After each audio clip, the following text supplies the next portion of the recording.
Chapter 9. Spring came on forever. News of the great Chattanooga victory, which had begun on Monday and ended on Wednesday, spread throughout the North on the following day, November 26th. By coincidence, in a proclamation issued 8 weeks earlier at the suggestion of a lady editor, Lincoln had called upon his fellow citizens to set apart and observe the last Thursday of November next as a day of thanksgiving and praise to our beneficent Father who dwelleth in the heavens. Instituted thus, in the midst of a civil war of unequaled magnitude and severity, this first national Thanksgiving was intended not only as a reminder for people to be grateful for the blessings of fruitful fields and healthful skies, but also as an occasion for them to implore the interposition of the Almighty Hand to heal the wounds of the nation and to restore it, as soon as may be consistent with the divine purposes, to the full enjoyment of peace, harmony, tranquility, and union. Now that word of what had happened yesterday on Missionary Ridge was added to the singular deliverances and blessings for which the public was urged to show its gratitude today, it seemed to many that the Almighty Hand had interposed already, answering a good part of their prayers in advance, and that the end so fervently hoped for might be considerably nearer than had been supposed when the proclamation was issued in early October, not quite 2 weeks after the shock of Chickamauga caused those hopes to take a sudden drop. "This is truly a day of thanksgiving," Halleck wired Grant as the news of his latest triumph went out across the land and set the church bells ringing as wildly as they had rung after Donelson and Vicksburg. Moreover, just as Thomas had taken his revenge for Chickamauga, so had Banks obtained by now at least a degree of recompense for the drubbing he had suffered in September, when he opened his campaign against coastal Texas with Franklin's botched attack on Sabine Pass. Revising his plan by reversing it end for end, he decided to start with a landing near the Mexican border, then work his island-hopping way back east. It was true the pickings would be much slimmer at the outset, for there was little that far down the coast that was worth taking, but the objectives were unlikely to be as stoutly defended, and he would be moving toward rather than away from his New Orleans base of supplies, which should serve to encourage his men to fight harder and move faster, if for no other reason than to hasten their return. Accordingly, after sending Franklin's unhappy soldiers to Berwick for a renewed ascent of the Teche, an ascent that would end abruptly on November 3rd at Grand Coteau, 10 miles short of Opelousas, where the column was assaulted and driven back through Vermilionville to New Iberia by Richard Taylor and Tom Green, who lost 180 and inflicted 716 casualties, including the 536 fugitives they captured. He loaded aboard transports a 3,500-man division commanded by a Maine-born major general with the resounding name of Napoleon Jackson Tecumseh Dana, who set out from New Orleans on October 26th, escorted by 3 gunboats. This time Banks went along himself, presumably to guard against snarls and hitches. At any rate, there were none. On November 2nd, the day before Franklin was thrown into sudden reverse at Grand Coteau, Dana put his troops ashore at Brazos Santiago off the mouth of the Rio Grande, and though he encountered practically no resistance, the Graybacks having been withdrawn to thicken the defenses in East Texas, Banks did not let this tone down the announcement of his achievement. "The flag of the Union floated over Texas today at Meridian precisely," he notified Washington. "Our enterprise has been a complete success." 4 days later, he occupied Brownsville, just under 30 miles inland, opposite Matamoros, and sent for the puppet governor Andrew Hamilton, who had been waiting off stage all this time and who was established there at the southernmost tip of the state and the nation, along with his gubernatorial staff of would-be cotton factors, before the month was out. Meanwhile, Banks had followed up his initial success with a series of landings on Mustang and Matagorda Islands, thus gaining control of Aransas Pass and Matagorda Bay. But that was all. That was as far as he got on his way back east. Galveston and the mouth of the Brazos River were too strongly held for him to attack them with Dana's present command, reduced as it was by garrison detachments, and Halleck could not be persuaded to accede to requests for reinforcements. All Banks had gained for his pains these past 3 months, including the drubbing at Sabine Pass, was a couple of dusty border towns and a few bedraggled miles of Texas beach, mostly barren dunes, which he described as inclement and uncomfortable in consequence of the sterility of the soil and the violence of the northers. Despite the flamboyance with which they were announced, "My most sanguine expectations are more than realized," Banks had proclaimed after occupying Brownsville. "Everything is now as favorable as could be desired." The authorities in Washington were not inclined to include these shallow coastal lodgments, amounting in fact to little more than pinpricks along one leathery flank of the Texas elephant, among those things for which the nation should be thankful on its first Thanksgiving. Hamilton governed far too small and remote an area for his claims to be taken seriously, inside or outside the state. And it seemed to Lincoln, although he later thanked Banks politically for his successful and valuable operations, that all the general had really done was shift some 3,500 of his soldiers off to the margin of the map, where they were of about as much tactical value as if their transports had gone to the bottom of the Gulf with them aboard. Halleck expressed an even dimmer view of the proceedings. "In regard to your Sabine and Rio Grande expeditions," he protested to the Massachusetts general, "no notice of your intention to make them was received here till they were actually undertaken." Old Brains was especially irked by the setback at Grand Coteau, which he saw as the result of an unwise division of force occasioned by the unauthorized excursion down the coast.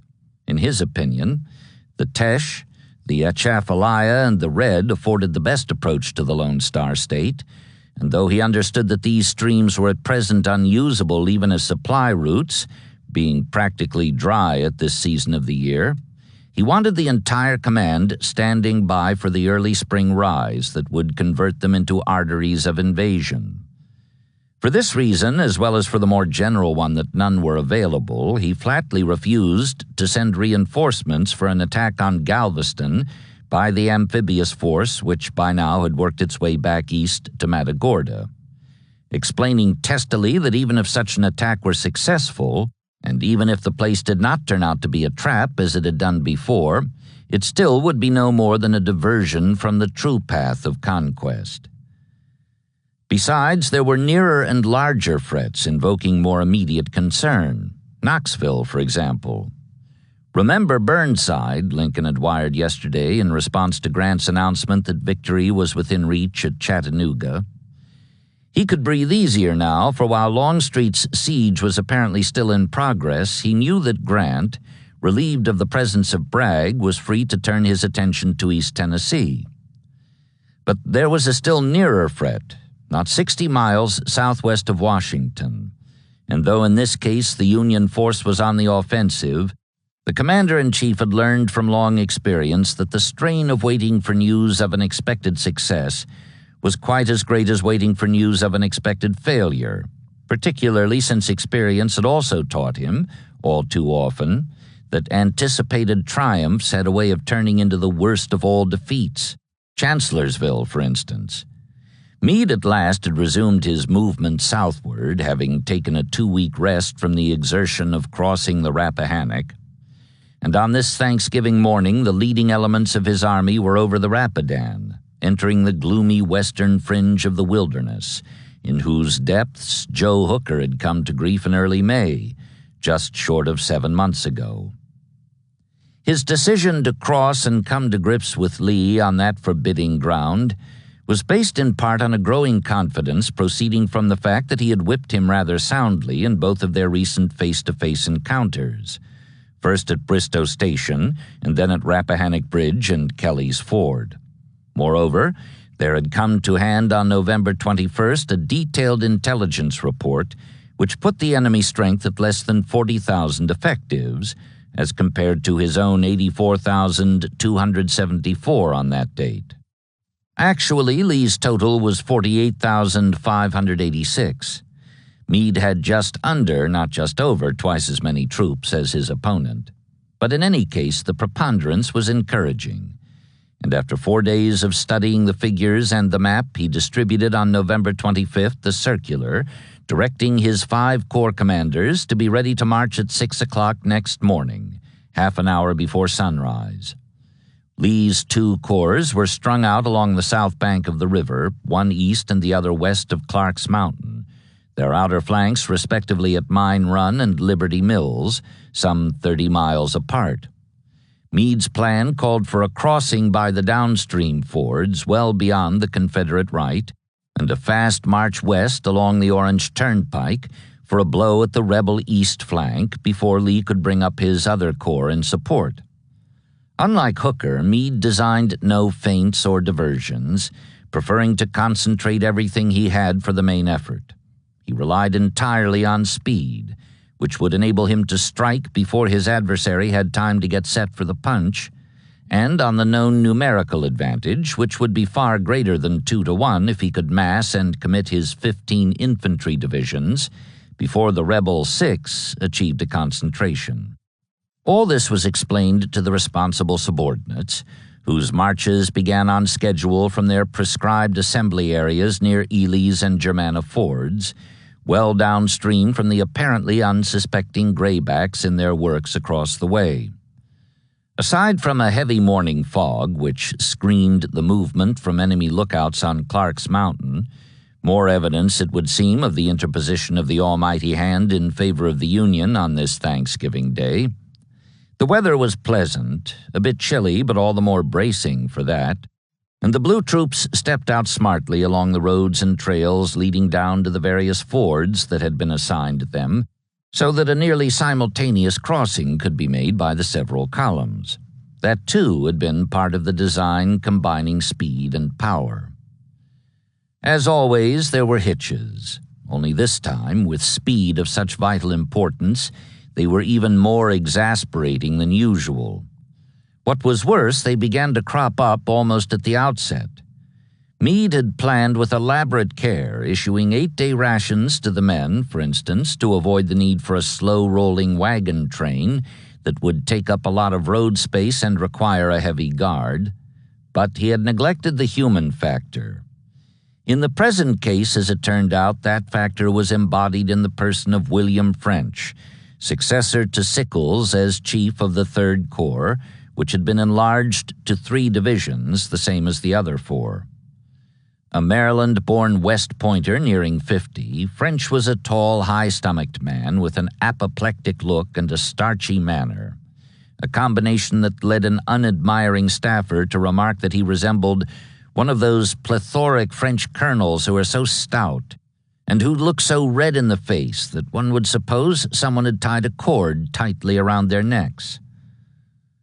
So far in the war, though he had taken part in all the Army's major fights except the 2 Bull Runs and Gettysburg, he had not distinguished himself in action. Today, and tomorrow too for that matter, as developments would show, his performance was a good deal worse than undistinguished. Assigned to cross at Jacob's Ford, which meant that he would have the lead when the 5 corps turned west beyond the river, since it was the nearest of the 3 fords being used, he was not only late in arriving and slow in crossing, but when he found the opposite bank too steep for his battery horses to manage, he sent his artillery down to Germanna Ford and snarled the already heavy traffic there. It was dusk before he completed his crossing and called a halt close to the river, obliging those behind him to do likewise. Next morning, he stepped off smartly to make up for the time lost, then promptly took the wrong fork in the road and had to countermarch. By the time he got back on the right track, the sun was past the overhead, and the movement was a full day behind schedule. Red-faced and angry, for Meade was prodding him hard by now, French set out once more through the woods that screened his approach to the rebel flank, supposedly a mile away, only to run into butternut skirmishers who obliged him to call a halt and deploy his lead division. Having done so, he started forward again, but not for long. Well short of the point he had been due to reach before he encountered anything more than an outpost handful of gray pickets, the firing stepped up and he found himself involved in a full-scale engagement with what seemed to be most of the rebels in the world. Apparently, Lee had made good use of the time afforded him yesterday and today by the hitches that had slowed and stalled the greatly superior mass of bluecoats closing upon him through the woods on his downstream flank. The Southern commander had indeed made use of the time so generously allowed him. Informed by a scout on Thanksgiving Eve of the issue of 8-day rations across the way, he alerted his outposts to watch for a movement, upstream or down, and sat back to await developments. If the length of the numerical odds disturbed him, he could recall the victory he had scored against even longer odds 7 months ago on practically this same ground. With God's help, a young officer on his staff wrote home that night, there shall be a second Chancellorsville as there was a second Manassas. Next morning, when Stuart reported the Federals crossing in force by the lower fords, Lee sent word for Hill to take up the march from beyond Clark's Mountain to join Ewell, whose corps was on the right, and shifted Army headquarters the following day from Orange to Verdiersville, a dozen miles east on the Plank Road. He did not know yet whether Richmond or the Army of Northern Virginia was Meade's objective, but in any case he decided that his best course was to move toward him, either for an interception or for a head-on confrontation. In the absence of Ewell, who was sick, the Second Corps was under Early. Lee told him to move eastward down the pike toward Locust Grove and keep going until he encountered something solid. That was how it came about that French, once he recovered his sense of direction and got back on the track that afternoon, found the woods aboil with graybacks and was obliged to engage in an unscheduled and unwanted fight, 1 mile short of his immediate objective. Dusk ended the brief but savage action, in which each side lost better than 500 men, and Lee had Early fall back through the darkness to a previously selected position on the far side of Mine Run, which flowed due north into the Rapidan. Hill would arrive tomorrow and extend the line southward, taking post astride the turnpike and the plank road east of Verdiersville, while Early covered the approaches to Bartlett's Mill on the far left, near the river. Anticipating with satisfaction his first purely defensive full-scale battle since Fredericksburg, just 2 weeks short of a full year ago, Lee instructed his men to get busy with their shovels, preparing for a repetition of that butchery. Coming up next day through a driving rain which made for heavy marching, the Bluecoats found themselves confronted by a 7-mile line of entrenchments, whose approaches had been cleared for overlapping fields of fire. They took one look at the rebel works, sighted forbiddingly along a ridge on the dominant west bank of the boggy stream, and decided that for the high command to send down orders for an assault would amount to issuing death warrants for most of the troops involved. Their generals rather thought so too when they came forward to reconnoiter, Warren and Sedgwick on the left and right, French in the center, and Sykes and Newton in reserve. By sundown, the rain had slacked and stopped, giving way to a night so cold that the water froze in the men's canteens. All next day, the reconnaissance continued, and so did the spade work across the run. Meade was determined to try for a breakthrough if one of his corps commanders would only find him a weak spot in the gray defenses. That night, when Sedgwick and Warren reported that they had found what he wanted on both flanks of the position, he issued instructions for an attack next morning. Sedgwick would open with his artillery at 7 o'clock on the right, attracting the enemy's attention in that direction, and Warren would launch an assault 1 hour later at the far end of the line, supported by French, who would feint at the rebel center, and by Newton, who would mass in his rear to help exploit the breakthrough. Similarly, Sykes would move up in close support of Sedgwick, whose bombardment was to be followed by an assault designed to shatter the Confederate left. With both flanks crumpled and no reserves on hand to shore them up, Lee would fall back in disarray, and the Blue Reserves would hurry forward to complete his discomfort and destruction. So ordered, so attempted. Uncle John opened on schedule with all his guns, while down the line the troops assigned to the assault grew tenser by the minute as the time drew near for them to go forward. Whatever the generals back at headquarters might be thinking, the men themselves, crouched in the brush and peering out across the slashings at the icy creek which they would have to cross to get within reach of the butternut infantry, dug in along the ridge to await their coming, and probably smiling with anticipation as they fondled their rifles or stood by their double-shotted cannon, did not like any part of the prospect now before them.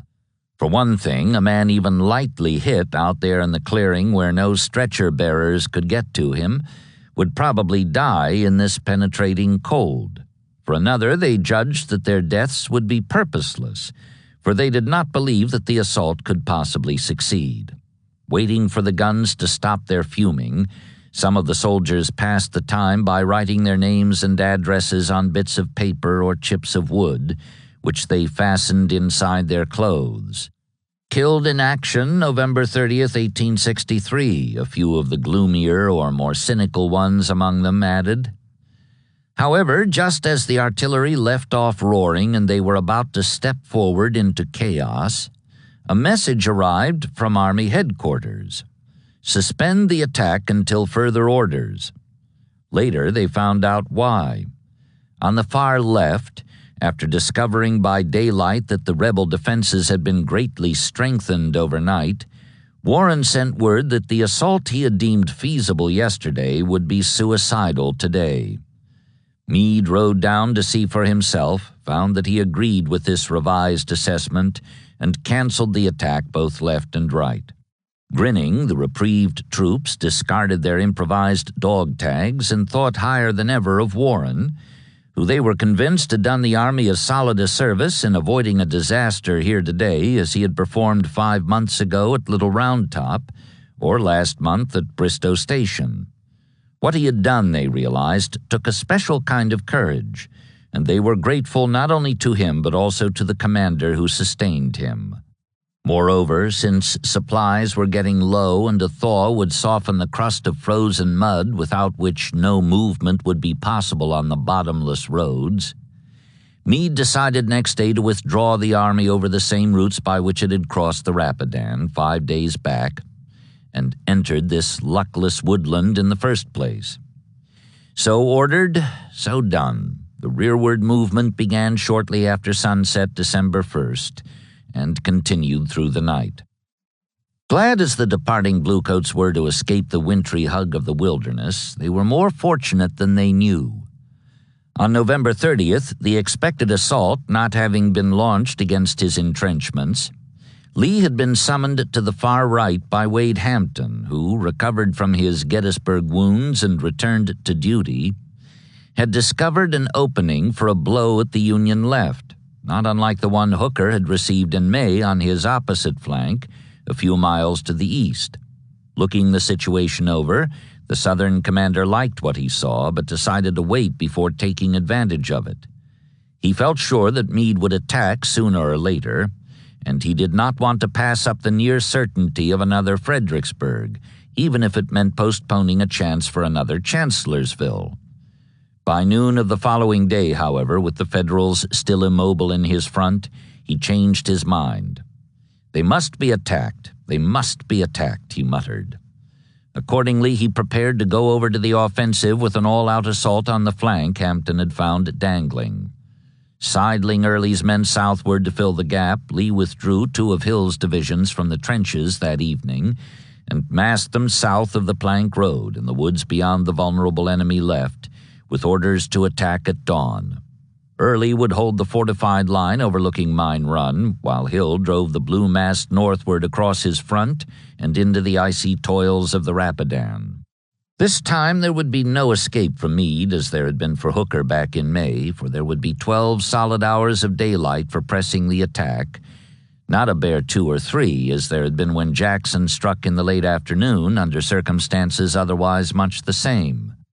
With God's blessing, the young staffer had predicted 6 nights ago, there shall be a second Chancellorsville. But he was wrong.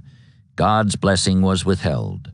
When the flankers went forward at first light, they found the thickets empty, the Federals gone. Chagrined, for though he had inflicted 1,653 casualties at a cost of 629, which brought the total of his losses to 4,255 since Gettysburg, as compared to Meade's 4,406, he had counted on a stunning victory, defensive or offensive. Lee ordered his cavalry after them and followed with the infantry, marching as best he could through woods the bluecoats had set afire in their wake. It was no use. Meade's head start had been substantial, and he was back across the Rapidan before he could be overtaken. In the Confederate ranks there was extreme regret at the lost opportunity, which grew in estimation, as was usual in such cases, in direct ratio to its inaccessibility. Early and Hill came under heavy criticism for having allowed the enemy to steal away unnoticed. "We missed Jackson and Longstreet terribly," the same staff officer remarked. But Lee, as always, took the blame on his own shoulders on which he now was feeling the weight of his nearly 57 years.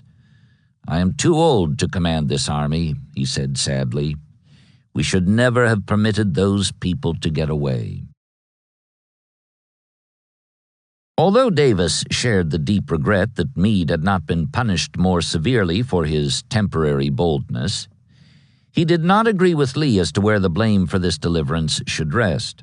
Conferring with the general at Orange on the eve of the brief Mine Run campaign, 2 weeks after his return from the roundabout western journey, it was the commander-in-chief's first visit to the Army of Northern Virginia since its departure from Richmond, nearly 16 months before, to accomplish the suppression of Pope on the plains of Manassas.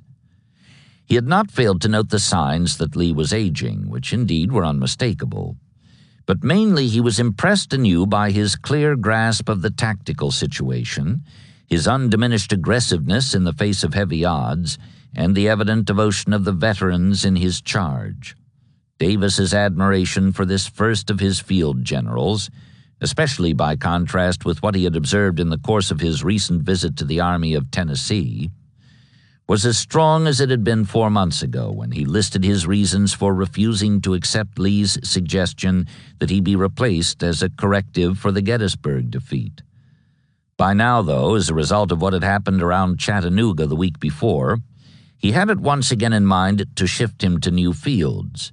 Directed to take over from Bragg, who was relieved on the day Meade began his withdrawal from the Wilderness, Hardee replied as he had done when offered the command 2 months ago. He appreciated this expression of the president's confidence, he said, but feeling my inability to serve the country successfully in this new sphere of duty, I respectfully decline the command if designed to be permanent. Davis then turned, as he had turned before, to Lee, with similar results. The Virginian replied that he would, of course, go to North Georgia if ordered, but "I have not that confidence either in my strength or ability as would lead me of my own option to undertake the command in question." It was Lee's opinion that Beauregard was the logical choice for the post he had vacated a year and a half ago, but Davis liked this no better than he did the notion advanced by others that Johnston was the best man for the job. He had small use for either candidate. Deferring action on the matter until he had had a chance to talk it over with Lee in person, he wired for him to come to Richmond as soon as possible. Meantime, the chief executive kept busy with affairs of state. Congress met for its 4th session on December 7th, and the president's year-end message was delivered the following day. "Gloom and unspoken despondency hang like a pall everywhere," a diarist noted on that date, adding, "Patriotism is a pretty heavy load to carry sometimes." Davis no doubt found it so on this occasion, obliged as he was to render a public account of matters better left unreviewed, since they could only thicken the gloom and add to the despondency they had provoked in the first place. In any case, he made no attempt to minimize the defeats of the past fall and summer. Congress had adjourned in May. "Grave reverses befell our arms soon after your departure," he admitted at the outset. Charleston and Galveston were gleams in the prevailing murk, but they could scarcely relieve the fuliginous shadows thrown by Gettysburg and Vicksburg, along with other setbacks in that season of defeat, and the bright flame of Chickamauga had been damped by Missionary Ridge, which he confessed had been lost as the result of misconduct by the troops. So it went throughout the reading of the lengthy message. Gains had been slight, losses heavy. Nor did Davis hold out hope of foreign intervention, as he had done so often in the past. Diplomatically, with recognition still withheld by the great powers beyond the Atlantic, the Confederacy was about as near the end of its rope as it was financially, with $600 million in paper, more than threefold the amount required by the business of the country, already issued by the Treasury on little better security than a vague promise, which in turn was dependent on the outcome of a war it seemed to be losing. He could only propose the forcible reduction of the volume of currency, which in itself, as a later observer remarked, amounted to a confession of bankruptcy. The end of the contest was nowhere in sight, he told the assembled legislators, and he recommended a tightening and extension of conscription as a means of opposing the long numerical odds the Federals enjoyed. "We now know that the only reliable hope for peace is the vigor of our resistance," he declared, "while the cessation of their hostility is only to be expected from the pressure of their necessities." In closing, he came back to the South's chief asset, which had won for her the sometimes grudging admiration of the world. "The patriotism of the people has proved equal to every sacrifice demanded by their country's need.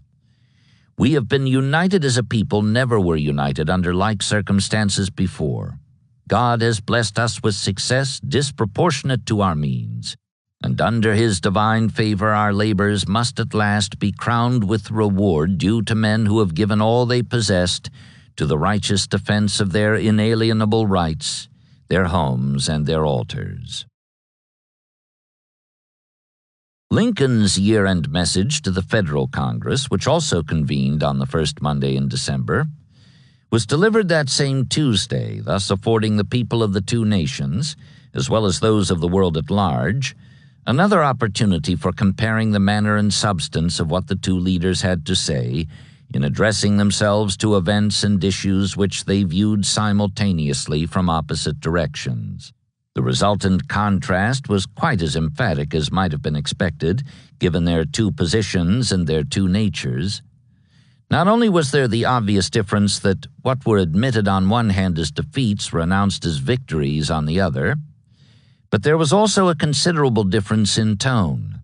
While Davis, referring defiantly to the impassable gulf which divides us, denounced the barbarous policy and savage ferocity of an adversary hardened in crime, the Northern president spoke of reconciliation and advanced suggestions for coping with certain edgy problems that would loom when bloodshed ended. He dealt only in passing with specific military triumphs, recommending the annual reports of Stanton and Halleck as documents of great interest, and contented himself with calling attention to the vast improvement of conditions in that regard since his last State of the Union address, just 1 week more than a year ago today. At that time, amid much that was cold and menacing, he reminded the legislators, "The kindest words coming from Europe were uttered in accents of pity that we were too blind to surrender a hopeless cause. Whereas now," he pointed out, "the rebel borders are pressed still further back, and by the opening of the Mississippi, the country dominated by the rebellion is divided into distinct parts, with no practical communication between them." A share of the credit for this accomplishment was due to the Negro for his response to emancipation, Lincoln believed. Of those who were slaves at the beginning of the rebellion, full 100,000 are now in the United States military service, about one-half of which number actually bear arms in the ranks, thus giving the double advantage of taking so much labor from the insurgent cause and supplying the places which otherwise must be filled with so many white men. So far as tested, it is difficult to say they are not as good soldiers as any. Having said so much and reviewed as well such divergent topics as the budget, foreign relations, immigration, the homestead law, and Indian affairs, he passed at once to the main burden of his message, contained in an appended document titled A Proclamation of Amnesty and Reconstruction. Lately, in answer to a letter in which Zachariah Chandler, pleased by the outcome of the fall elections but alarmed by reports that the moderates were urging their views on the president during the preparation of this report on the State of the Union, had warned him to stand firm against such influences and pressures. "Conservatives and traitors are buried together," the Michigan senator told him. "For God's sake, don't exhume their remains in your message. They will smell worse than Lazarus did after he had been buried 3 days." Lincoln had sought to calm the millionaire dry goods merchant's fears. "I am glad the elections this autumn have gone favorably," he replied, "and that I have not, by native depravity or under evil influences, done anything bad enough to prevent the good result. I hope to stand fast enough not to go backward, and yet not to go forward fast enough to wreck the country's cause." The appended document, setting forth his views on amnesty for individuals and reconstruction of the divided nation, was an example of what he meant. In essence, it provided that all Confederates, with certain specified exceptions, such as holders of public office, Army generals and naval officers above the rank of lieutenant, former U.S. congressmen and judges, and anyone found guilty of mistreating prisoners of war, would receive a full executive pardon upon taking an oath of loyalty to the federal government, support of the Emancipation Proclamation, and obedience to all lawful acts in reference to slavery. Moreover, as soon as 1/10 of the 1860 voters in any seceded state had taken the oath prescribed, that state would be readmitted to the Union and the enjoyment of its constitutional rights, including representation in Congress. Reactions varied, but whether its critics thought the proclamation outrageous or sagacious, a further example of wheedling or a true gesture of magnanimity, there were the usual objections to the message as proof of Lincoln's ineptness whenever he tried to come to grips with the English language. Its words and sentences fall in heaps instead of flowing in a connected stream, and it is therefore difficult reading, the Journal of Commerce pointed out, while the Chicago Times was glibly scornful of the backwoods president's lack of polish. "Slipshod as have been all his literary performances," the Illinois editor complained, "this is the most slovenly of all. If they were slipshod, this is barefoot, and the feet, plainly enough, never have been shod." However, the New York Times found the composition simple and yet perfectly effective, and Horace Greeley was even more admiring. He thought the proclamation devilish good and predicted that it would break the back of the rebellion, though he stopped well short of the Tribune's White House correspondent's judgment that no president's message since George Washington retired into private life has given such general satisfaction as that sent to Congress by Abraham Lincoln today. Just how general that satisfaction might be he did not say, but one person in emphatic disagreement was Charles Sumner, who, as he sat listening to the drone of the clerk at the joint session, favored visitors and colleagues with a demonstration of the inefficacy of caning as a corrective for infantile behavior. Watching as he gave vent to his half-concealed anger, a journalist observed that during the delivery of the message, the distinguished senator from Massachusetts exhibited his petulance to the galleries by eccentric motions in his chair, pitching his documents and books upon the floor in ill-tempered disgust. Sumner's disgust with this plan for Reconstruction was based in part on his agreement with the New York Herald editor who, commenting on the proposal that 10% of the South's voters be allowed to return the region to the Union, stated flatly that he did not believe there were that many good men there. Besides, the Bay State senator had his own notion of the way to deal with traitors, and it was nothing at all like Lincoln's. In a recent issue of the Atlantic Monthly, he had advocated the division of the Confederacy, as soon as it had been brought to its knees, into 11 military districts under 11 imported governors, all receiving their authority from one source, ruling a population amounting to upward of 9 millions. And this imperial domain, indefinite in extent, will also be indefinite in duration, with all powers, executive, legislative, and even judicial, derived from one man in Washington. Although he admitted that in undertaking to create military governors, we reverse the policy of the Republic as solemnly declared by Jefferson, and subject the civil to the military authority, he thought such treatment no worse than was deserved by cane-swinging hotheads who had brought on the war by their pretense of secession.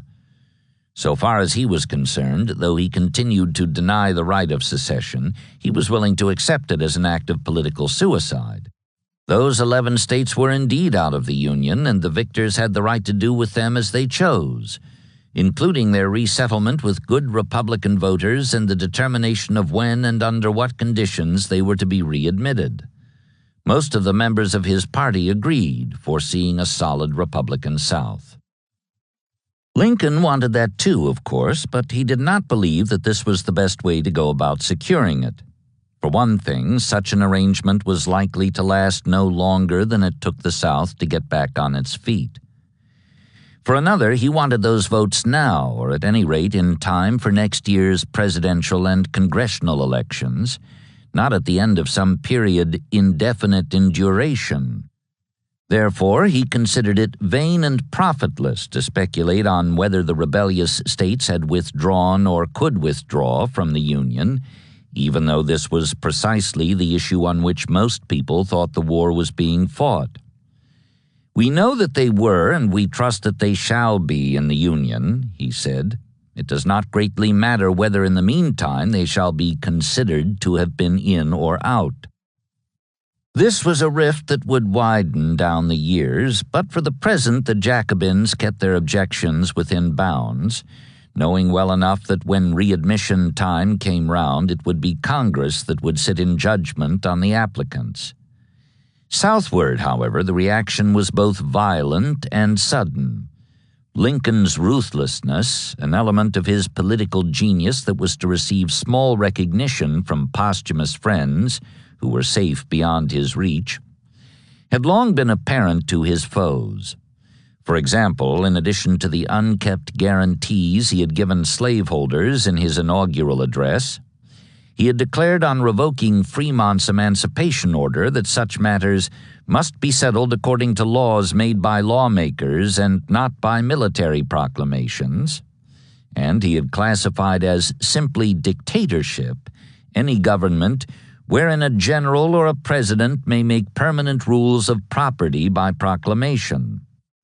Thus he had written in late September of the first year of the war, exactly 1 year before he issued his own preliminary Emancipation Proclamation, which differed from Fremont's only in scope, being also military, and which showed him to be a man who would hold to principles only so long as he had more to gain than lose by them. Observing this, Confederates defined him as slippery, mendacious, and above all not to be trusted. Certainly Davis saw him in that light, increasingly so with the passing months, and never more so than in this early December amnesty offer. That despot, he now called Lincoln, whose purpose in his message and proclamation was to shut out all hope that he would ever treat with us on any terms. Acceptance would amount to unconditional surrender, Davis asserted, and by way of showing what he meant, he paraphrased the offer.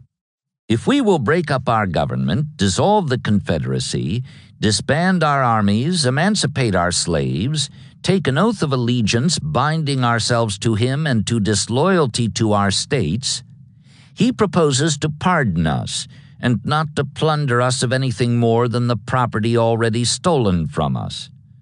In order to render his proposals so insulting as to secure their rejection, he joins to them a promise to support with his army 1/10 of the people of any state who will attempt to set up a government over the other 9/10, thus seeking to sow discord and suspicion among the people of the several states and to excite them to civil war in furtherance of his ends." Thus Davis reflected a reversed mirror image of his adversary's offer, saying, "I do not believe that the vilest wretch would accept such terms." Without exception, Southern editors agreed. "We who have committed no offense need no forgiveness," they protested, quoting Benjamin Franklin's reply to a British offer of amnesty. "How impudent it is," the Richmond Sentinel observed of Lincoln, "to come with our brother's blood upon his accursed hands and ask us to accept his forgiveness. But he goes further. He makes his forgiveness dependent on terms." Congress was more vigorous in its protest.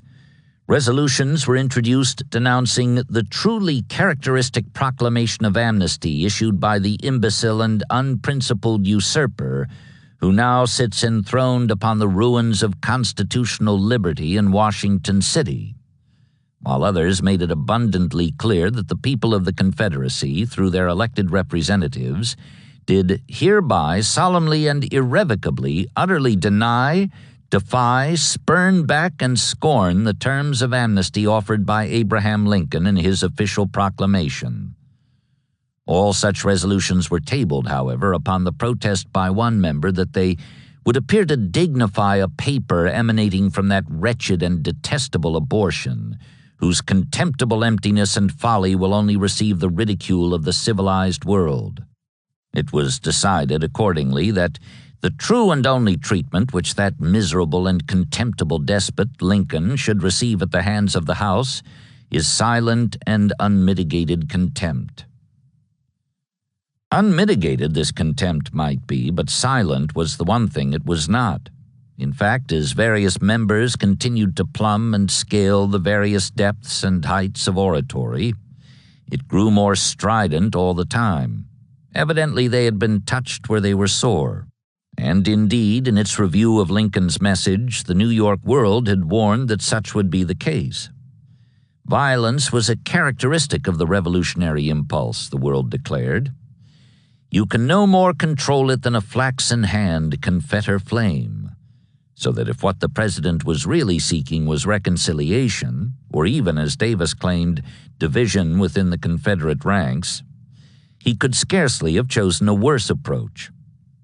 If Mr. Lincoln were a statesman, if he were even a man of ordinary prudence and sagacity, he would see the necessity for touching the peculiar wound of the South with as light a hand as possible. What the editor had in mind was slavery, and so did the frock-coated gentleman in Richmond, along with much else which they believed was endangered by this war of arms and propaganda. In the course of their 2-month session, they gave the matter a great deal of attention, and before it was over they produced a joint resolution issued broadcast as an address of Congress to the people of the Confederate States. Specifically an attack on the Lincoln administration for its policies and conduct of the war, the resolution was also an exhortation for the Southern people to continue their resistance to Northern force and blandishments, including the recent amnesty proclamation. It is absurd to pretend that a government really desirous of restoring the Union would adopt such measures as the confiscation of private property, the emancipation of slaves, the division of a sovereign state without its consent, and a proclamation that 1/10 of the population of a state, and that 10th under military rule, should control the will of the remaining 9/10. The only relation possible between the two sections under such a policy is that of conqueror and conquered, superior and dependent. Rest assured, fellow citizens, that although restoration may still be used as a war cry by the Northern government, it is only to delude and betray. Fanaticism has summoned to its aid cupidity and vengeance, and nothing short of your utter subjugation, the destruction of your state governments, the overthrow of your social and political fabric, your personal and public degradation and ruin, will satisfy the demands of the North. About midway through the lengthy document, after charging that the Federals had provoked the war and were accountable for the blood and havoc and ruin it has caused, the legislators presented a catalog of atrocities too incredible for narration. Instead of a regular war, our resistance to the unholy efforts to crush out our national existence is treated as a rebellion, and the settled international rules between belligerents are ignored. Instead of conducting the war as betwixt two military and political organizations, it is a war against the whole population. Houses are pillaged and burned, churches are defaced, towns are ransacked, clothing of women and infants is stripped from their persons, jewelry and mementos of the dead are stolen, mills and implements of agriculture are destroyed, private salt works are broken up, the introduction of medicines is forbidden, means of subsistence are wantonly wasted to produce beggary, prisoners are returned with contagious diseases. The list continued, then finally broke off. We tire of these indignities and enormities. They are too sickening for recital, the authors confessed, and passed at once to the lesson to be learned from them. It is better to be conquered by any other nation than by the United States. It is better to be a dependency of any other power than of that. We cannot afford to take steps backward. Retreat is more dangerous than advance. Behind us are inferiority and degradation. Before us is everything enticing to a patriot. As for how the war was to be won, the answer was quite simple: by perseverance. Moral, like physical epidemics, have their allotted periods, and must sooner or later be exhausted and disappear. When reason returns, our enemies will probably reflect that a people like ours, who have exhibited such capabilities and extemporized such resources, can never be subdued, that a vast expanse of territory with such a population cannot be governed as an obedient colony. Victory would not be conquest. The inextinguishable quarrel would be transmitted from bleeding sire to son, and the struggle would be renewed between generations yet unborn. There is no just reason for hopelessness or fear. Since the outbreak of the war, the South has lost the nominal possession of the Mississippi River and fragments of her territory, but federal occupation is not conquest. The fires of patriotism still burn unquenchably in the breasts of those who are subject to foreign domination. We have yet in our uninterrupted control a territory which, according to past progress, will require the enemy 10 years to overrun. In conclusion, though the words came strangely from the lips of men who, despite their nominal membership in a single national party, comprised perhaps the most factious political assembly in the Western world to date, the legislators recommended unfaltering trust on the part of the Southern people and their leaders as the surest guide if they would tread the path that leads to honor and peace, although it lead through tears and suffering and blood. Let all spirit of faction and past party differences be forgotten in the presence of our cruel foe. We entreat from all a generous and hearty cooperation with the government in all branches of its administration and with the agents, civil or military, in the performance of their duties. Moral aid has the power of the incommunicable, and by united efforts, by an all-comprehending and self-sacrificing patriotism, we can, with the blessing of God, avert the perils which environ us, and achieve for ourselves and children peace and freedom. Hitherto the Lord has interposed graciously to bring us victory, and in his hand there is present power to prevent this great multitude which come against us from casting us out of the possession which he has given us to inherit.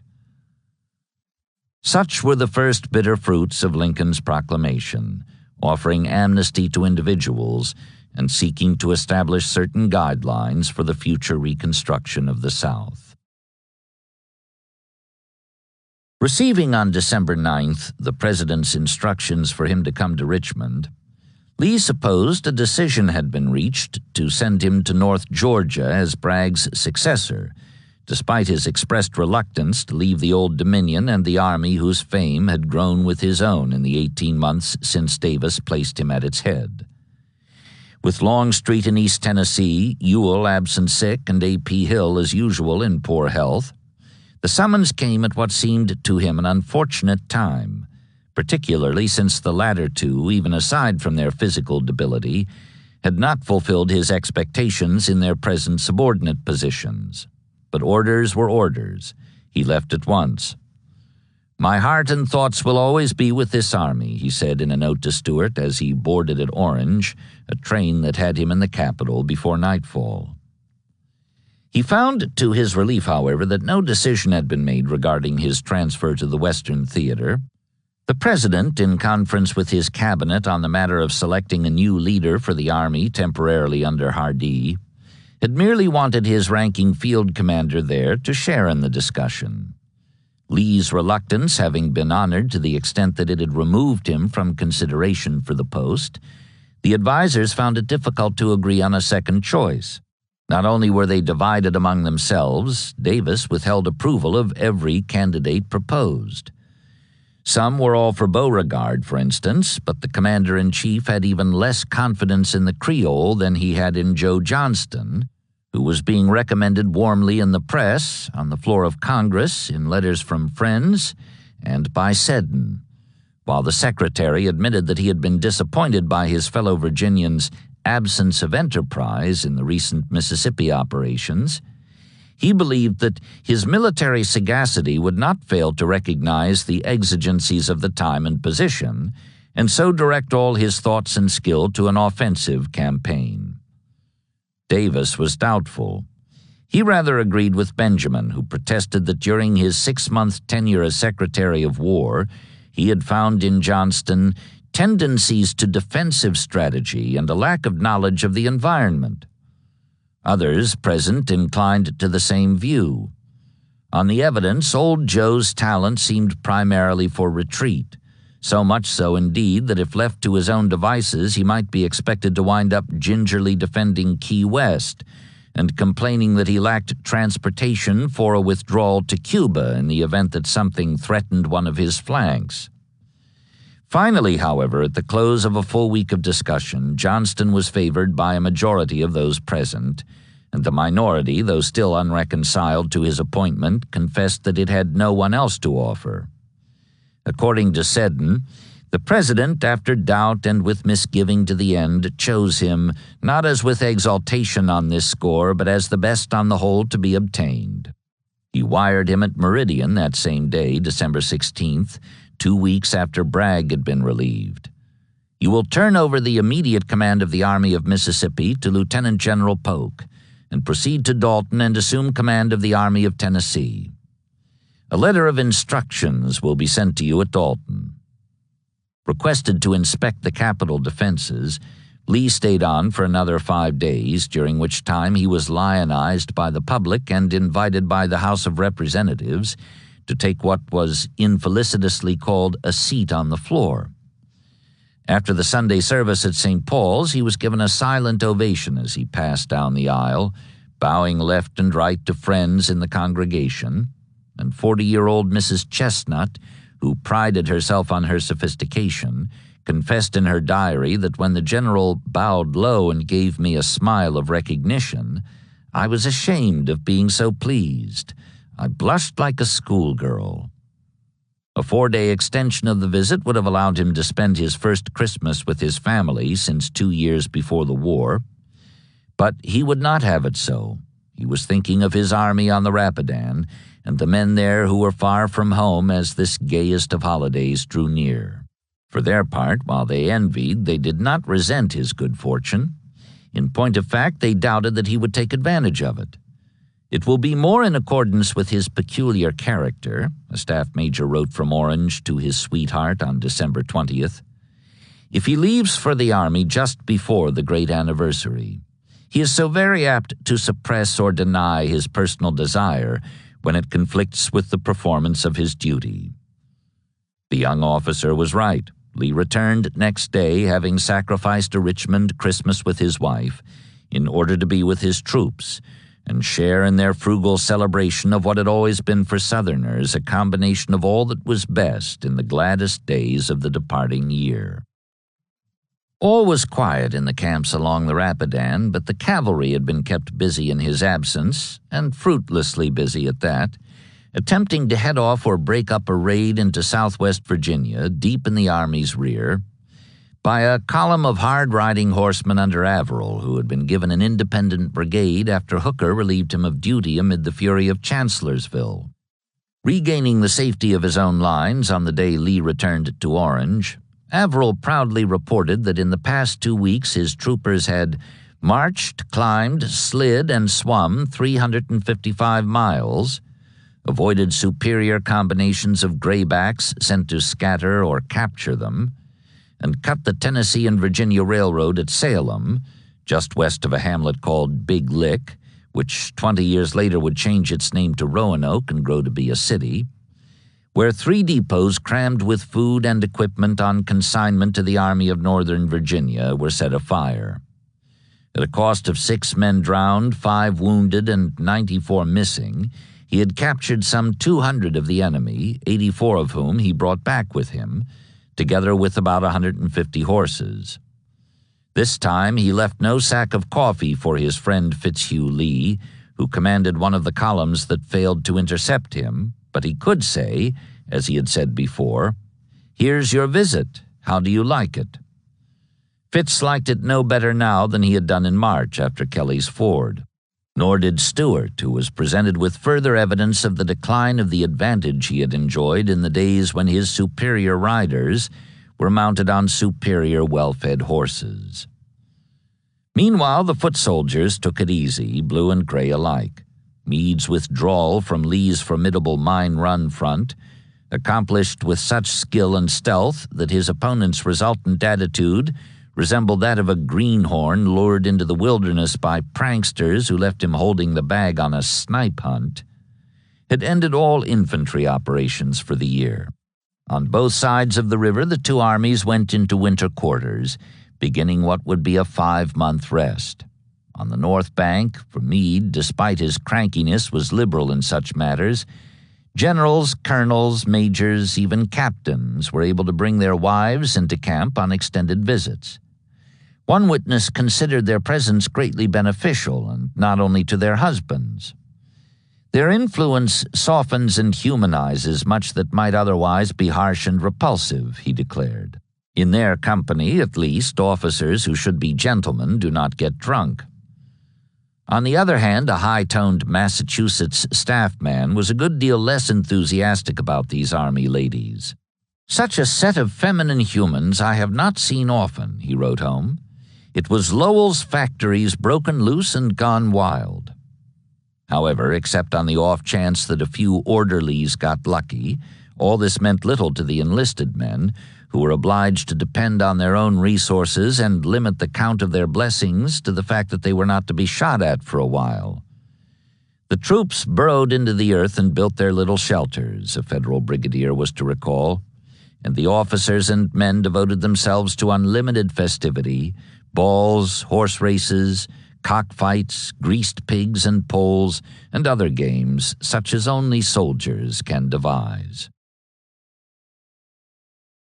For most of the people of Richmond, women and old men and children, politicians and office holders of high and low degree, as well as for the maimed and convalescent veterans in private homes and hospitals on the city's 7 hills, this holiday season was scarcely gayer than it was for their friends and kinsmen on the Rapidan with Lee.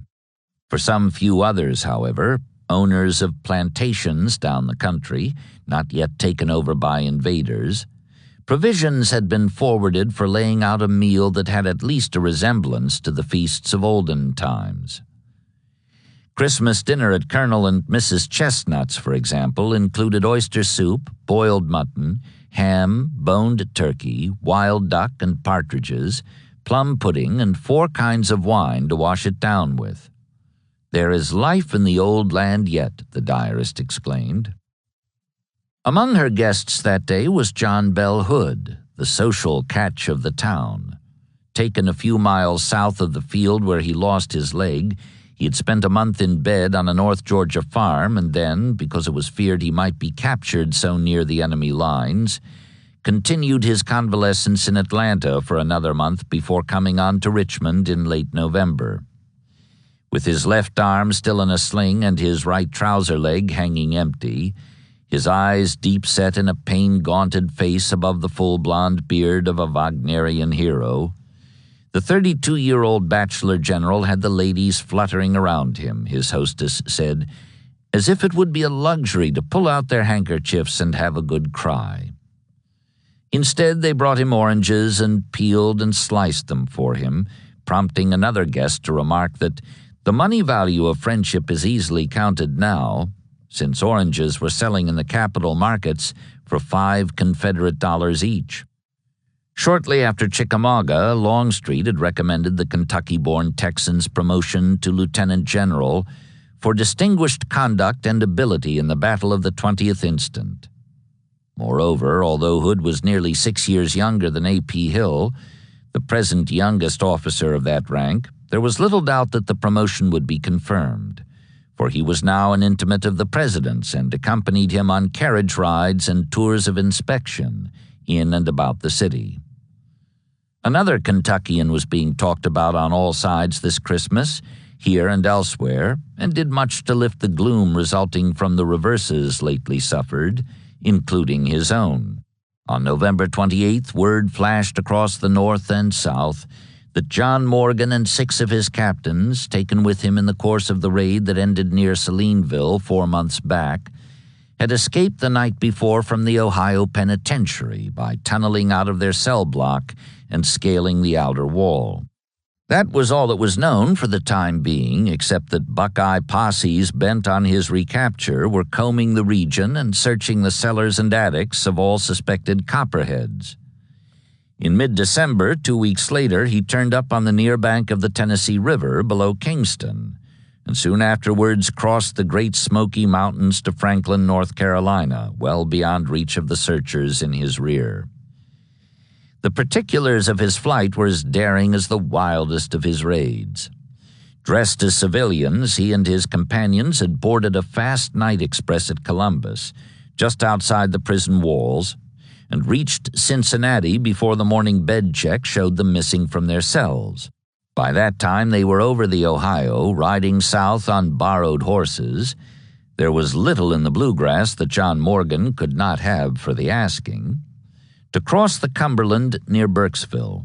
2 of the party had been lost just outside Louisville, picked up by a federal patrol, but the others made it all the way. Morgan himself reached Danville, Virginia, in time for Christmas dinner with his wife, who was recuperating there from a miscarriage brought on, it was said, by worry about her husband and resentment of Ohio's vindictive treatment of him as a felon. Now he was with her again, and soon he would be back with the army, too. He had been summoned to Richmond, where a public reception was being planned in his honor, he was informed, thusly to say to the despicable foe that in their futile efforts to degrade you before the world, they have only elevated you in the estimation of all Confederate citizens and the whole civilized world. Anticipation of his arrival, which was scheduled for January 2nd, gave a lift to the spirits of the people of the capital, but for many, unable to draw on such resources as were available to the Chestnuts and their guests, the holiday itself was depressing in its contrast to the ones they had enjoyed last year and the year before, when the festivities were heightened by recent victories at Fredericksburg and Ball's Bluff. No such occasions warranted celebration now. It's a sad, cold Christmas, and threatening snow, a government clerk recorded in his diary. The children have a Christmas tree, but it is not burdened. Candy is held at $8 per pound. Nor did he find much evidence of merriment among his fellow townsmen when he went out for a walk that afternoon. Occasionally an exempt who has speculated may be seen drunk, but a somber heaviness is in the countenances of men as well as in the sky above. Although, like Candy, a Christmas turkey was beyond his means, "I do not covet one. This is no time for feasting," he declared. Presently, if only out of surfeit, Mrs. Chestnut was inclined to agree. "God help my country," she exclaimed on New Year's Day, looking back somewhat ruefully on the round of holiday parties she had given or attended. I think we are like the sailors who break into the spirits closet when they find out the ship must sink." Reviewing her correspondence for the year now past, she came upon an early draft of a letter she had written Verena Davis during a September visit to the South Carolina plantation that furnished so many delicacies for her table. It had seemed to her then, she told the First Lady, that the people were divided into two main groups, one made up of enthusiasts whose whole duty here consists of abusing Lincoln and the Yankees, praising Jeff Davis and the Army of Virginia, and wondering when this horrid war will be over, while the other included politicians and men with no stomach for fighting, who find it easier to cuss Jeff Davis and stay at home than to go to the front with a musket. They are the kind who came out almost as soon as they went into the war, dissatisfied with the way things were managed. Joe Johnston is their polar star, the Redeemer. Polar star and Redeemer he might be to the disaffected Carolinians as well as to the Western soldiers once more in his charge, but to his superiors in Richmond he was something else again. Receiving the President's telegram of December 16th, the general spent a few days putting his affairs in order, including the transfer of his present command to Polk, and then on December 22nd set out by rail for North Georgia. 2 days after Christmas he reached Dalton, where he took over from Hardee without further delay. Awaiting him there were the instructions promised in the wire received 10 days ago in Mississippi. One set from the Commander-in-Chief and another from the Secretary of War, both urging an early campaign against the Federals in his front. While admitting that the Army may have been, by recent events, somewhat disheartened, Seddon believed that Johnston's presence would restore its discipline, prestige, and confidence in preparation for the recovery of all that had been lost. "As soon as the condition of your forces will allow," the Secretary added, "it is hoped that you will be able to assume the offensive."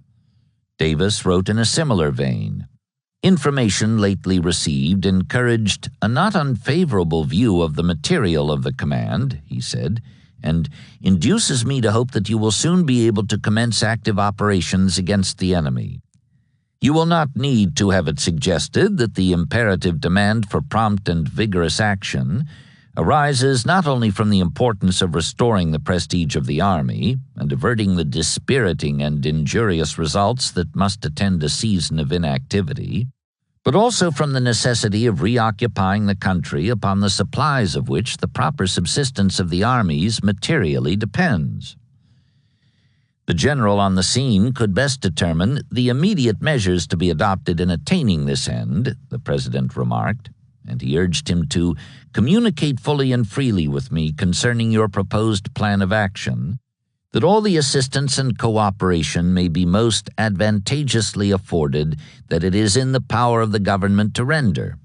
Trusting that your health may be preserved and that the arduous and responsible duties you have undertaken may be successfully accomplished, I remain very respectfully and truly yours, Jefferson Davis. Whereupon, in response to these conciliatory statements of confidence in the general's ability, these offers to replace past bitterness with cordiality, the old trouble rose anew, bringing with it apparent confirmation of the doubts expressed by Benjamin and others at the series of high-level conferences leading to the choice of a new commander for the Army of Tennessee. Johnston had not thought he would get the post. "The temper exhibited toward me makes it very unlikely that I shall ever again occupy an important position," he told a friend in mid-September. But when he learned of his new assignment 3 months later, he was delighted. This reaction lasted no longer, however, than it took him to reach Dalton and read the letters of instruction. As always, he bridled at what he considered prodding, especially from these two, who all through June had tried to persuade him to wreck his army for no purpose, so far as he could see, except as a gesture of sympathy for the garrison penned up in Vicksburg as a result of their unwisdom. Now here they were at it again, trying to nudge him into rashness and disaster. His reply to Seddon was edged with irony. "The duties of military administration you point out to me shall be attended to with diligence," he said, but he added flatly, This army is now far from being in condition to resume the offensive." A similar reply went to Davis. "Your Excellency well impresses upon me the importance of recovering the territory we have lost. I feel it deeply, but difficulties appear to me in the way." These he listed in considerable detail, including a shortage of transportation and subsistence, the long numerical odds the Federals enjoyed, and the poor condition of the roads because of recent heavy rains. He might be able to resist an attack in his present position, he declared, but under the conditions now prevailing, he could not even entertain the notion of delivering one. In short, "I can see no other mode of taking the offensive here than to beat the enemy when he advances and then move forward." There they had it, as indeed they had had it so often before wherever Johnston commanded in this war. The Manassas region beyond the Rappahannock, the York-James Peninsula, the Mississippi heartland, all had been given up by him on the heels of similar protests at suggestions that he assume the offensive or merely stand his ground. Seddon and Davis saw their worst fears realized. If past performance was any indication of what to expect, Johnston would backpedal in response to whatever pressure the enemy brought against him in North Georgia, and this time it would be the national heartland that would pass into Federal possession as a result. Their inclination was to remove him before that happened, but this would mean a return to the problem of finding another commander for the army, which was no more soluble now than it had been in mid-December. They had him, they would have to live with him. The result, as they continued to plead for an advance and he continued to bridle at the prodding, was increased dissatisfaction and petulance at both ends of the telegraph wires connecting Richmond and Dalton. Whatever second thoughts his superiors might be having as to their wisdom in appointing this new commander of the Army of Tennessee, the men under him were delighted. In fact, the pleasure they had experienced on hearing of Bragg's departure was redoubled by the news that Johnston was to take his place. And according to one veteran's recollection, civilians reacted in a similar manner. At every bivouac in the field, at every fireside in the rear, the joyous dawn of day seemed to have arisen from the night. Rations improved with the Virginians' arrival, the clothing issue was liberalized, even a system of furloughs was established. Moreover, whereas Bragg had kept to his tent between campaigns, confined there more often than not by dyspepsia, Johnston not only made it a point to pay frequent visits to all the camps, he also did not limit his attention to men with bars or stars on their collars. He passed through the ranks of the common soldiers, shaking hands with everyone he met, a private was to recall years later. He restored the soldier's pride. He brought the manhood back to the private's bosom. He changed the order of roll call, standing guard, drill, and such nonsense as that. The revolution was complete. He was loved, respected, admired, yea, almost worshipped by his troops. I do not believe there was a soldier in his army but would gladly have died for him. This last was based in part, no doubt, on their knowledge that he would ask of them no dying he could spare them, that he believed as they did in a minimum of bloodshed, and would always sacrifice mere terrain if the price of holding it seemed to him excessive. But there was a good deal more to it than that. Veneration was deepened by affection, and the affection was returned. No matter how touchy Johnston might be in his relations with superiors, he was invariably friendly to those below him on the military ladder, considerate of their needs, and never seeming to fear that this might lessen his dignity or cost him any measure of their respect. One day, soon after his arrival in Dalton, for example, Cheatham brought a number of men from his division over to Army headquarters in a body, accompanied by a band with which to serenade the new commander. Presently, Johnston stepped hatless from his tent to thank them for the music and the visit, whereupon Cheatham performed a highly informal ceremony of introduction. "Boys," he said, affectionately patting the general's bald head 2 or 3 times as he spoke, "this is old Joe." 2. In all seasons and all weathers, stifling heat or numbing cold, the men aboard the Federal blockaders kept their stations, stood their watches, and patrolled their designated segments of the highly irregular 3,000 miles of coastline between Old Point Comfort and Matamoros. Not for them had been the thunderous runs by the frigates and gunboats under Farragut and Porter, during which the world seemed turned to flame and a man's heart pounded as if to break the confines of his ribs, or the exhilarating chases by the raiders under Semmes and Maffett, staged hundreds of miles from the sight of land and punctuated with coaling stops in sinful foreign ports. A sailor who managed to secure a leave from one of the river fleets was sure to receive at home a hero's welcome for his share in the humbling of Vicksburg or Port Hudson, and since her sinking of the Hatteras off Galveston a year ago, the Alabama had added an even 36 Yankee ships and barks and schooners to her string of prizes, while the Florida, after her nimble sprint out of Mobile Bay, had taken just over 24 such merchant vessels in that same span. The men on blockade duty envied blue and gray alike, not only for the stormy present but also for the future still to come. Someday, perhaps, if they survived the boredom and saltpeter, there would be the question, "What did you do, Father, in the war?" Within the limitations of the truth about the only satisfactory answer they could give, satisfactory to themselves, that is, would be, "I'd rather not talk about it."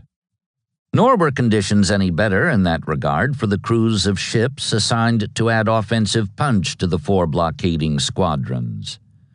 In contrast to 1862, when it had appeared that no saltwater attack could fail, whatever the objective, the year just past had seen no fort subdued, no harbor seized, except along the scantily defended lower coast of Texas, where the year-end gains were far outweighed by the reverses suffered earlier at Galveston and Sabine Pass. If such efforts on the Gulf amounted to little, those on the Atlantic came to less. DuPont's repulse at Charleston and Dahlgren's protracted frustration since had served no purpose the men could discern except to make them thankful that the brass had not seen fit to test the defenses of Wilmington or Mobile. There were dangers enough outside such places, it seemed to them, without venturing any closer, as the Ironsides could testify, having had her timbers shivered by the unscathed David. 2 months later, on December 6th, the Monitor Weehawken, leader of the 9-boat iron column that had steamed into Charleston Harbor back in April, met a harsher and still more ignominious fate, without an enemy in sight. Tied up to a buoy inside the bar, she had taken on an extra load of heavy ammunition, which so reduced her freeboard that the ebb tide flooded an open hawse pipe and a hatch, foundering her so rapidly that she carried 31 of her crew with her on her sudden plunge to the bottom. There was small glory here for either the dead or the survivors, who were promptly transferred to other vessels to keep up the work of raising puffs of brick dust from the defiant ruin of Sumter. Morale was not helped either when they learned of Father Gideon's response to a request from Dahlgren, who knew something of the strain on their nerves because of the jangled state of his own, that a whiskey ration be distributed under medical supervision. Wells did not approve. He recommended that iced coffee or oatmeal mixed with water be used as a pick-me-up instead. Boredom was the main problem, especially for the crews of the blockaders, who could not see that their day-in, day-out service had much to do with fighting at all, let alone with speeding the victory which hard war politicians and editors kept saying was just around the corner. Off Cape Fear, where the sleek gray runners steaming in from Nassau and Bermuda found cover under the unchallenged guns of Fort Fisher, a bluejacket wrote home to his mother, as the letter was paraphrased years later by a student of the era, that she could get some notion of blockade duty if she would go to the roof on a hot summer day, talk to a half-dozen degenerates, descend to the basement, drink tepid water full of iron rust, climb to the roof again and repeat the process at intervals until she was fagged out, then go to bed with everything shut tight. Individual reactions to this monotony, which was scarcely relieved by an unbroken diet of moldy beans, stale biscuits, and sour pork, varied from fisticuffs and insubordination to homosexuality and desertion. Officers fraternized ashore with Negro women, a practice frowned on by the Navy, and mess crews specialized in the manufacture of outlaw whiskey distilled from almost any substance that would ferment in the southern heat, as in fact nearly everything would, including men. Rheumatism and scurvy kept the doctors busy, along with break-bone fever, hemorrhoids, and damage done by knuckles. These they could deal with after their fashion, but there was no medicine for the ills of the spirit, brought on by the strain of monotony, poor food, and unhealthy living conditions, which produced much longer casualty lists than did rebel shells or torpedoes. "Give me a discharge and let me go home," a distraught but articulate coal heaver begged his skipper after months of duty outside Charleston. "I am a poor, weak, miserable, nervous, half-crazy boy. Everything jars upon my delicate nerves." Inside the harbor, Beauregard was about as deep in the doldrums as were the blue-clad sailors beyond the bar. Disappointed that he had not been ordered west to resume command of the army Bragg had inherited from him, privately he was telling friends that his usefulness in the war had ended, and he predicted defeat for the Confederacy no later than spring or summer. He gave as the cause for both of these disasters the persistent inability and obstinacy of our rulers. Primarily he meant Davis, of whom he said, "The curse of God must have been on our people when we chose him out of so many noble sons of the South who would have carried us safely through this revolution." In addition to the frustration proceeding from his belief that presidential animosity, as evidenced by slights and snubs, had cost him the Western command he so much wanted, the Creole's gloom was also due to the apparent failure of a new weapon he had predicted would accomplish, unassisted, the lifting of the Union blockade by the simple process of sinking the blockaders. There had arrived by rail from Mobile in mid-August, disassembled and loaded on 2 flat cars, a cigar-shaped metal vessel about 30 feet in length and less than 4 feet wide and 5 feet deep. Put back together and launched in Charleston Harbor, she resembled the little David-class torpedo boats whose low silhouette made them hard for enemy lookouts to detect.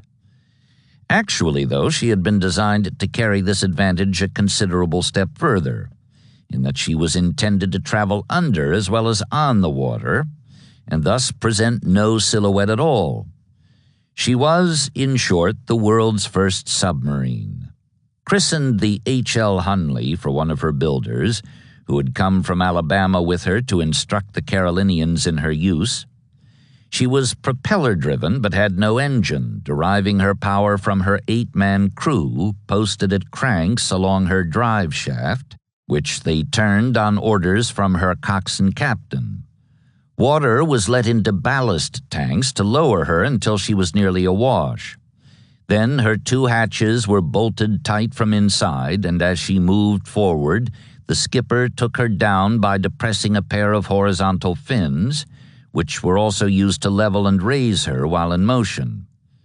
To bring her all the way up, force pumps ejected the water from her tanks, decreasing her specific gravity. Or in emergencies, her iron keel could be jettisoned in sections by disengaging the bolts that held it on, thus causing her to bob cork-like to the surface. A glass port in the forward hatch enabled the steersman to see where he was going while submerged, and interior light was supplied by candles, which also served to warn of the danger of asphyxiation by guttering when the oxygen ran low. Practice dives in Mobile Bay had demonstrated that the Hunley could stay down about 2 hours before coming up for air, and she had proved her effectiveness as an offensive weapon by torpedoing and sinking 2 flatboats there. Her method of attack was quite as novel as her design. Towing at the end of a 200-foot line a copper cylinder packed with 90 pounds of powder and equipped with a percussion fuse, she would dive as she approached her target, pass completely under it, then elevate a bit and drag the tow line across the keel of the enemy ship until the torpedo made contact and exploded well astern of the submarine, whose crew would be cranking hard for a getaway still underwater, and to return to port for a new torpedo to use on the next victim. Beauregard looked the strange craft over, had her workings explained to him by Hunley, and predicted an end to the Yankee blockade as soon as her newly volunteered crew learned to handle her well enough to launch their one-boat offensive against the U.S. Navy. Such high hopes were often modified by sudden disappointments, and the Hunley was no exception to the general application of the rule. Certain drawbacks were soon as evident here as they had been at Mobile earlier, one being that she was a good deal easier to take down than she was to bring back up, particularly if something went wrong with her machinery, and something often did. She was, in fact, as might have been expected from her combination of primitive means and delicate functions, accident-prone. On August 29th, 2 weeks after her arrival, she was moored to a steamer tied to the Fort Johnson dock, resting her engine between dives, when the steamer unexpectedly got underway and pulled her over on her side. Water poured in through the open hatches, front and rear, and she went down so fast that only her skipper and 2 nimble seamen managed to get out before she hit the bottom.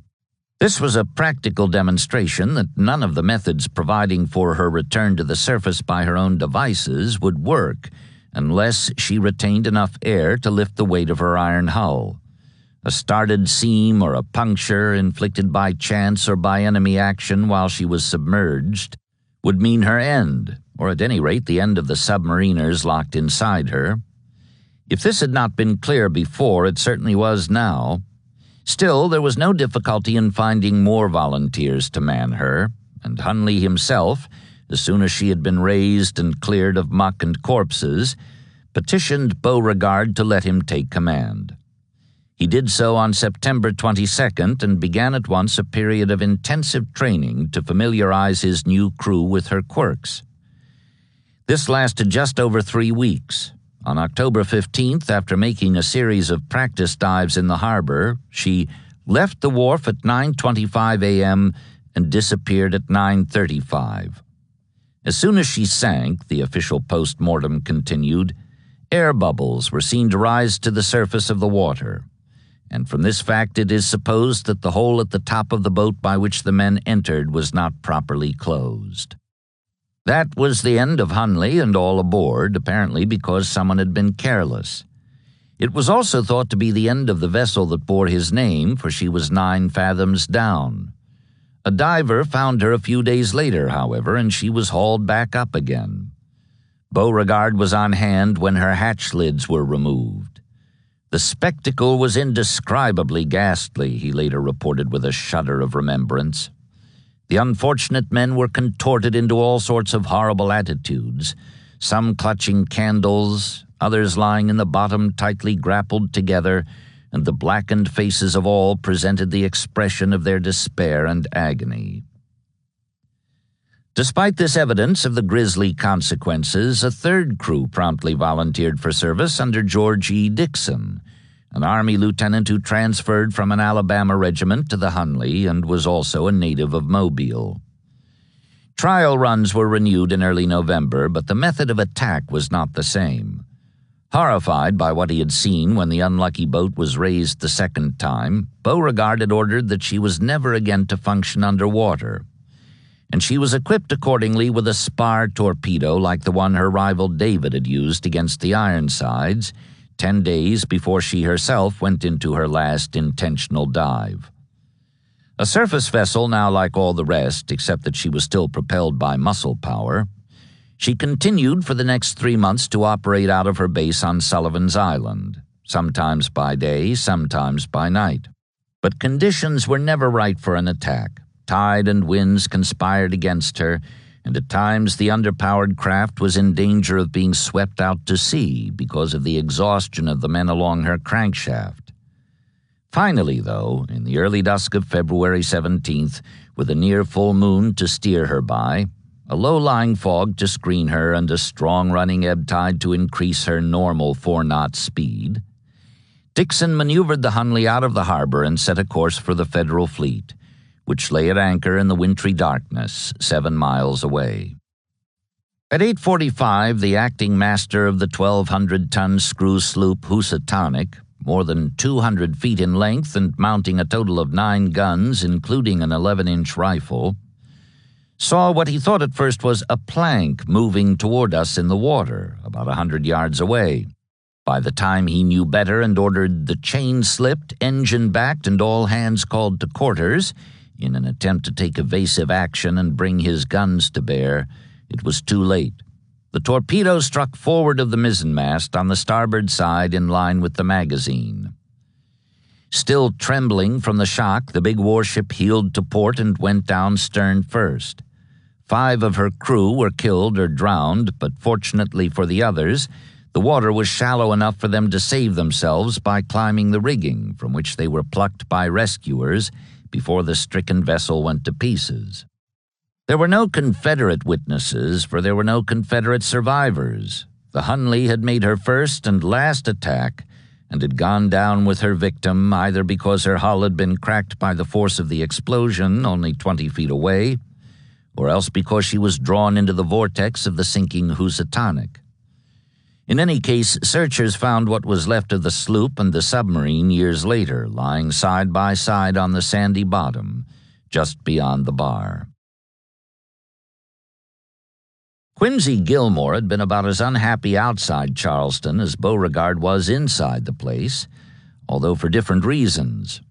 6 months of siege, of suffering far greater losses than he inflicted, had gained him nothing more than Morris Island out on the rim of the harbor, and the chance to heave an occasional long-range shell into the city, a practice which his adversary had predicted would win him a bad eminence in history.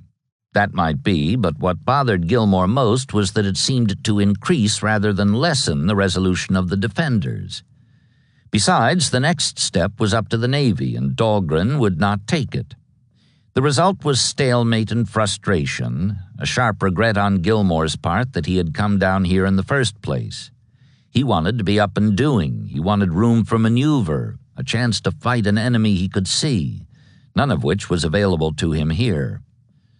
Then in mid-January, a letter from the commander-in-chief relieved his claustrophobia by opening vistas to the south. He was to undertake, without delay, the conquest of Florida. The letter was not sent through regular channels, but was delivered in person by the President's 25-year-old private secretary, John Hay, who arrived wearing a brand-new pair of major's leaves on the shoulders of a brand-new uniform. Moreover, the document he brought with him made it clear that he had been commissioned to play a leading role in the show about to open down the coast. If Gilmore thought it strange at first that the choice for so important a post had been based exclusively on political qualifications, for the young man had had little experience in any other line, he soon perceived, from reading the instructions, that the proposed campaign was intended to be at least as much a political as a military endeavor. "I wish the thing done in the most speedy way possible," Lincoln wrote, "so that, when done, it will lie within the range of the late proclamation on the subject."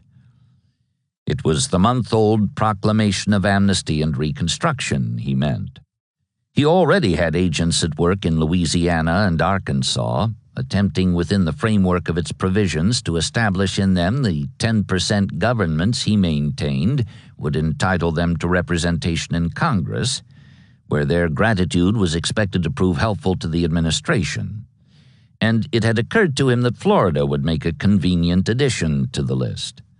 Hay had Unionist friends there who had written to him, he informed his diary and his chief, asking me to come down and be their representative. Lincoln thought it a fine idea. Useful as the young Hoosier was in his present job, he might be even more so in the House. Accordingly, after commissioning him a major and making sure that he was equipped with enough oath blanks to accommodate the 10% of Floridians, who presumably were weary of rebellion, He gave him the letter of instructions to pass along to Gilmore and wished him success in his venture into an unfamiliar field. "Great good luck and God's blessing go with you, John," he said.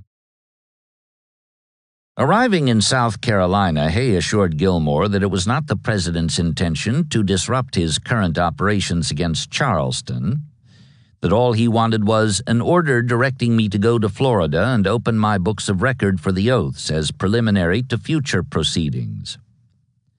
He soon found, however, that the general was not touchy on that point. Far from considering Lincoln's project an intrusion, Gilmore saw it as an endorsement and extension of a proposal he himself had made in letters to Stanton and Halleck that same week, unaware that Hay was on the way from Washington. "I have in contemplation the occupation of Florida on the west bank of the St. Johns River at a very early day," he announced, requesting their approval. He had it in mind to extend his coastal holdings 100 miles inland to the Suwannee River, which he explained would enable him, 1. To procure an outlet for cotton, timber, lumber, turpentine, and other products. 2. To cut off one of the enemy's sources of commissary supplies. 3. To obtain recruits for my colored regiments. And 4. Appended after receiving Lincoln's instructions, which amounted to the approval he was seeking, to inaugurate measures for the speedy restoration of Florida to her allegiance. In addition to these 4 objects and advantages, as he called them, he was also attracted to the venture by the knowledge that the Confederacy had none of its regular troops assigned to the state's defense.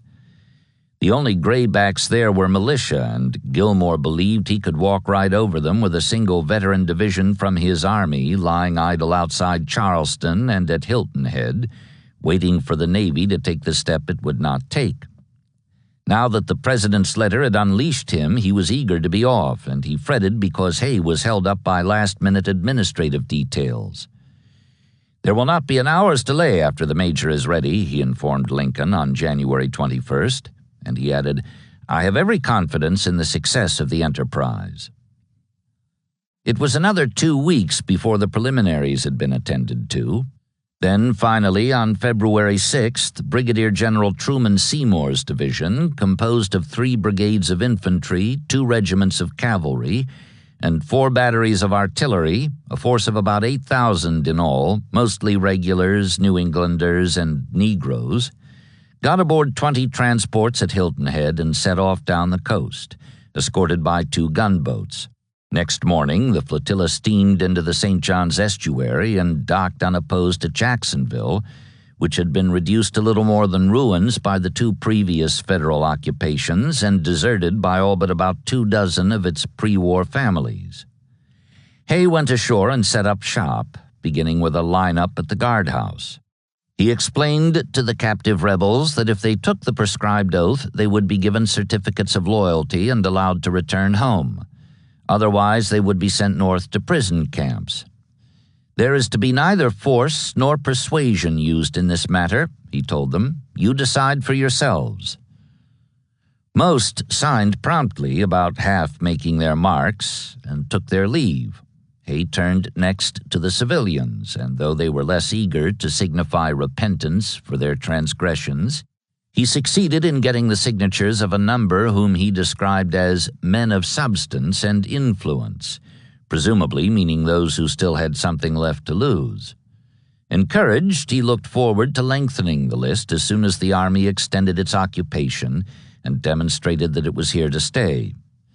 Meantime, he made a $500 investment in Florida real estate, partly because he knew a hard times bargain when he saw one, but also by way of establishing residence for the political race that would follow close upon his securing the signatures of 10% of the qualified electors. He had reason to believe this would not take long.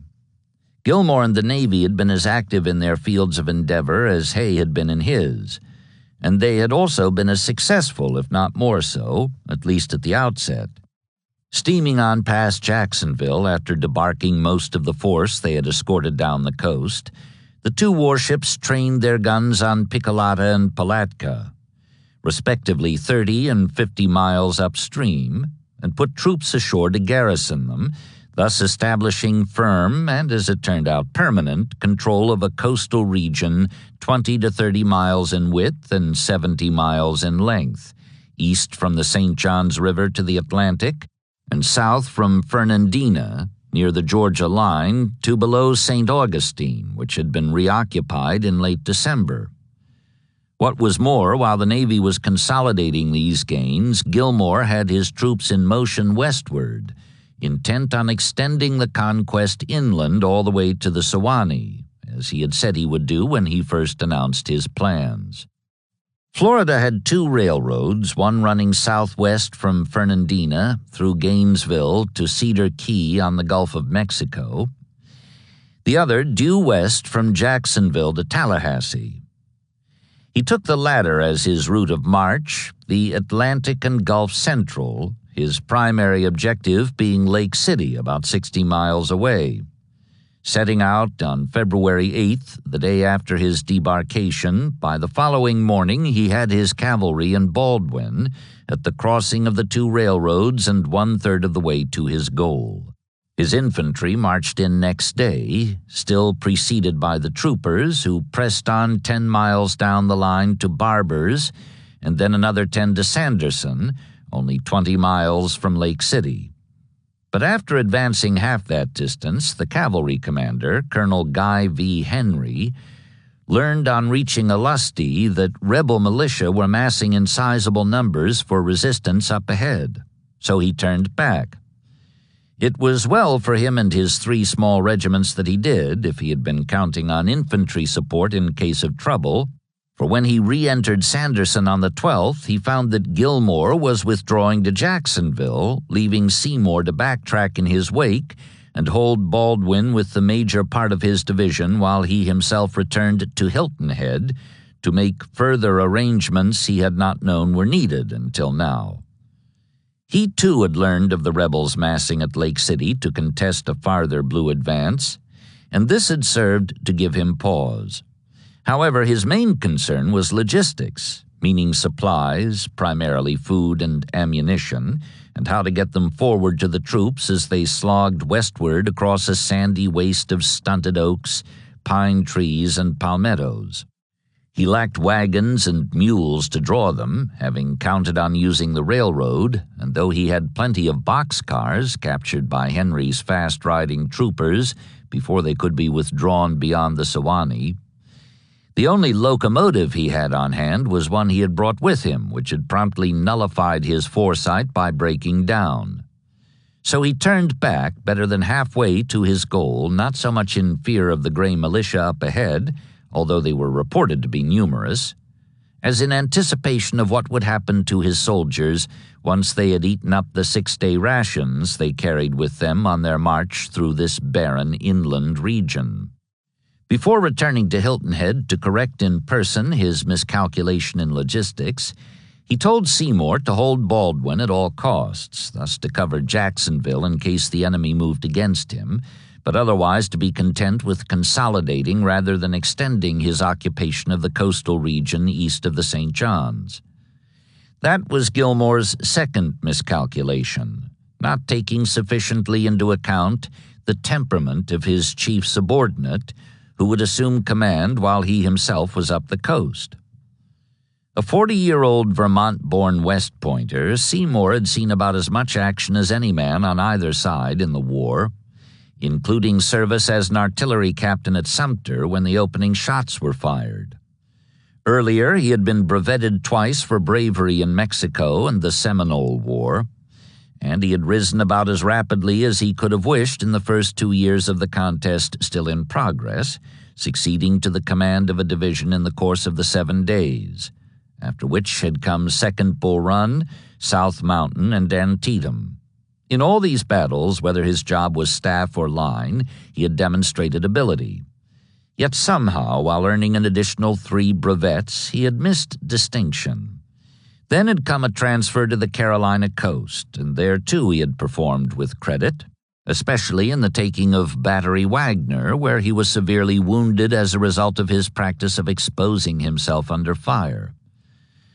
Somehow, though, distinction still eluded him at every turn. And now there was this fruitless westward march across the barrens of North Florida, ended in mid-career by a withdrawal and followed by peremptory instructions for him to remain strictly on the defensive, in the absence of a superior whose outstanding characteristic seemed to him to be an unwillingness to assume the risks that went with gain, and were in fact the handholds to distinction.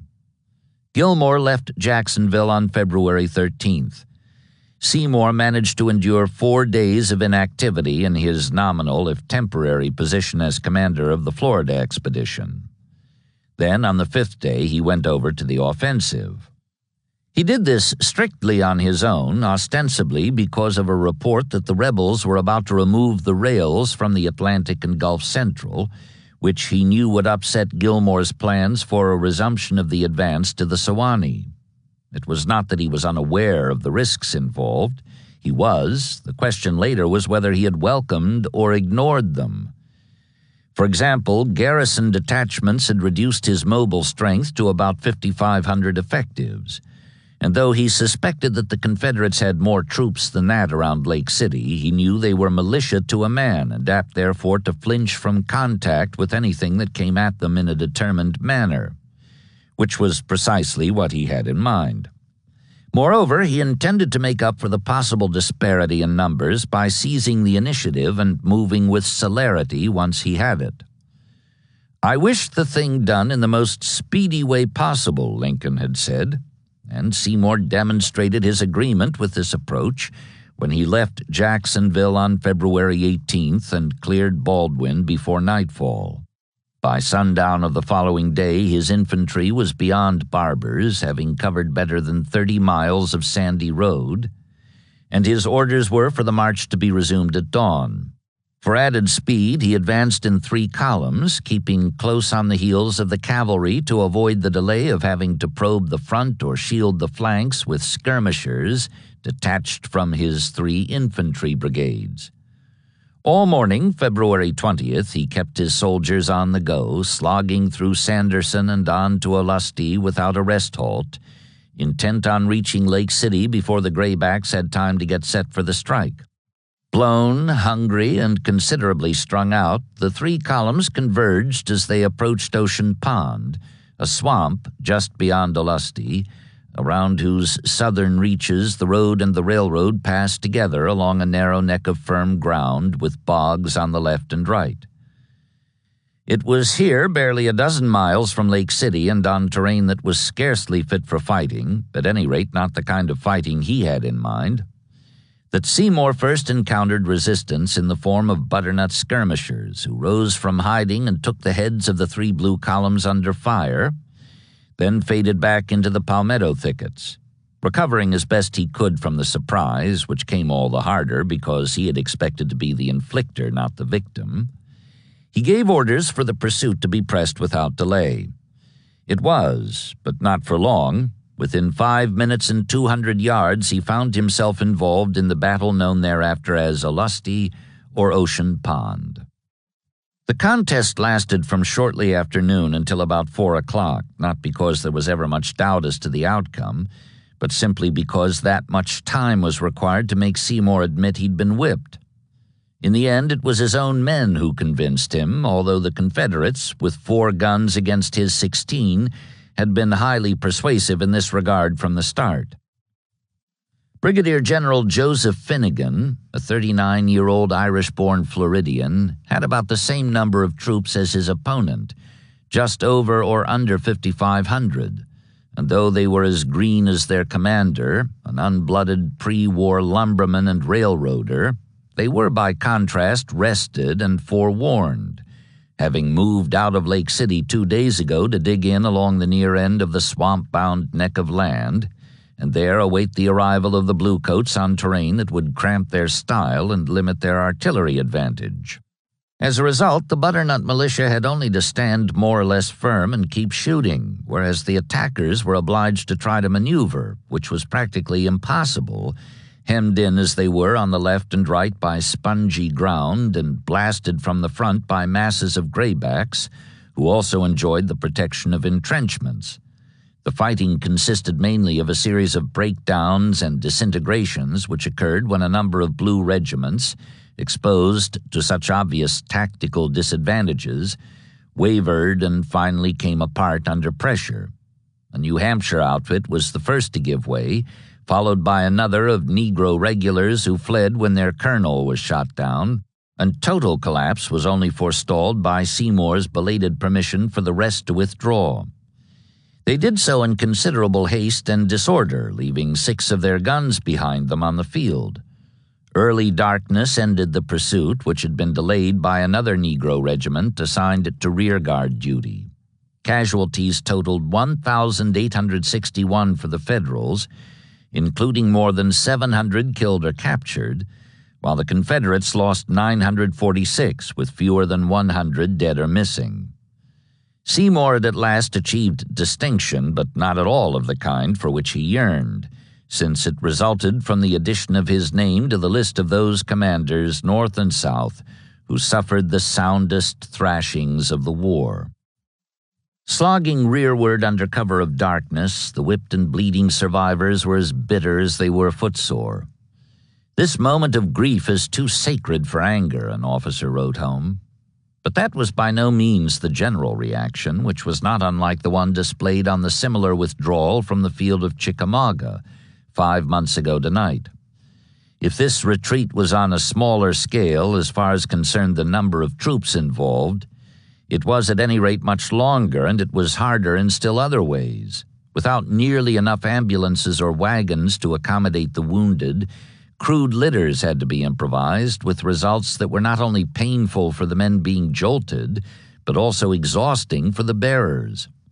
Still, they made good time, better indeed than they had made on the speedy outward march. By moonrise they were at Sanderson, 10 miles from the scene of their defeat, and they passed through Barber's before daybreak.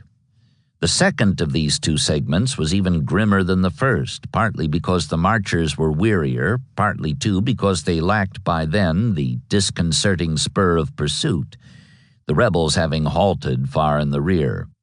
Now they had time for comprehending what had happened back there at Olustee, and that had perhaps the grimmest effect of all. 10 miles we wended or crawled along, a participant afterwards said of the small hour's trek from Sanderson to Barber's. The wounded filling the night air with lamentations, the crippled horses neighing in pain, and the full moon kissing the cold, clammy lips of the dying. Moreover, there was no halt on the 21st at Baldwin, despite previous instructions for holding that vital crossing at all costs. And by sunup of the following morning, the head of the column was in Jacksonville, which it had left 4 days and a hard 100 miles ago. Gilmore's dismay on learning of what had happened in his absence and against his orders was increased by information that the Confederates had advanced beyond Baldwin and were entrenching a line along McGirt's Creek, midway between that place and Jacksonville. Whether this was in preparation for defense or attack, he did not know, though it might well be for the latter, since they were reported to have been heavily reinforced from Georgia.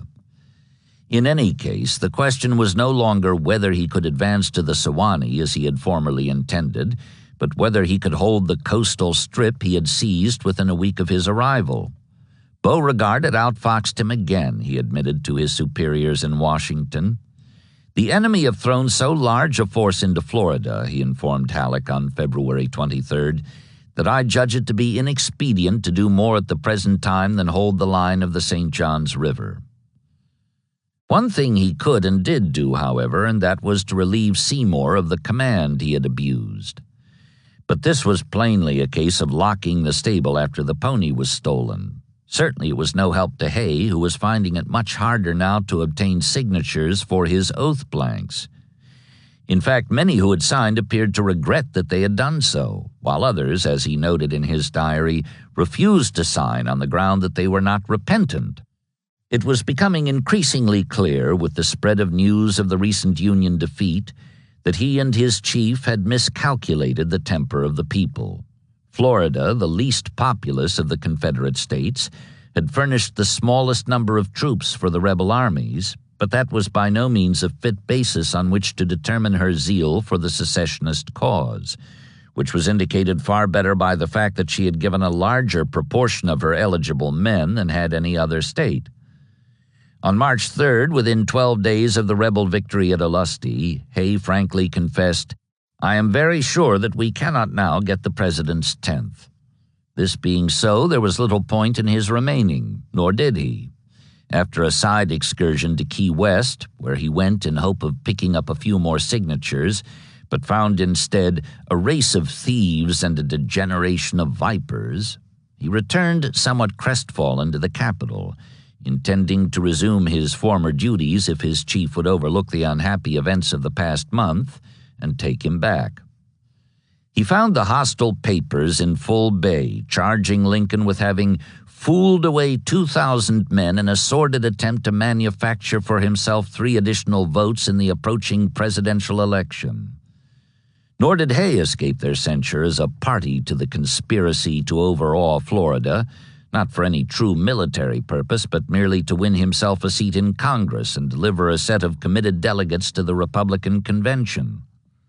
This last, they said, explained the reckless haste that had brought Seymour to defeat, for the convention would be held in June, and the hapless general had been obliged to expose his troops to slaughter in an attempt to carry out his orders to complete the intended conquest of that waste of sand in time for a new government to be formed and delegates to be chosen who would cast their votes for Lincoln's renomination. Returning at the height of the scandal aroused by the failure of his mission, Hay armed himself with extenuating documents for the confrontation with his chief. He expected at least a grilling, for there was enough unpleasant truth in the opposition's charges to make them sting far worse than the usual fabrications. But he was wrong. Lincoln assumed that the young man had done his best in a difficult situation and did not blame him for the trouble the journalists were making. "There was no special necessity of my presenting my papers," Hay wrote in his diary that night, "as I found he thoroughly understood the state of affairs in Florida and did not seem in the least annoyed by the newspaper falsehoods about the matter." Others received a different impression of the president's reaction to this latest in the series of attacks designed to expose him as a master of deceit, an unprincipled opportunist, a clod, a tyrant, a bawdy clown, a monster. Earlier that month, the White House visitor observed that Lincoln seemed deeply wounded by the allegation that he had been willing to pay in blood for votes. As usual, however, even as he was ringed by critics flinging charges at his head, he could see at least one touch of humor in the situation. He told in this connection of a backwoods traveler who got caught one night in a violent storm and who floundered about in the blackness, his sense of direction lost amid blinding zigzags of lightning and deafening peals of thunder, until finally a bolt crashed directly overhead, awesome as the wrath of God, and brought him to his knees, badly frightened. By ordinary, not a praying man, he kept his petition brief and to the point. "O Lord," he cried, "if it's all the same to you, give us a little more light and a little less noise." While Gilmore and Hay, with Seymour's manic assistance, were failing to bring Florida back into the Union under the terms of the Proclamation of Amnesty and Reconstruction, another quasi-military project which had to do with that document, and which likewise had the President's enthusiastic approval, was moving into its final preparatory stages in Virginia. Aimed at nothing so ambitious as the overnight return of the Old Dominion to its former allegiance, this second venture along those lines was an attempt to see that the people there were acquainted at first hand, rather than through the distorting columns of their local papers or the vituperative speeches of their leaders, with the terms of Lincoln's offer, in which case it was presumed a good many of them would be persuaded to see the wisdom of acceptance and the folly of delay. Even if the project fell a long way short of accomplishing the most that could be hoped for, it would at least create doubt and provoke division in the enemy ranks, its authors believed, at a time when the struggle was about to enter its most critical phase. Just as the Florida venture mixed war and politics, so was this Virginia expedition designed to combine a military and a propaganda effort. Lincoln had warned his adversaries that he would not leave any available card unplayed, and this, though it would go considerably further in bloody intent before it was over than he had realized when he approved it, was another example of the fact that he meant exactly what he said. Designed strictly as a cavalry operation, the project had its beginning in the mind of Judson Kilpatrick, who conceived the notion of launching a bold strike at the Confederate capital 60 miles in Lee's rear, for the triple purpose of crippling and snarling the lines of supply and communication between the Rapidan and the James, disrupting the rebel government by jangling the nerves of the people who functioned at its center, and freeing the Union captives being held there in increasingly large numbers since the breakdown of the system of exchange. Like his purpose, his motivation was threefold: love of action, desire for acclaim, and envy. Averill, having recently been applauded for his successful year-end raid into southwest Virginia, the New Jersey cavalryman planned to win far more applause by striking not with a lone brigade but with his whole division, and not at some remote objective on the fringes of the map as Averill had done, but at the very solar plexus of rebellion. Such a blow would outdo all the horseback exploits that had gone before it, including the highly touted rides by Stuart in his heyday. Besides, Kilpatrick did not believe the hit-and-run operation would be nearly as risky, or anyhow as difficult, as it sounded. His information was that Richmond was scantily protected by inexperienced home guardsmen who would not be able to offer serious resistance to an approximately equal number of veteran troopers armed with 7-shot repeaters, not to mention the fact that his strength would be more than doubled once he broke through the rim of the city's defenses by the liberation and addition of some 5,000 bluecoats reported to be at Libby and on Belle Isle. A more difficult problem just now was how to go about securing the approval he had to have before he could take off southward on the venture he was sure would bring him fame. He had little caution in his makeup, but at any rate he knew better than to propose his scheme to Pleasanton, who might hog it, or to the overcautious Meade, who would be certain to see it as harebrained and reject it in short order. Instead, he took care to communicate in private with certain persons known to be close to the highest authority of all.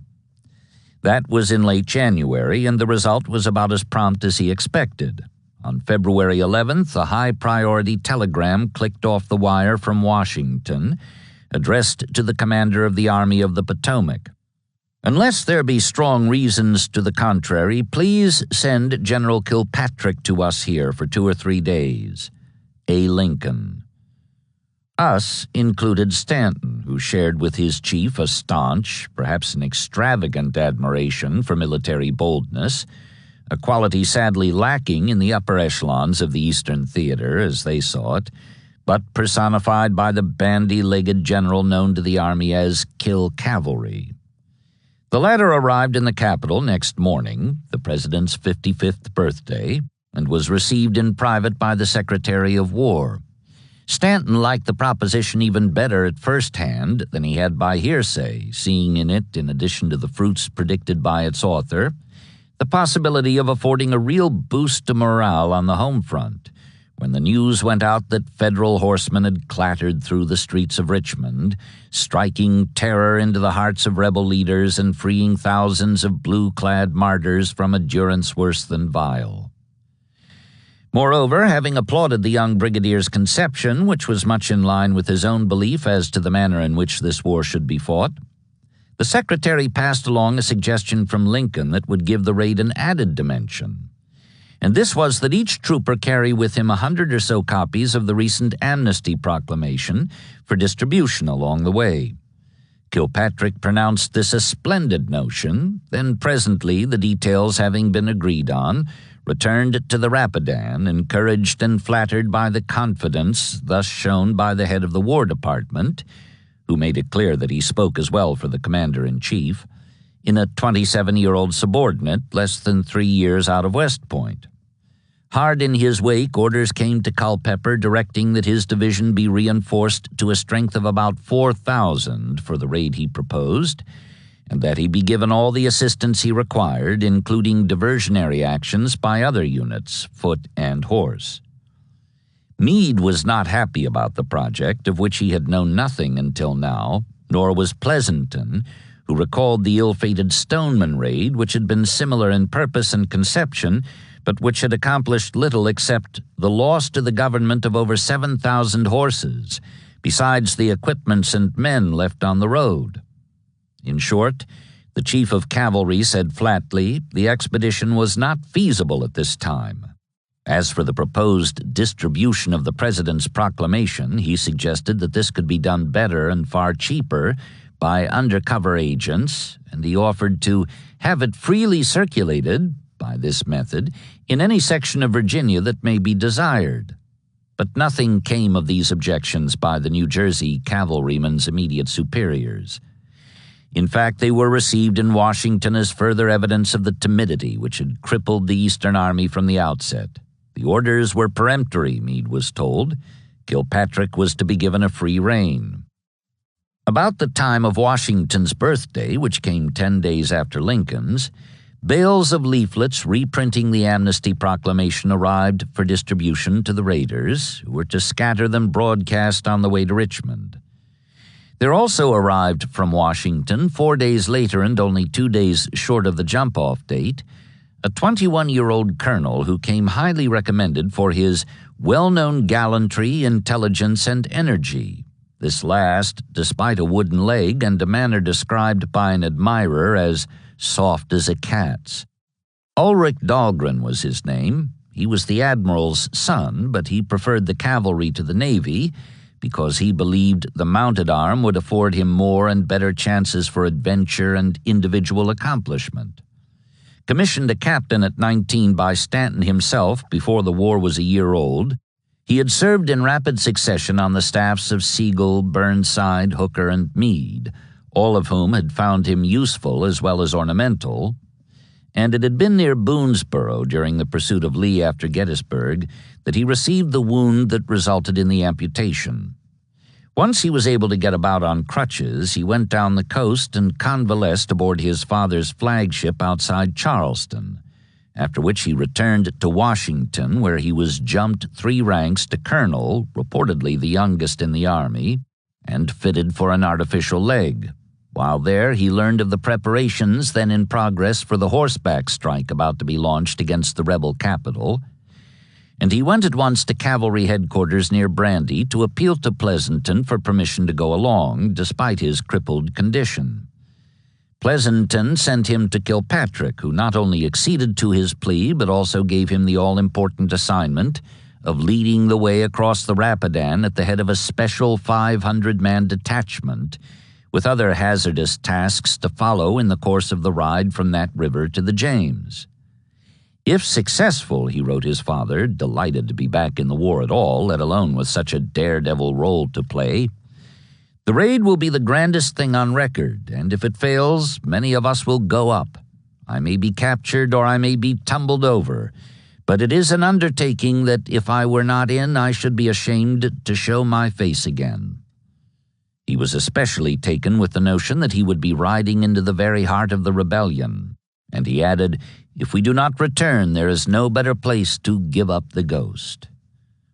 Jump-off was set for an hour before midnight, February 28th, and proceeded without a hitch, partly because Lee was pulled off balance by Sedgwick, who had shifted his corps upstream that day as if for a crossing in that direction, while Kilpatrick was massing his 3,585 troopers under cover of the woods in rear of Ely's Ford, 20 miles downriver.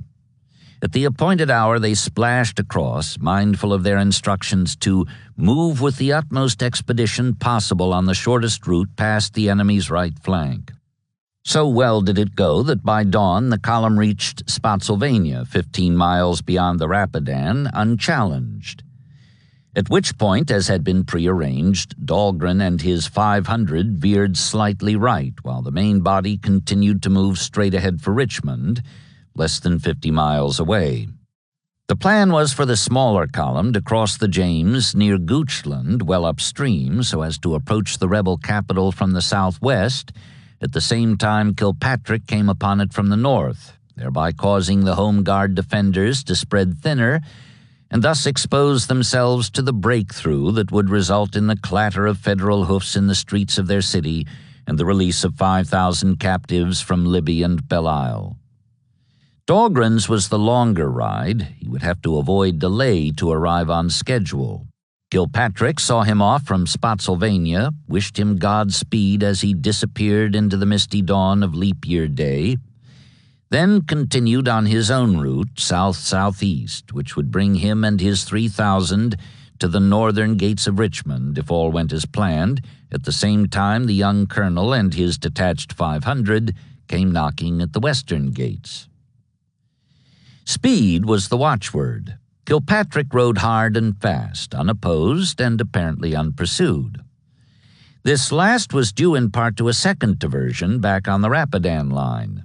While Sedgwick was feinting westward, George Custer was shifting his 1,500-man cavalry brigade even farther in that direction for a dash southward into Albemarle County, a movement designed to attract still more of Lee's attention away from the heavier column rounding his opposite flank. Custer, like Kilpatrick, had certain peculiarities of aspect. "This officer is one of the funniest-looking beings you ever saw," a colonel on Meade's staff wrote home, "and looks like a circus rider gone mad. He wears a hussar jacket and tight trousers of faded black velvet trimmed with tarnished gold lace. His head is decked with a little gray felt hat.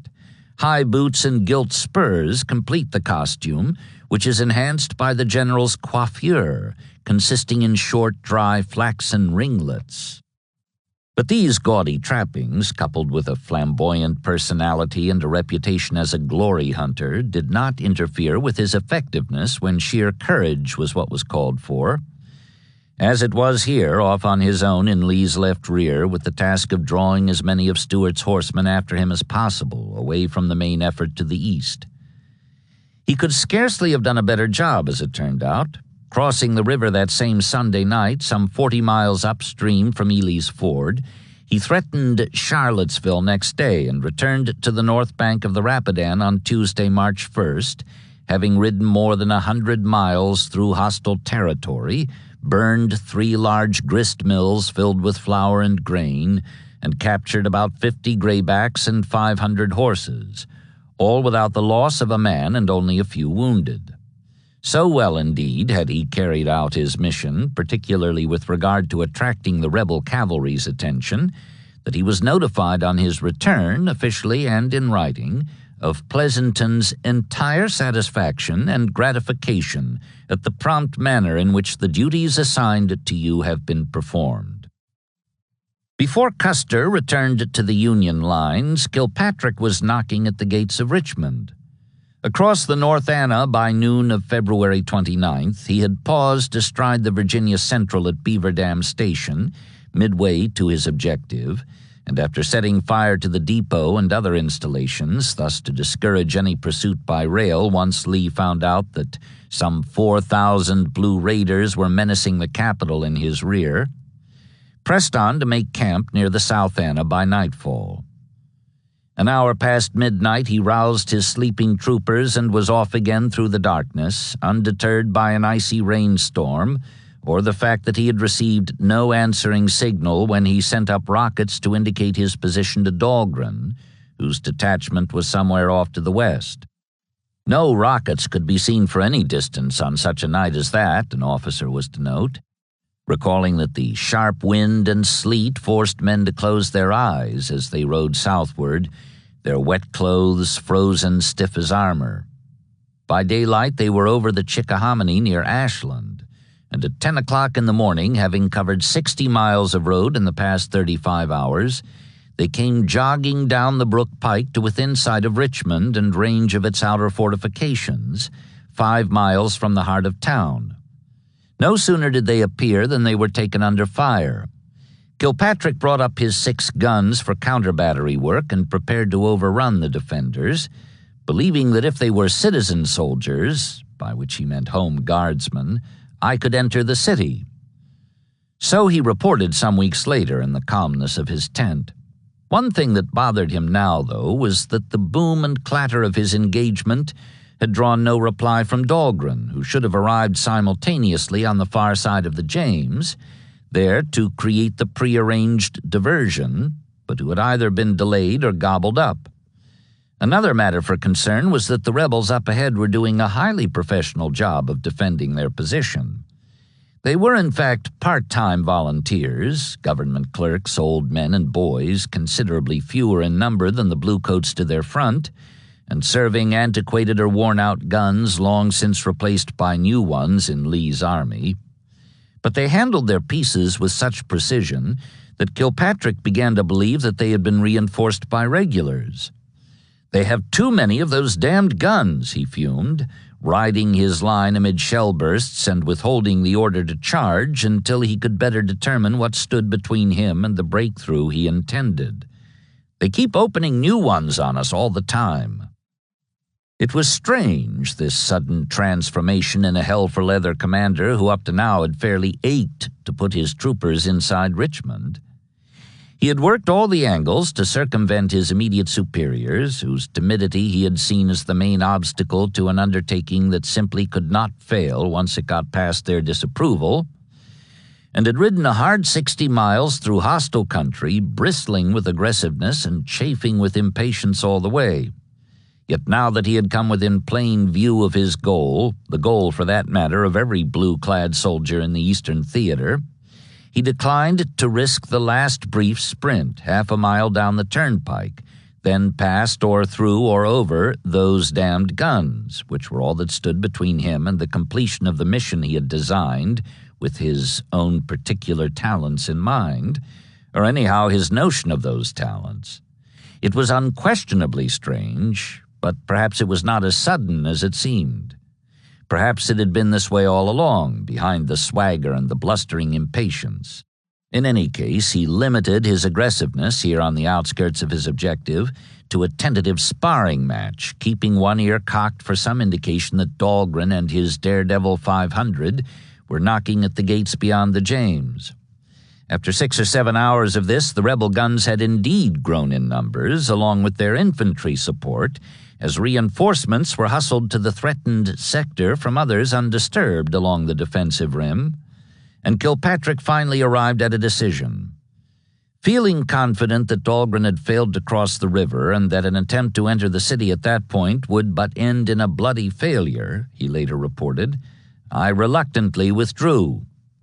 He fell back northeastward, recrossing the Chickahominy at Meadow Bridge to give his men and horses some badly needed sleep in the sodden fields around Mechanicsville, where Lee had opened his 7 days offensive just over 20 months ago. There had been no fighting here since then, but presently there was.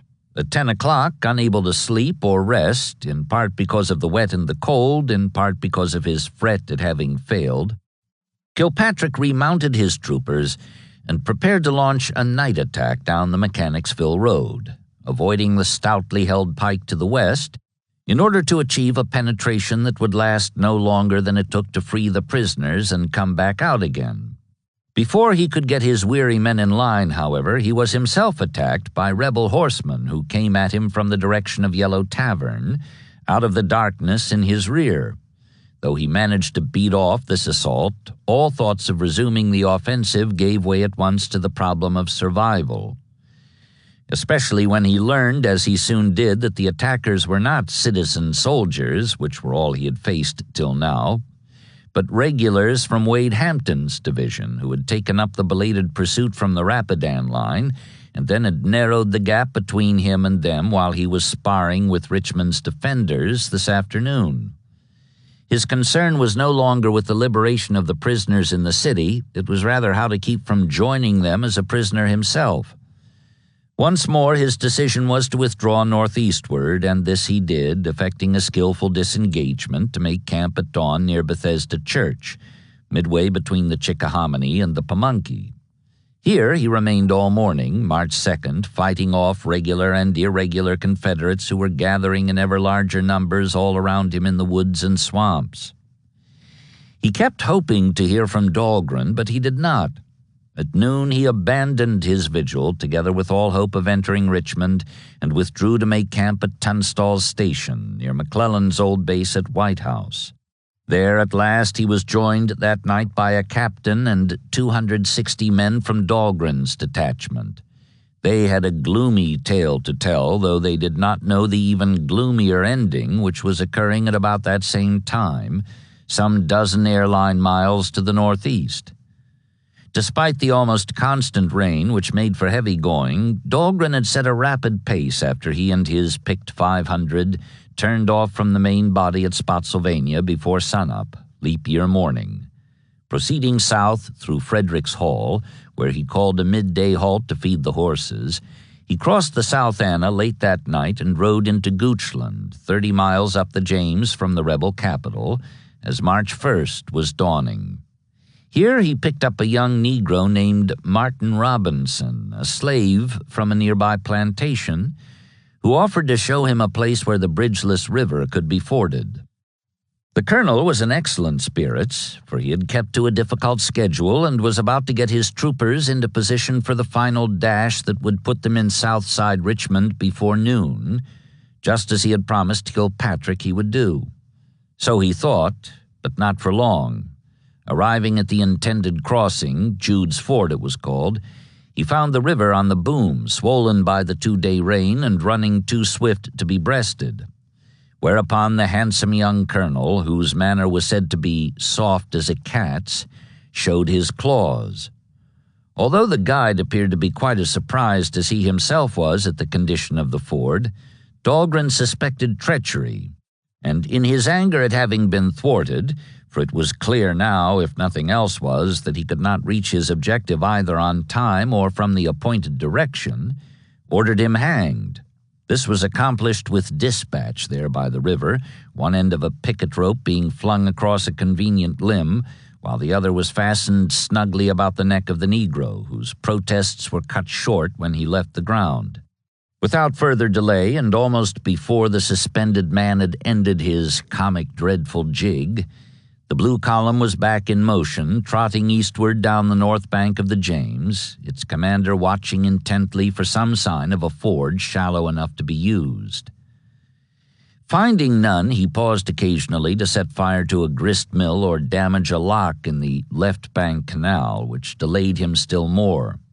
It was late afternoon by the time he cleared Short Pump, 8 miles from Richmond, and heard the boom of guns in the misty northeast distance.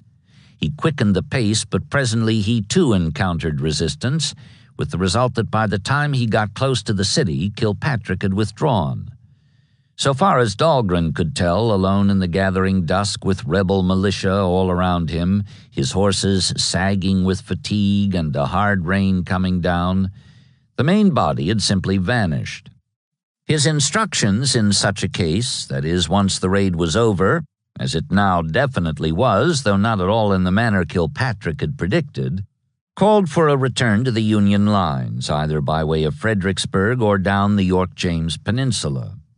He chose the former route, turning off to the north, away from Richmond and across the Chickahominy, well above Meadow Bridge. His troopers had had little sleep in the past 3 nights, and by now the column had split in 2, some 300 of the men becoming separated from the rest in the gloom and confusion. These were the ones, 260 of them at any rate, about 40 were captured or shot from their saddles next day, who joined the main body at Tunstall's the following night. Meanwhile, Dahlgren and the remaining 200 managed to cross the Pamunkey a few miles north of there, and continued on through the darkness to the Mattapony, exchanging shots with roving bands of rebels all the way. This stream, too, they crossed, but they got only a bit farther. Approaching King and Queen Courthouse just beyond the river, they stumbled into an ambush laid in their path by Fitzlee's regulars, who had also arrived from the Rapidan by now. Dahlgren, riding point, decided to brazen or bluff his way through. Or perhaps he recalled that he had told his father there was no better place to die. "Surrender, you damned rebels," he cried, flourishing his revolver, "or I'll shoot you." The answering volley unhorsed him with 4 bullets in his body, and witnesses afterwards testified that before he struck the ground, he had already given up what he had called the ghost. Most of those with him were likewise killed or captured, a number being flushed from hiding next morning by pursuers who put bloodhounds on their trail. Kilpatrick was incensed when he heard of this unchivalrous practice from a dozen of Dahlgren's men who managed to get through to him a few days later at Yorktown, where he ended his withdrawal down the peninsula, safe within the Union lines. He spoke in his official report of the colonel's death as murder, a curious charge for a professional to make. But he did not hesitate in that same document to blame the dead man for the unhappy outcome of the project he himself had planned and led. "I am satisfied that if Colonel Dahlgren had not failed in crossing the river," he declared, "I should have entered the rebel capital and released our prisoners." As it was, instead of decreasing the prison population of Richmond, he had increased it by some 300 veteran troopers. His total loss was 340, but a good many of them were killed, and in addition had lost 583 horses in the course of the ride, plus another 480 too broken down to be of any further use when it was over. About the only profit he could point to was the incidental damage inflicted on various installations along the way, together with the claim that several thousand of the president's amnesty proclamations were scattered throughout the entire country. In point of fact, a sizable proportion of these last had been unloaded as dead weight, heaved overboard into roadside ditches when the project degenerated into a race for survival, and whatever of propaganda value was derived from the scattering of Lincoln's amnesty offer had been considerably offset by the hard-handed excesses of the blue troopers engaged in an expedition whose most lamented casualty, according to a Richmond editor, was a boy named Martin, the property of Mr. David Meems of Goochland. Even so, the resentments stirred up in the course of the raid were mild indeed, compared to those that developed on both sides when it was over, particularly in regard to Ulrich Dahlgren, whose zeal was even more in evidence after his death than it had been before he toppled from his horse near King and Queen. His body was subjected to various indignities, including the theft of his artificial leg, the clumsy removal of one of his fingers to get at a ring he was wearing, and the scavenging of other of his private possessions, such as his watch, his boots, and even his clothes. News of these atrocities created a stir of outrage in the North, but this in turn was overmatched by the furor that followed in the South upon the publication of certain papers found among his personal effects. These included the draft of an address to his command and a detailed set of instructions for what he called a desperate undertaking. "We will cross the James River into Richmond," he had written, "destroying the bridges after us and exhorting the released prisoners to destroy and burn the hateful city. And do not allow the rebel leader Davis and his traitorous crew to escape." Thus the proposed address, though there was no evidence that it had been delivered. The instructions were more specific. The men must keep together and well in hand, he urged, and once in the city it must be destroyed and Jeff Davis and cabinet killed. Pioneers will go along with combustible material. To Southerners, when these exhortations to arson and assassination were released in print, it appeared that this amounted to hoisting the black flag, and they called bitterly for emulation of the example set, conveniently forgetting, it would seem, Quantrill's previous excesses out in Kansas. One of the angriest among them was Seddon, who sent copies of the documents to Lee, stating that in his opinion their diabolical character required something more than a mere informal publication in our newspapers. "My own inclinations are toward the execution of at least a portion of those captured at the time. I desire to have the benefit of your views and any suggestions you may make." Lee replied that he too was shocked by the details of this barbarous and inhuman plot, but that execution of the captured troopers would bring retaliation, and he wanted no part of a hanging match with the Yankees. Besides, he told the secretary, I do not think that reason and reflection would justify such a course. I think it better to do right, even if we suffer in so doing, than to incur the reproach of our consciences and posterity. Instead, he sent the inflammatory documents across the lines to Meade, together with a note inquiring whether the designs and instructions of Colonel Dahlgren as set forth in these papers were authorized by the United States government or by his superior officers, and also whether they have the sanction and approval of those authorities. Meade investigated the matter and replied that neither the United States government, myself, nor General Kilpatrick authorized, sanctioned, or approved the burning of the city of Richmond and the killing of Mr. Davis and cabinet, nor any other act not required by military necessity and in accordance with the usages of war. He also included, for whatever it was worth, a letter from Kilpatrick impugning the authenticity of the papers. But I regret to say, Meade privately informed his wife, Kilpatrick's reputation and collateral evidence in my possession rather go against this theory. There the matter rested, so far at least as Meade and Lee were concerned. As for Lincoln, he too was willing to let it lie, if it only would, and he did not call, as he had done after the frustration of the first of his two attempts to extend the influence of his amnesty proclamation, for more light. There had been quite enough of that by now. Both failures were depressing for him to look back on, especially the second. The Florida expedition had been merely a fiasco, a military embarrassment, but the Kilpatrick raid was that and more, adding as it did a deeper bitterness to a fratricidal struggle which, in all conscience, was bitter enough already.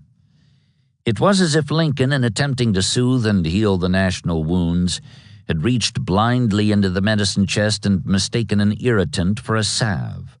That this had been the effect was shown in part by the reaction of newspapers north and south. Calling hotly for reprisal, the Richmond Examiner now saw the conflict as a war of extermination, of indiscriminate slaughter and plunder, while the New York Times exulted in the damage done by the raiders in Virginia and gloated over reports brought back of the large number of dilapidated and deserted dwellings, the ruined churches with windows out and doors ajar, the abandoned fields and workshops, the neglected plantations.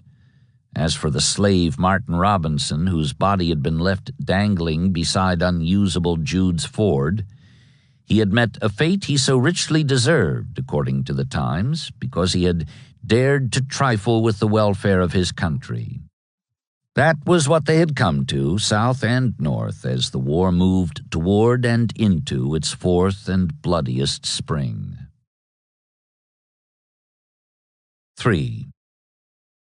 For Grant, the 3-month span of comparative idleness that came after the storming of Missionary Ridge was nothing like the one that had followed his earlier triumph at Vicksburg.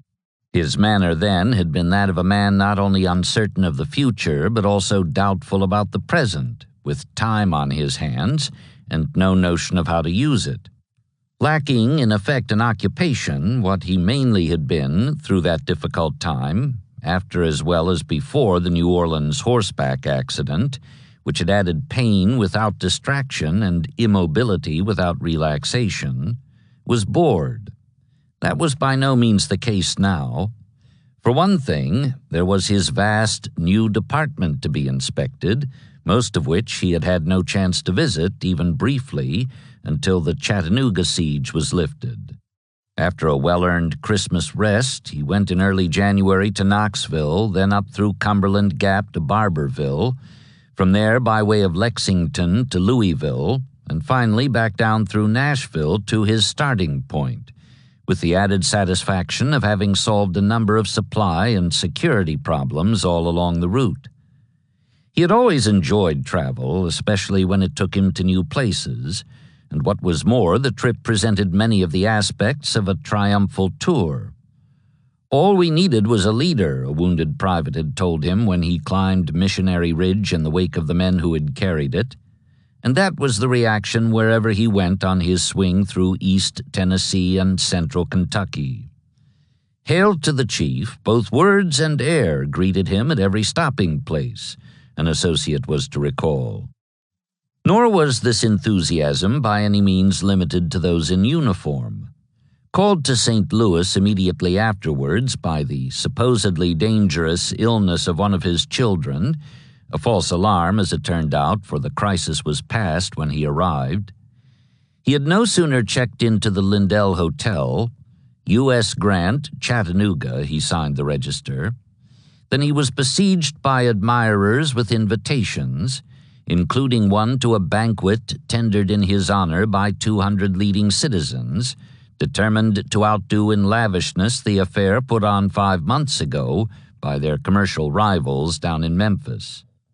This he accepted, along with a resolution of thanks from the Common Council. If he was modest in his demeanor at such functions and brief in his response to speeches of praise, that did not mean that he enjoyed them any less. The fact was, he enjoyed them very much, comparing the treatment accorded him now with the attitude he had encountered in pre-war days, a brief 5 years ago, when he tried his hand at selling real estate in this same city and hard-scrabble farming just outside it, and failed at both so thoroughly that he had been reduced to peddling firewood in its streets. This he knew was the way of the world, but he enjoyed the drama of the contrast between then and now, especially here in his wife's home state, where the opinion once had been fairly unanimous, not only that she had married beneath her station, but also that she had saddled herself with a husband who turned out to be a failure in his chosen line of work and a ne'er-do-well in several others. In addition to these honors done him at first hand, others came from a distance, including 3 that arrived in rapid order from the seat of government before the year was out.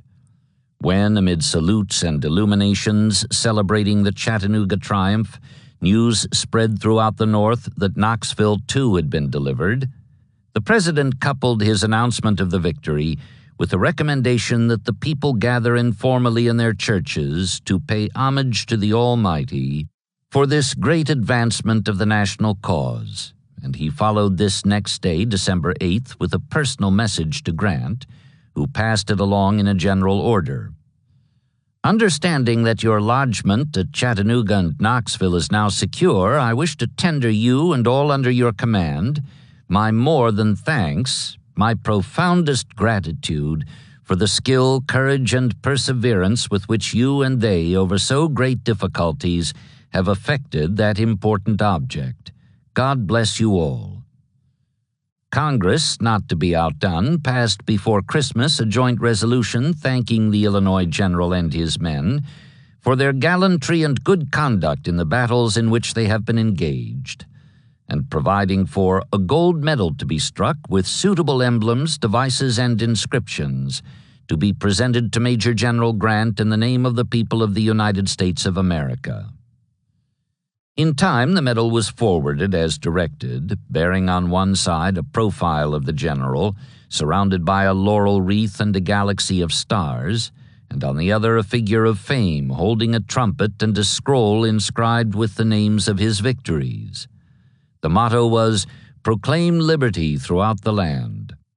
Meantime, a bill was offered to revive the grade of lieutenant general, previously held only by George Washington and Winfield Scott, the former briefly, the latter merely by brevet, for the purpose of assuring that Grant, for whom alone it was intended, would assume by virtue of that lofty rank the post now occupied by Halleck, who stood above him on the list of major generals. Senator James Doolittle of Wisconsin, for one, was specific in his reasons for supporting the proposal. So far in the war, he declared with an enthusiasm that avoided understatement, Grant had won 17 battles, captured 100,000 prisoners, and taken 500 pieces of artillery. He has organized victory from the beginning, and I want him in a position where he can organize final victory and bring it to our armies and put an end to this rebellion." Doolittle's colleagues wanted final victory too and agreed that the probable way to get it would be to apply the Western formula in the East. But a majority shared two objections to the course proposed.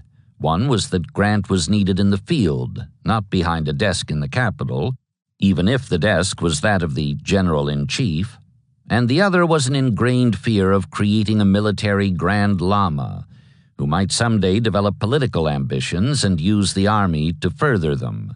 As a result, the bill failed to pass. On the face of it, this seemed no great loss, since Grant by then had already offered the government his solution to the problem of how to win the war, only to have it rejected out of hand.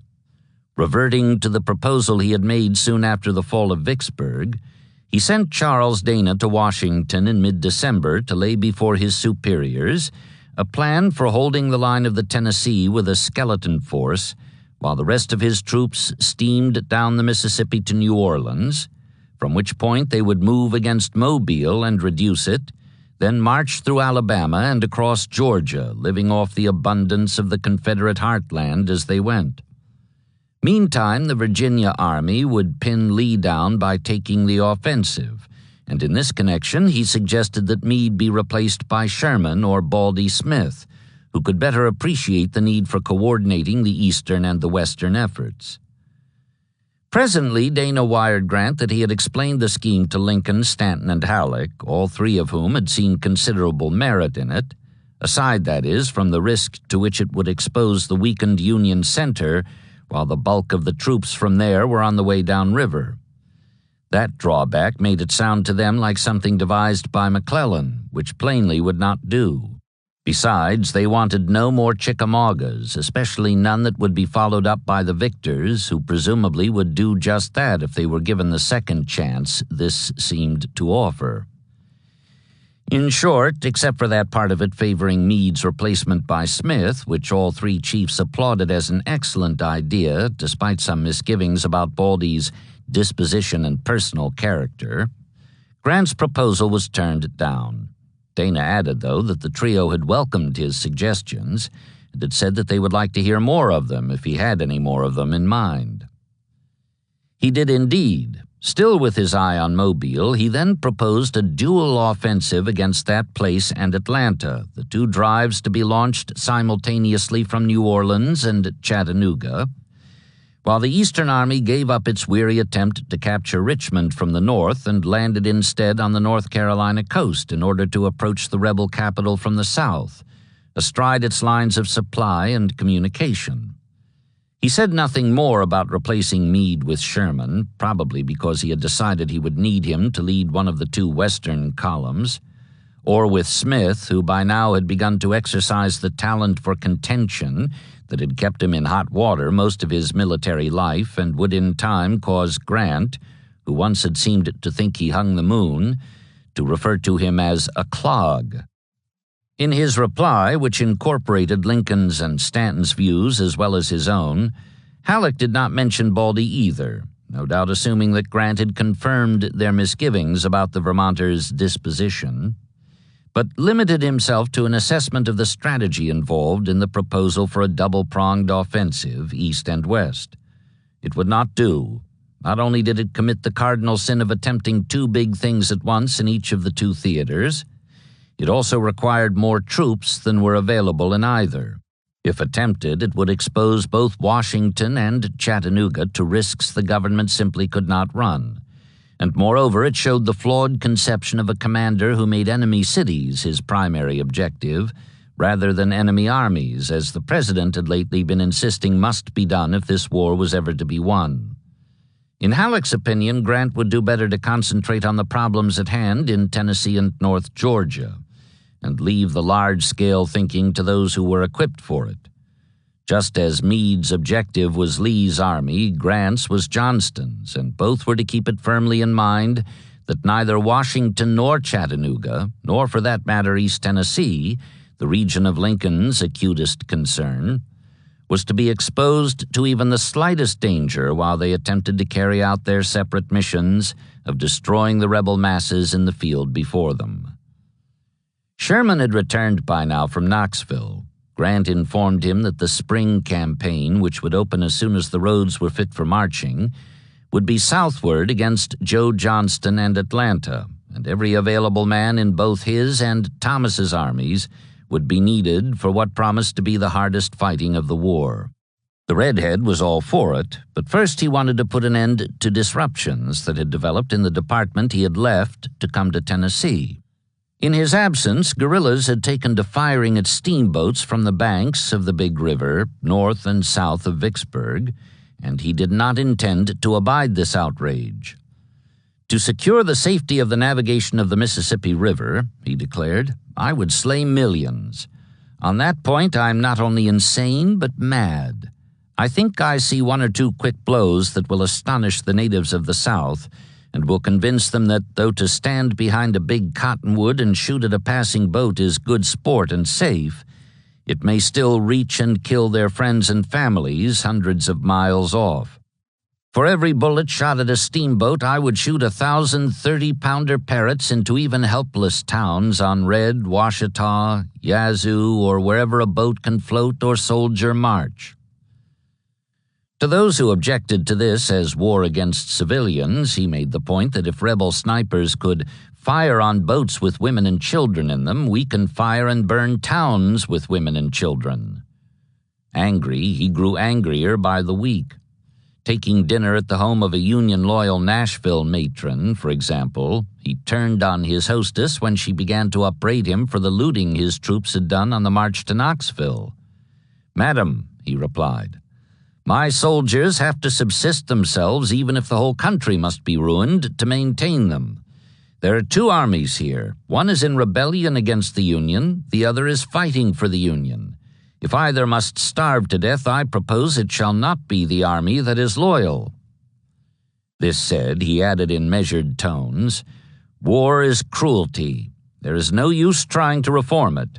The crueler it is, the sooner it will be over." His main fear just now is that the guerrillas along the lower Mississippi, emboldened by the example of the snipers, would band together in sufficient strength to attack the reduced garrisons at various river ports and thus undo much that had been accomplished at a considerable expense of federal blood and ingenuity in the past year. It was Sherman's notion, a notion made more urgent by the need for reducing those garrisons still further in order to furnish additional troops for the campaign scheduled to open in North Georgia in late March or early April, to return to Mississippi between now and then rather than keep his veteran soldiers lying idle in their winter camps and nip this threat of renewed obstruction in the bud.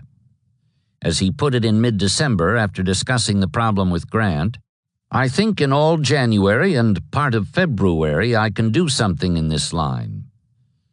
He did not propose to waste his energies in running down individual snipers, which would be like trying to rid a swamp of mosquitoes by swatting them one by one, but rather to destroy the economy, the society even if need be, that afforded them subsistence. The way to do this, he maintained, was to wreck their production and transportation facilities so thoroughly that they would have nothing left to defend and nothing left to live on if they attempted resistance for its own sake. What was more, the situation there seemed made to order for the execution of such a project. Less than 200 miles east of Jackson was Selma, Alabama, whose cannon foundry and other manufacturing installations Jefferson Davis had admired on his October visit, and roughly midway between them was Meridian, where 3 vital railroads intersected and which served as a storage and distribution center, not only for industrial products from the east, but also for grain and cattle from the fertile Black Prairie region just to the north. A rapid march by a sizable force eastward from Vicksburg, then back again for a total distance of about 500 miles, could be made within the 2 available months, he believed, and the smashing of these 2 major objectives, together with the widespread destruction he intended to accomplish en route, would assure a minimum of trouble for the skeleton command he would leave behind when he came back upriver to rejoin Grant for the drive on Atlanta. which Johnston, incidentally, would be much harder put to defend without the rations and guns now being sent to him from Meridian and Selma. That was what the Ohioan had had in mind when he spoke of 1 or 2 blows that will astonish the natives. There were, as he saw it, 3 main problems, each represented by an enemy commander who would have to be dealt with in launching this massive raid, first across the width of Mississippi and then beyond the Tombigbee to a point nearly halfway across Alabama. One was Polk, who had in his camps of instruction at Demopolis, between Meridian and Selma, the equivalent of 2 divisions with which to oppose him. Another was Johnston, who might send heavy detachments rearward by rail to catch him far from base and swamp him. The third was Forrest, who by now had attracted a considerable number of recruits to the cavalry division he was forming in North Mississippi, and could be expected to investigate, in his usual slashing manner, any blue activity within reach. Discussing these problems with Grant, Sherman arrived at answers to all 3. As for the first, he would employ no less than 4 divisions in his invasion column, 2 from McPherson's corps at Vicksburg and 2 from Hurlbut's at Memphis, which he would pick up on his way downriver, for a total of 20,000 infantry, plus about 5,000 attached cavalry and artillery. That should take care of Polk, who could muster no better than half that many, unless, that is, he was reinforced by Johnston, and Grant agreed to discourage this by having Thomas menace Dalton. Forrest, the remaining concern, was to be attended to by a special force under W. Suey Smith, recently placed at the head of all the cavalry in the Army of the Tennessee. At the same time the main body started east from Vicksburg, Smith was to set out south from West Tennessee with instructions to occupy and defeat Forrest on the way to a link-up with Sherman at Meridian, from which point he and his troopers would take the lead on the march to Selma. His superiors saw, of course, that his more or less incidental defeat of Forrest en route to the initial objective was a lot to ask, but to make certain that he did not fail, they arranged for him to be reinforced to a strength of 7,000, roughly twice the number Forrest had in his Green command. In any case, having arrived at this solution to the third of the 3 problems, Grant and his red-haired lieutenant parted company for a time, the latter to enjoy a Christmas leave with his family in Ohio, while the former set out shortly afterward on the triumphal inspection tour through East Tennessee and Kentucky, followed by what turned out to be a pleasant visit to St. Louis, where he was dined and toasted by civic leaders who once had looked askance at him as a poor catch for a Missouri girl. In Memphis by mid-January, Sherman found Hurlbut busy carrying out instructions he had sent him to prepare 2 divisions for the trip downriver and the long march that would follow. While there, he also conferred with Smith, stressing the need for promptness and a vigorous celerity if his horsemen, with nearly twice the distance to cover from their starting point at nearby Collierville, were to reach Meridian at the same time as the foot soldiers, who would set out simultaneously from Vicksburg.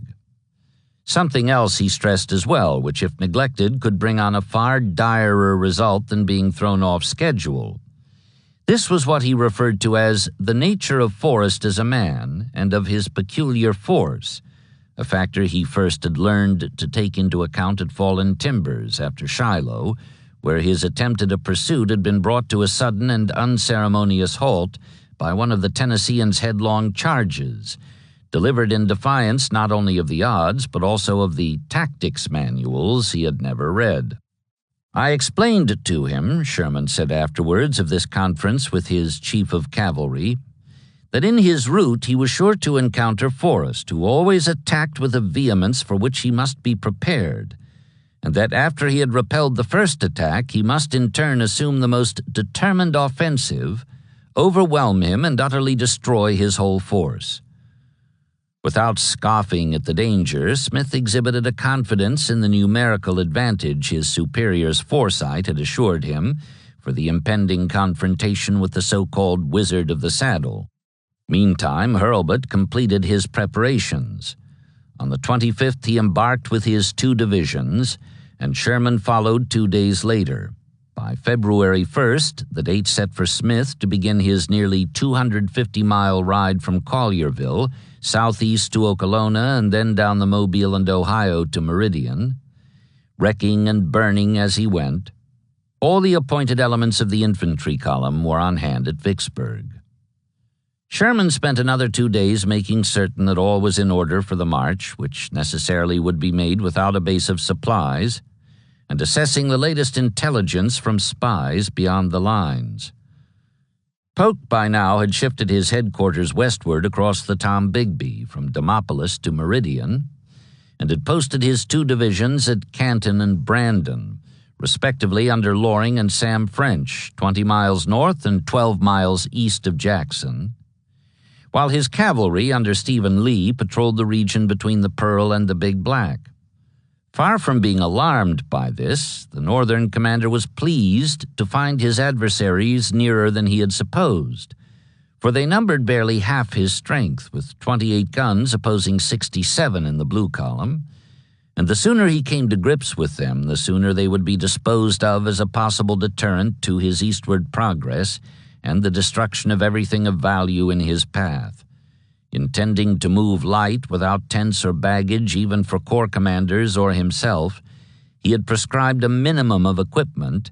The expedition is one of celerity, he said, and all things must tend to that. But even so, the 20-day supply of such essentials as hardtack, salt, and coffee, together with ammunition and medical stores, required a 1,000-wagon train.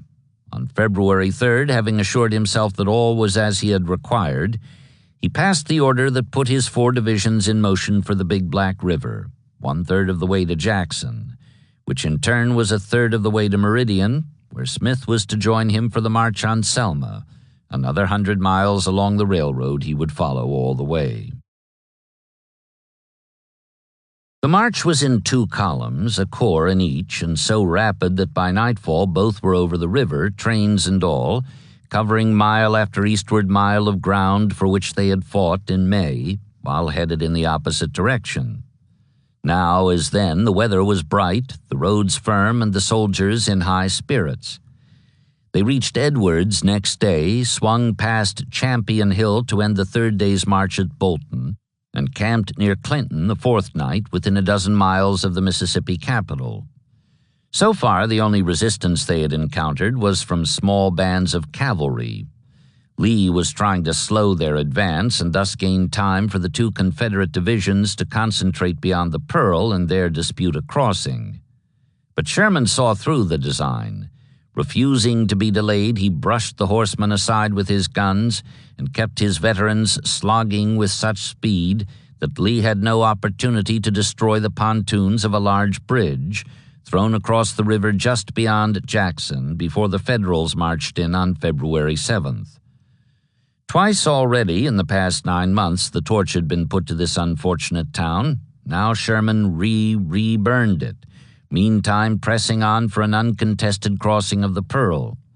Loring and French were in retreat by then on opposite sides of the river, the former scuttling northward and the latter to the east, back to the places they had advanced from, having failed to get together in time to challenge the invaders at the only point where the terrain gave them a chance to prevail against the odds.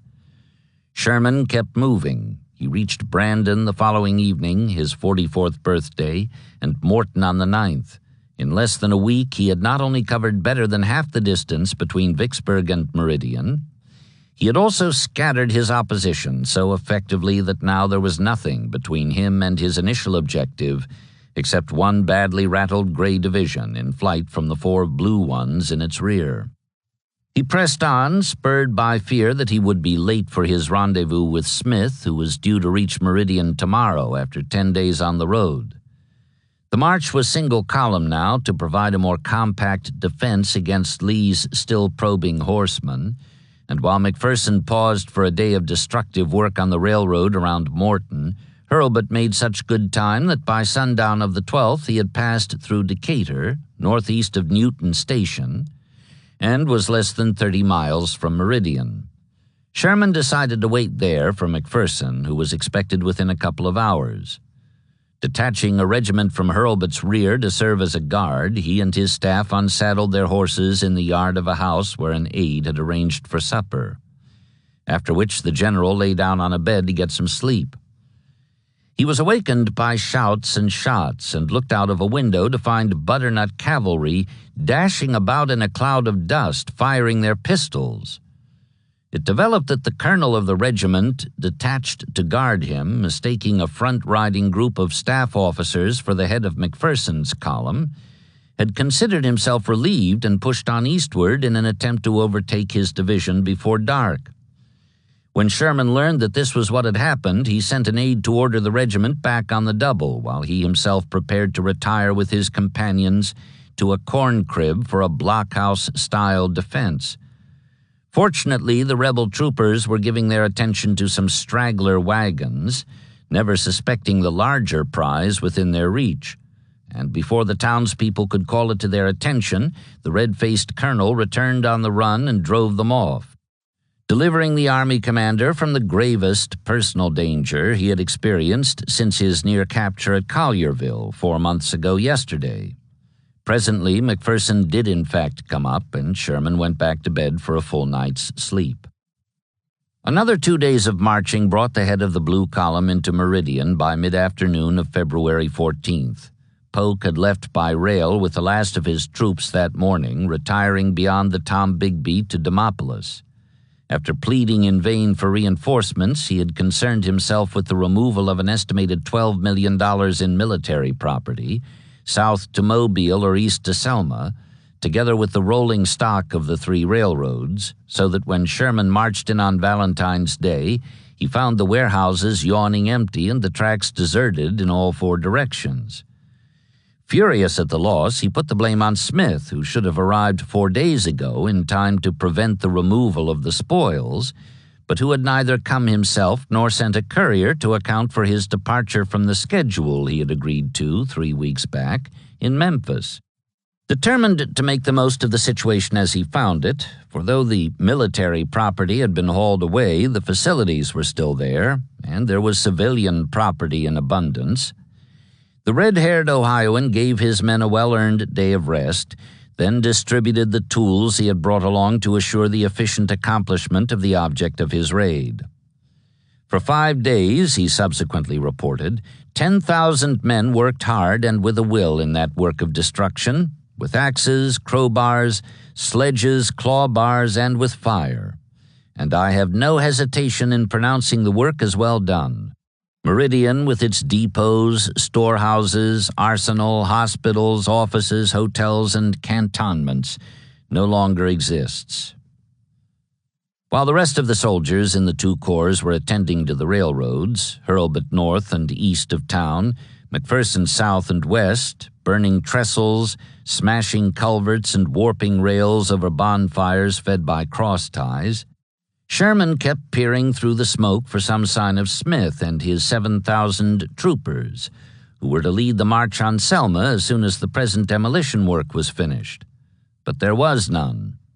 "It will be a novel thing in war," he complained testily between puffs on a cigar, "if infantry has to await the motions of cavalry." His impatience was due in large part to the disappointing contrast between his present situation, in which the non-arrival of his cavalry left him marking time in Meridian, albeit vigorously, to a tempo set by pounding sledges and crackling flames, and the prospect that had seemed to lie before him 3 weeks ago in Memphis at the time of his conference with the commander of the mounted column. Smith not only had been eager to undertake the assignment, but had shown a ready appreciation of what was required to make it a success. He was to ride southeast to Okolona, visiting such destruction upon the inhabitants of this 100-mile swath across North Mississippi as his schedule would permit, and then turn south along the Mobile and Ohio, scourging the heart of the Black Prairie region with fire and sword, all the way to his projected link-up with the infantry, another 130 miles below, for the combined march eastward across the Tombigbee. As for the tactical danger, the cavalryman declared that the best procedure would be to pitch into Forrest wherever I find him. He did not say this boastfully, but rather in accordance with his instructions, which advised him to do just that. Neither a greenhorn nor a braggart, Smith was a West Pointer like his commander and fellow Ohioan, who was 10 years his senior and had risen on ability in the Army to which he returned on the outbreak of war, interrupting what had promised to be, and later was, a distinguished career as a civil engineer. Graduating with Sheridan and McPherson, he had commanded a brigade at Shiloh while these other two Ohioans were still low-ranking staffers, and he led a division with such proficiency throughout the Vicksburg campaign that Grant soon afterwards made him his chief of cavalry. What was more, in the case of his present assignment, his confidence in his combat-tested ability as a leader was greatly strengthened by a look at the composition of the force he would be leading. In addition to 5 regiments he brought with him from Middle Tennessee, he would have at his disposal a Memphis-based division under Ben Grierson, who had ridden to fame over nearly the same route 9 months before, and a veteran brigade already ordered to join him from Union City up near the Kentucky line. Out of this total of better than 12,000 cavalry, he would select the 7,000 he was to have in his hard-riding column, armed to a man with breech-loading carbines and accompanied by 20 pieces of artillery, double-teamed for speed. This would give him not only 3 times as many guns and twice as many troopers as were with Forrest, whose newly recruited division was all that stood between Smith and his objective, but also the largest and best-equipped body of Federal horsemen ever assembled in the Western theater. It was small wonder he expressed no doubt that he could accomplish all that was asked of him at the late January conference. But Sherman had no sooner gone downriver than Smith learned that the 2,000-man brigade from Union City, nearly 1/3 of his intended force, was being delayed by floods and washouts all along the way. Exceedingly chagrined, he informed the Army commander that he thought it wisest, best, and most promising to postpone his departure until the brigade's arrival brought his column up to the strength assured him beforehand. He still felt eager to pitch into Forrest, he said, but I know that it is not your desire to send a boy to the mill. This was written on February 2nd, the day after he was supposed to have left Collierville and the day before Sherman left Vicksburg. As it turned out, moreover, the brigade did not reach Memphis until the 8th, and Smith found its horses so worn by their exertions that he felt obliged to give them a 2-day rest. Then at last, on February 11th, one day after he was to have reached his initial objective, 230 miles away, he set out. He would push ahead with all energy, he declared in a follow-up dispatch to Sherman, reporting that his men and their mounts were in splendid condition for the rigorous march. Weather beautiful, roads getting good, he added. In a companion message to Grant, however, he sounded less ebullient. Earlier, he had informed the department commander that his troopers were well in hand, well provided with everything, and eager for the work, but now he confessed that the last-minute delay, already prolonged 1 day beyond the 10 he was to have spent riding southward for the link-up at Meridian, had been so long and so vexatious that I have worried myself into a state of morbid anxiety and fear that I will be entirely too late to perform my part of the work. Even though he was traversing southeast of Collierville, what one of his lieutenants called a rough, hopeless, God-forsaken country, despoiled by nearly 2 years of contention and hard-handed occupation, his spirits rose in the course of the early stages of the march, partly because the tension of waiting had finally been relieved, and partly because his prediction that Forrest would show fight between the Coldwater and the Tallahatchie was not borne out. He crossed the former stream near Holly Springs on the 12th and the latter at New Albany 2 days later, simultaneously, although he did not know it, with Sherman's arrival in Meridian, without firing a shot. By now, the column was badly strung out, however, and he was obliged to call a halt while the rear elements caught up, with the result that he did not reach Okolona until February 18th. His schedule required a march rate of about 25 miles a day, but in this first week he had not averaged half that, despite the fact that he had encountered no opposition more formidable than a rabble of state troops near Pontotoc, which he brushed aside with ease, and had spent little time on the destructive work that was so much a part of his assignment. This last was because, so far, all he had run across that was worth destroying were a few outlying barns and gins. Now that he was astride the M&O, however, the opportunity for such labor was considerably enlarged. So much so, indeed, that from Okolona to West Point, a distance of about 30 miles, his troopers spent more time ripping up track and setting fires than they did in the saddle. During 2 days, a brigade commander later wrote, the sky was red with the flames of burning corn and cotton. The sky was red with more flames than these, for the Blue Horsemen, especially those who were off on their own as stragglers or outriders, bummers they would be called a bit later in the conflict, did not neglect the chance to scorch the holdings of secessionists in their path. What was more, a federal colonel added, slaves on plantations roundabout, driven wild with the infection, set the torch to mansion houses, stables, cotton gins, and quarters, and came en masse to join our column, leaving only fire and absolute destruction behind them. Smith, for one, was deeply pained to find his command disgraced by incendiarism of the most shocking kind. I have ordered the first man caught in the act to be shot, he notified Grierson, and I have offered $500 reward for his detection.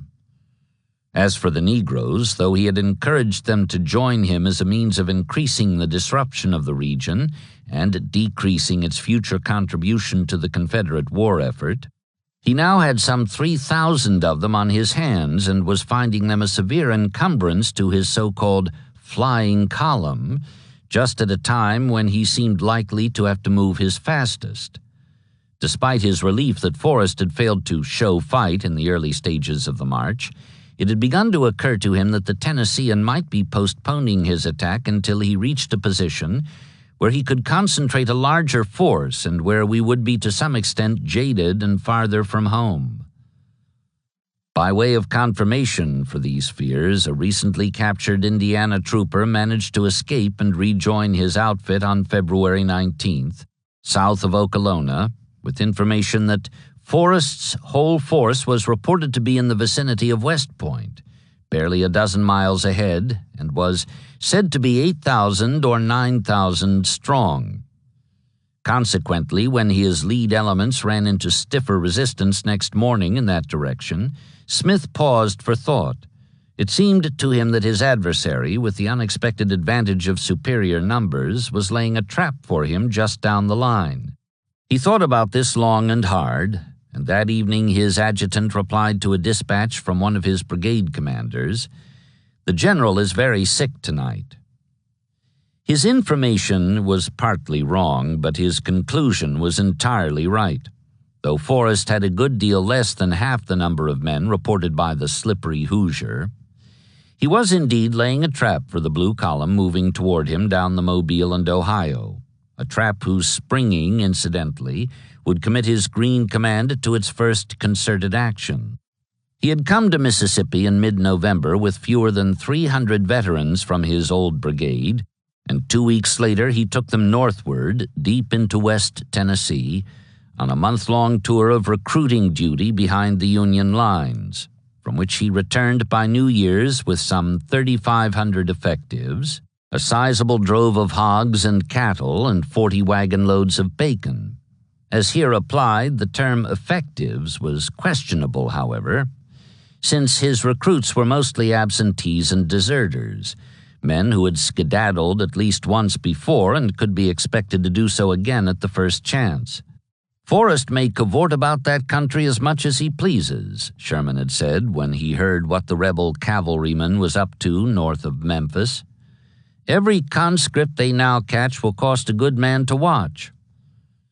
That this was a quite reasonable assertion no one knew better than the newly promoted major general who had this jumpy, unarmed mass in charge. But he depended on rigorous training and stern discipline, along with a few summary executions, if they were what was needed, to discourage the fulfillment of the Ohioan's prediction, after which would come the fighting that would knit what he now referred to as my force of raw, undrilled, and undisciplined troops into a cohesive unit, stamped with the aggressive personality of its leader and filled with a fierce pride in itself and him. With this in mind, he began in early January a program of unrelenting drill, mounted and dismounted, combined with a system of sharp-eyed inspections to assure compliance with his directives. This had been in progress barely a month when he received word at his headquarters north of Panola that Sherman was on the march from Vicksburg, 150 miles to the south, evidently intending to strike at Meridian and possibly also at Selma or Mobile. 8 days later, Smith left Collierville, 50 miles to the north, and Forrest made this second column his concern, determined to prevent a junction of the two, though even the smaller one had twice his strength and was infinitely superior in experience and equipment. While Smith was moving southeast from Holly Springs to Okolona, Forrest paralleled the Blue March by shifting from Panola to Starkville. Outnumbered 2-1, he could not risk an all-out attack in open country, nor could he lie in wait for the invaders until he knew where they were headed and what route they would take to get there. They might, for example, cross the Tombigbee east of Tupelo for a link-up with Sherman at Demopolis or Selma, leaving the Graybacks crouched in a useless ambush far behind, or they might turn abruptly southwest and make for Jackson, passing in rear of the Butternut Column hurrying eastward. So Forrest bided his time and awaited developments, keeping his 4 undersized brigades spread out to counter an advance from any one of several directions. Then on February 19th, when Smith began his wrecking descent of the Emmondoe, it was plain that he intended to follow the railroad all the way to Meridian, and Forrest was free to develop a specific plan to stop him, which he did. Sending one brigade to West Point as a bait to lure the Bluecoats on, he ordered the others to take up a position 3 miles below, in a swampy pocket enclosed on the west and south by Sakatanchi and Octibaha Creeks, and on the east by the Tombigbee. That was the trap. The Bait Brigade, commanded by Colonel Jeffrey Forrest, the general's 26-year-old brother, fell back next day as ordered, skirmishing lightly to draw the Federals through West Point and into the pocket prepared for their destruction. They followed cautiously into and just beyond the town, but there they stopped, apparently for the night. Believing that they would come on again next morning, February 21st, Forrest continued his preparations to receive them with a double envelopment. He was wrong. Although there was an advance which brought on a brief engagement, it soon became evident that this was a mere feint, a rearguard action designed to cover a withdrawal. Nearly 2/3 of the way to his objective, Smith had given up trying to reach it, had decided instead to backtrack.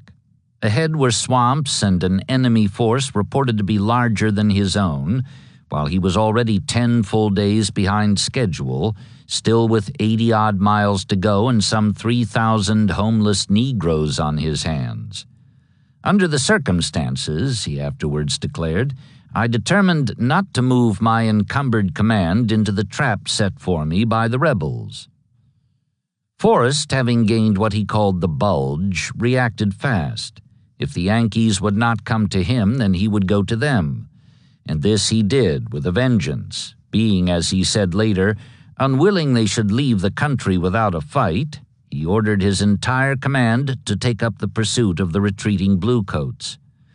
Moreover, the rearguard skirmish had no sooner begun than he attended to another matter of grave concern, namely the behavior of his raw, undrilled, and undisciplined troopers in their reaction to being shot at, many of them for the first time. As he approached the firing line, he met a panic-stricken Confederate stumbling rearward, hatless and gunless, in full flight from his first taste of combat.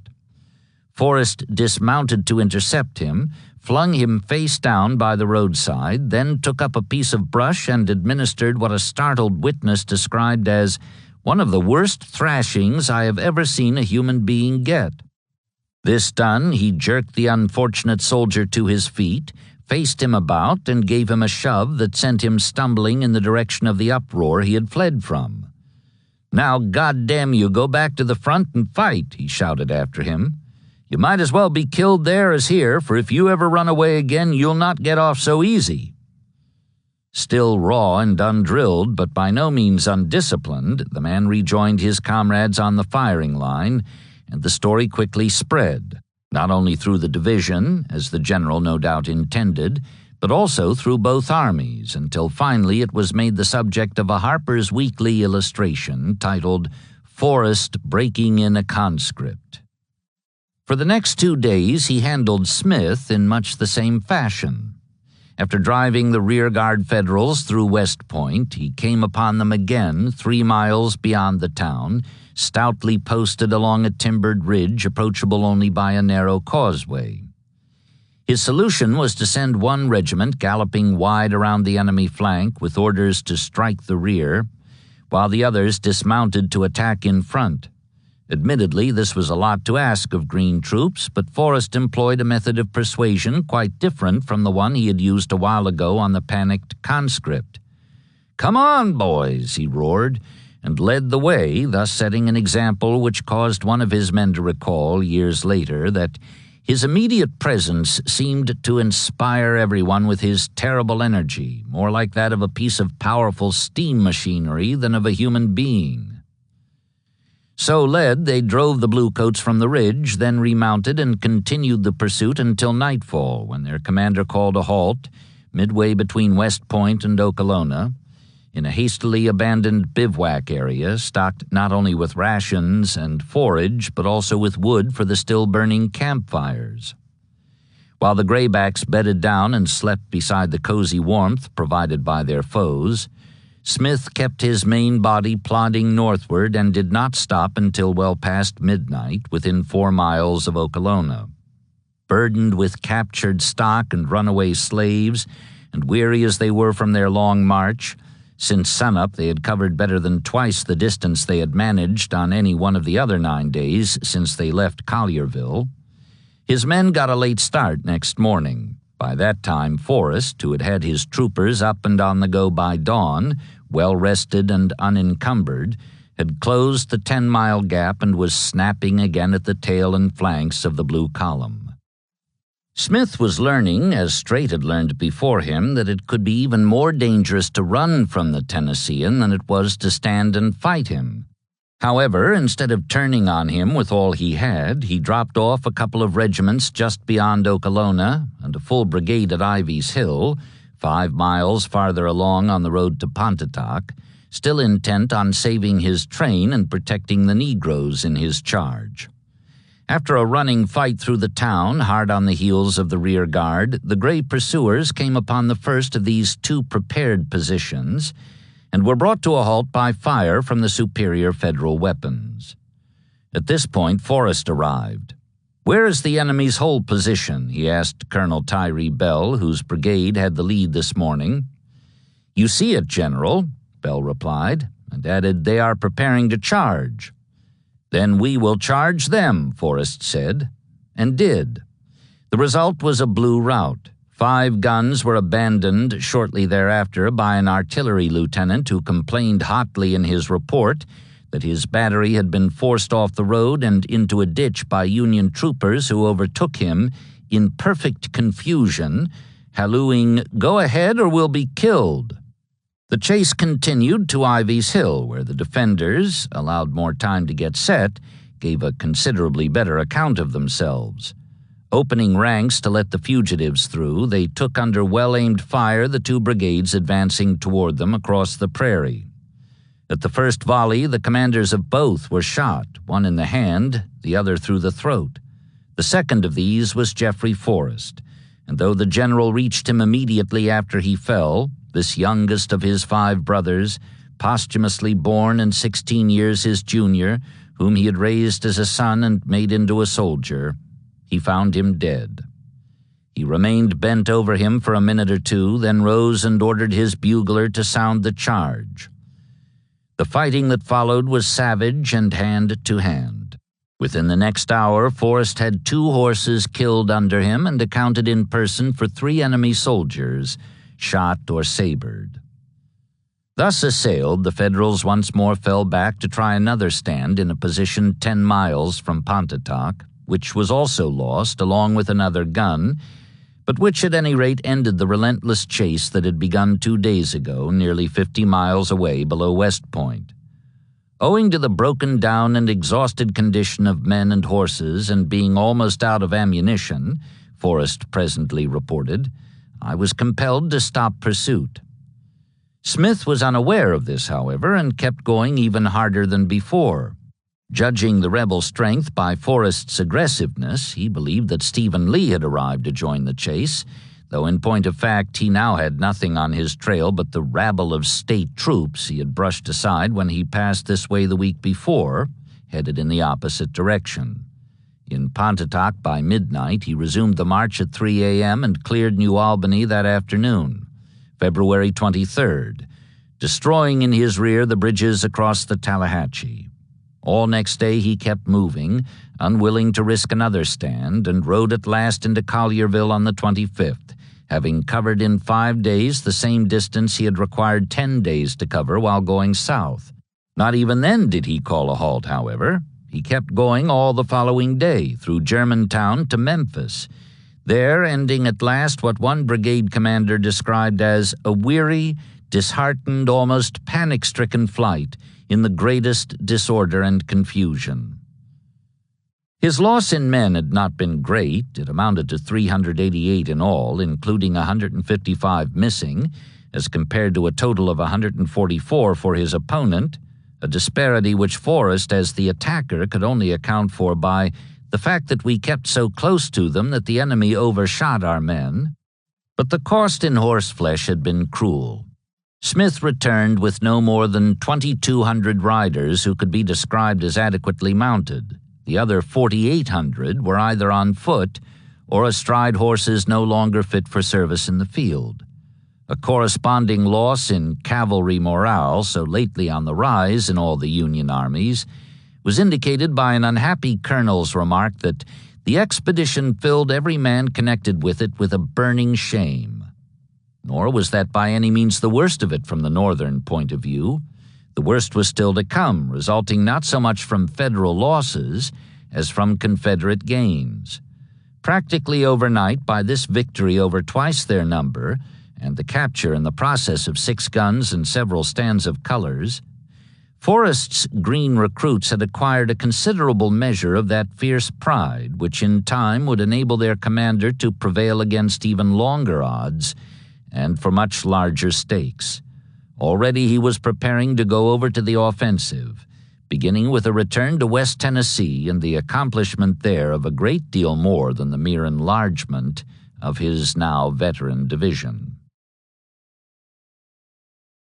Though Sherman had been doubtful of Smith's competence from the start, deeming him too mistrustful of himself for a leader against Forrest, this took none of the sting from his censure of his fellow Ohioan for allowing General Forrest to head him off and defeat him with an inferior force.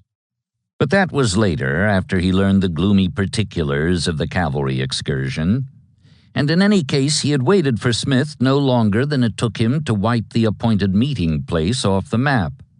By the time the frazzled horsemen returned to Memphis, Sherman had recrossed the Pearl and gone into bivouac at Canton, north of Jackson, still with no knowledge of what, if anything, had happened to the mounted column, which in fact had begun its retreat from West Point on the day he ended his 5-day stay in Meridian and abandoned his proposed advance on Selma. Not that he considered his own part in the campaign anything less than successful in the highest degree, both on the outward march and the return, which he made along a different route, 20-odd miles to the north, so as to avoid the grainless, cowless, hogless trail his 12 brigades of infantry had blazed while slogging eastward. "My movement to Meridian stampeded all Alabama," he informed Halleck 3 days later, on February 29th. "Polk retreated across the Tombigbee and left me to smash things at pleasure. and I think it is well done. We broke absolutely and effectually a full 100 miles of railroad, and made a swath of desolation 50 miles broad across the state of Mississippi, which the present generation will not forget. After listing his spoils, which included some 500 prisoners, a good many refugee families, and about 10 miles of Negroes, he announced that the destruction he had wrought makes it simply impossible for the enemy to risk anything but light cavalry this side of Pearl River.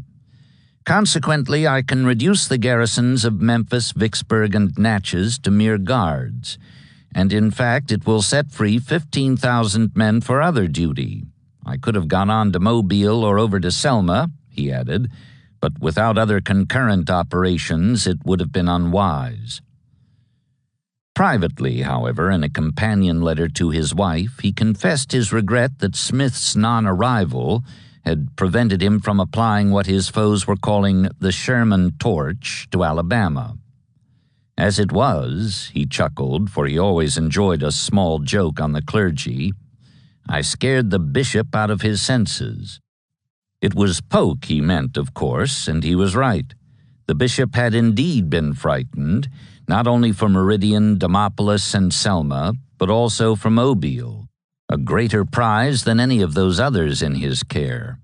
His fears for the Confederacy's only remaining Gulf port east of the Mississippi had been enlarged in late January when Farragut, who had just returned from a New York holiday, taken while the Hartford was being refitted in the Brooklyn Navy Yard, appeared before the place with a squadron of multi-gunned warships, evidently intending to launch another of his all-out attacks, not one of which had ever failed with him on hand to see that it was pressed to the required extremity. In point of fact, the admiral was only there to heighten Polk's fears for the loss of the port and to discourage him from drawing reinforcements from its garrison when Sherman began his march. There was no need to attack. He accomplished his purpose merely by his month-long presence just outside the bay, and gained in the process much valuable information which he would put to substantial use when he came back again, not for a feint or diversion, but in earnest. As a result, when Sherman set out from Vicksburg in early February, Polk was convinced that his goal was Mobile, and that what was intended was a combined assault by land and water, designed to remove that vital port from the list of the South's assets in continuing its struggle to maintain its national existence. Outnumbered 2-1 or worse, the bishop called loudly on Richmond for assistance, and Richmond passed his appeal to Johnston, the only possible source for reinforcements in a hurry. Whereupon there was staged in North Georgia a grim comedy involving a balking contest between the two commanders, Blue and Gray. Johnston protested for all he was worth. In the first place, he did not believe the proposed reinforcements could reach Polk in time to head off Sherman.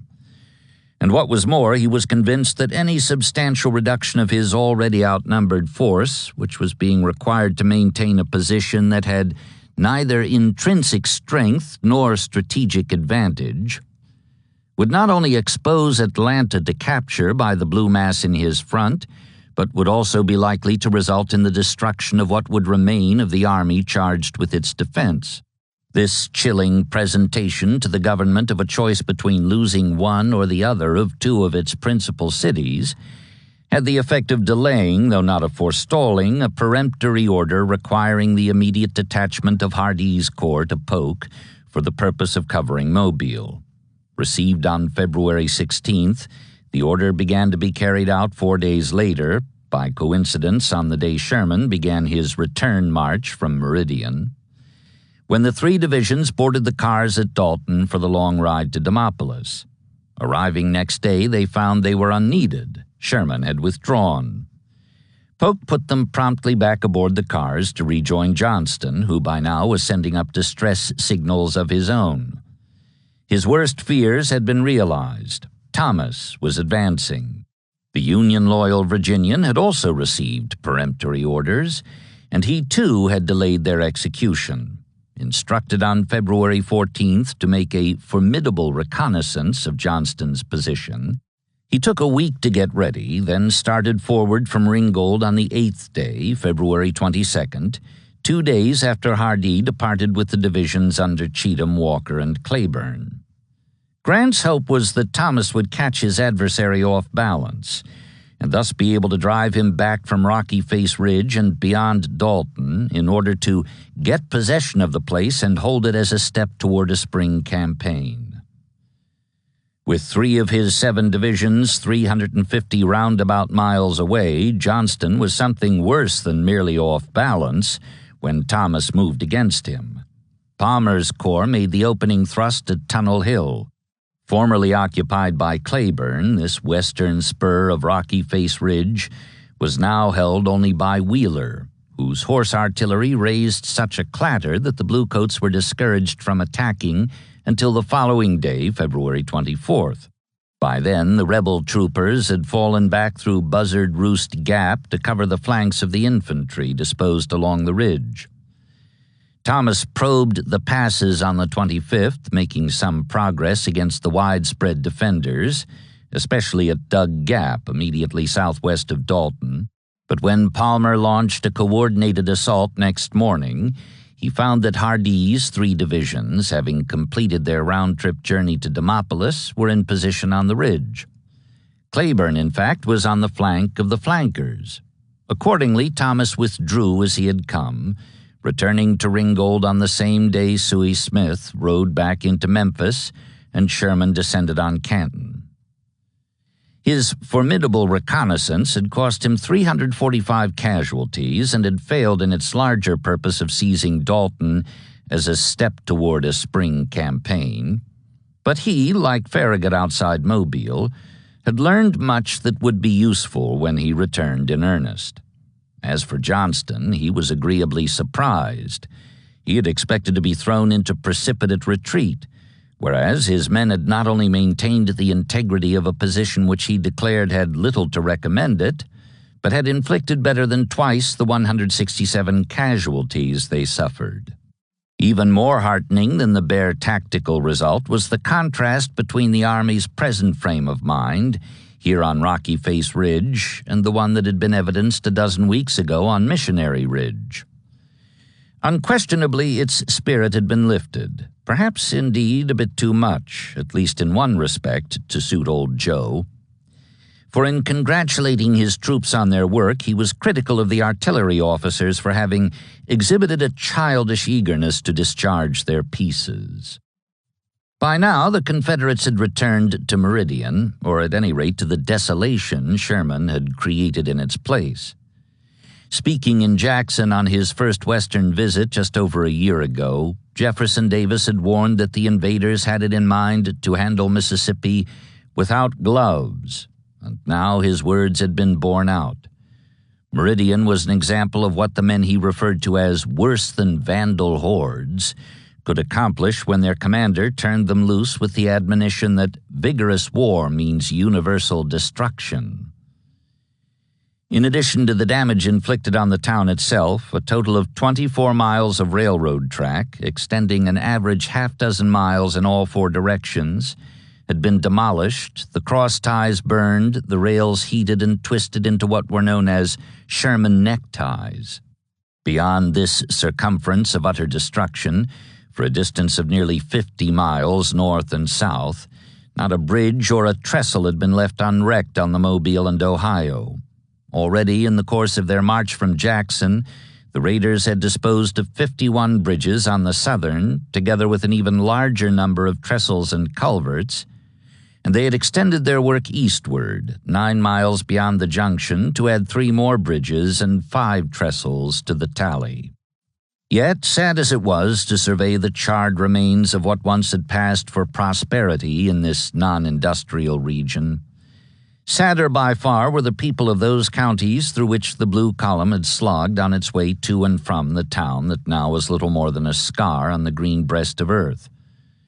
They had the stunned, unbelieving look of survivors of some terrible natural disaster, such as a 5-day hurricane, a tidal wave, or an earthquake, with the underlying difference that their grief had been inflicted by human design and was in fact a deliberate product of a new kind of war, quite unlike the one for which they had bargained 3 years ago, back in that first glad springtime of secession. It was, moreover, a war that was still in progress, and somehow that was the strangest, most distressful aspect of all. Their deprivation was incidental to the large design. They were faced with the aftermath before the finish. Polk took no such gloomy view of the prospect, though he could scarcely deny the all-too-evident validity of Sherman's boast of having made a swath of desolation 50 miles broad across the state of Mississippi, which the present generation will not forget. He did not agree with his adversary's further assertion that the east-central portion of the state could be written off as a factor in the conflict. "I have already taken measures to have all the roads broken up by him rebuilt," the bishop notified Richmond 2 days after the raiders turned back in the direction they had come from, "and shall press that work vigorously." Press it he did, summoning to his Demopolis headquarters President Samuel Tate of the Memphis and Charleston Railroad. He put him in general charge of the restoration, with full authority to requisition both property and labor. Tate was a driver, despite a crippling shortage of rails and spikes, not to mention the inevitable objections of planters to the impressment of such of their Negroes as had not gone off with Smith and Sherman. Within 26 days, he had the Mobile and Ohio back in operation from Tupelo south to Mobile Bay, along with the Alabama and Mississippi from Meridian to the Tombigbee. The Southern took longer, mainly because of administrative complications, but within another 5 weeks it too was open all the way to the Pearl. But that was later. At the time he made it, February 28th, Sherman's pronouncement, "My movement cleared Mississippi at one swoop, and with the railroad thus destroyed, the Confederacy cannot maintain an army save cavalry west of Tombigbee," seemed to him irrefutable. He was back in Vicksburg by then, having come on ahead of the infantry, which he left marking time in Canton, as he said afterwards, with orders to remain till about the 3rd of March. He was still hoping Suey Smith would turn up, and then come into Vicksburg leisurely. Pleased by the added destruction of several miles of the Mississippi Central north of Jackson, together with 19 locomotives, 28 cars, and 724 car wheels, which helped to ease his disappointment that Polk had managed to save the rolling stock on the other roads within his reach, he proudly announced, "Everything with my command was successful in the highest degree." That this was hardly an overstatement was evidenced by the anguished protests of his opponents and victims, soldiers and civilians, some of whom reported the damage at a larger figure than his own. Stephen Lee, for one, charged the raiders with burning 10,000 bales of cotton and 2 million bushels of corn and carrying off 8,000 slaves, many mounted on stolen mules. He estimated the overall loss at $5 million, of which 3/4 was private property, and asked rhetorically, was this the warfare of the 19th century? Sherman was not inclined to dispute the statistics, and he had already given his answer to Lee's question. This was indeed the warfare of the 19th century, at any rate as he intended to practice it. And he was not only proud of what had been accomplished by this first large-scale application of the methods that had aroused the South Carolinians' moral indignation, he was also looking forward to the time when he could apply those methods elsewhere, perhaps even in the angry young cavalryman's native state, where the provocation had begun. First, though, would come Georgia. Mississippi had been something of a warm-up, a practice operation in this regard, just as perhaps Georgia in turn would be a warm-up for the Carolinas. In any case, Sherman had composed at Vicksburg, by way of further preparation while waiting to set out across Mississippi, a letter to the Assistant Adjutant General of his army, most of whose members were in camps around Chattanooga waiting for him to return from his current excursion and lead them against Joe Johnston and Atlanta. Ostensibly addressed to Major R.M. Sawyer, the letter was in fact a warning to the civilians in his southward path, as well as a legalistic justification for military harshness, since it dealt primarily with his intention regarding the treatment of inhabitants known or suspected to be hostile or secesh. His policy up to now, he said, had been to leave the question to local commanders of occupation forces, but I am willing to give them the benefit of my acquired knowledge and experience. And though he admitted that it was almost impossible to lay down rules for their guidance in such matters, he proceeded to do precisely that, and more. In Europe, whence we derive our principles of war as developed by their histories, he began, wars are between kings or rulers, through hired armies, and not between peoples. These remain, as it were, neutral and sell their produce to whatever army is in possession. Therefore, the rule was and is that wars are confined to the armies and should not visit the homes of families or private interests.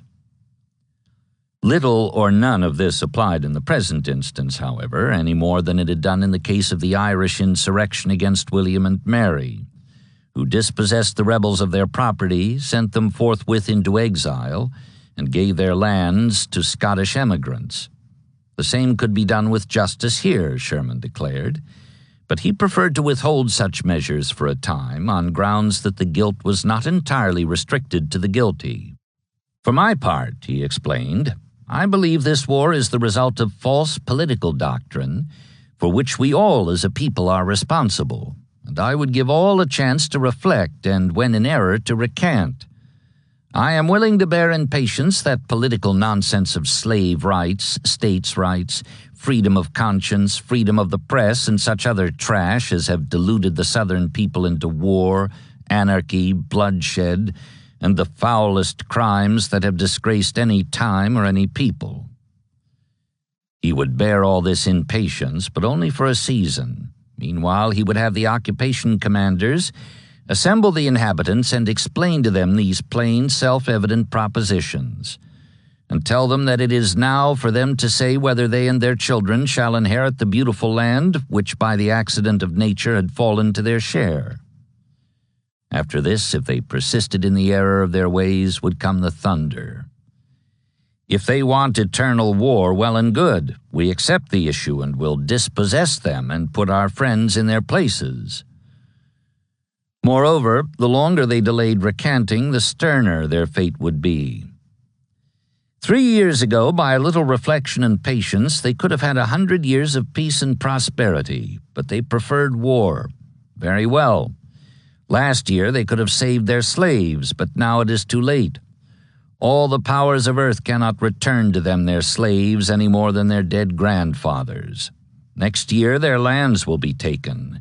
For in war we can take them, and rightfully too, and in another year they may beg in vain for their lives.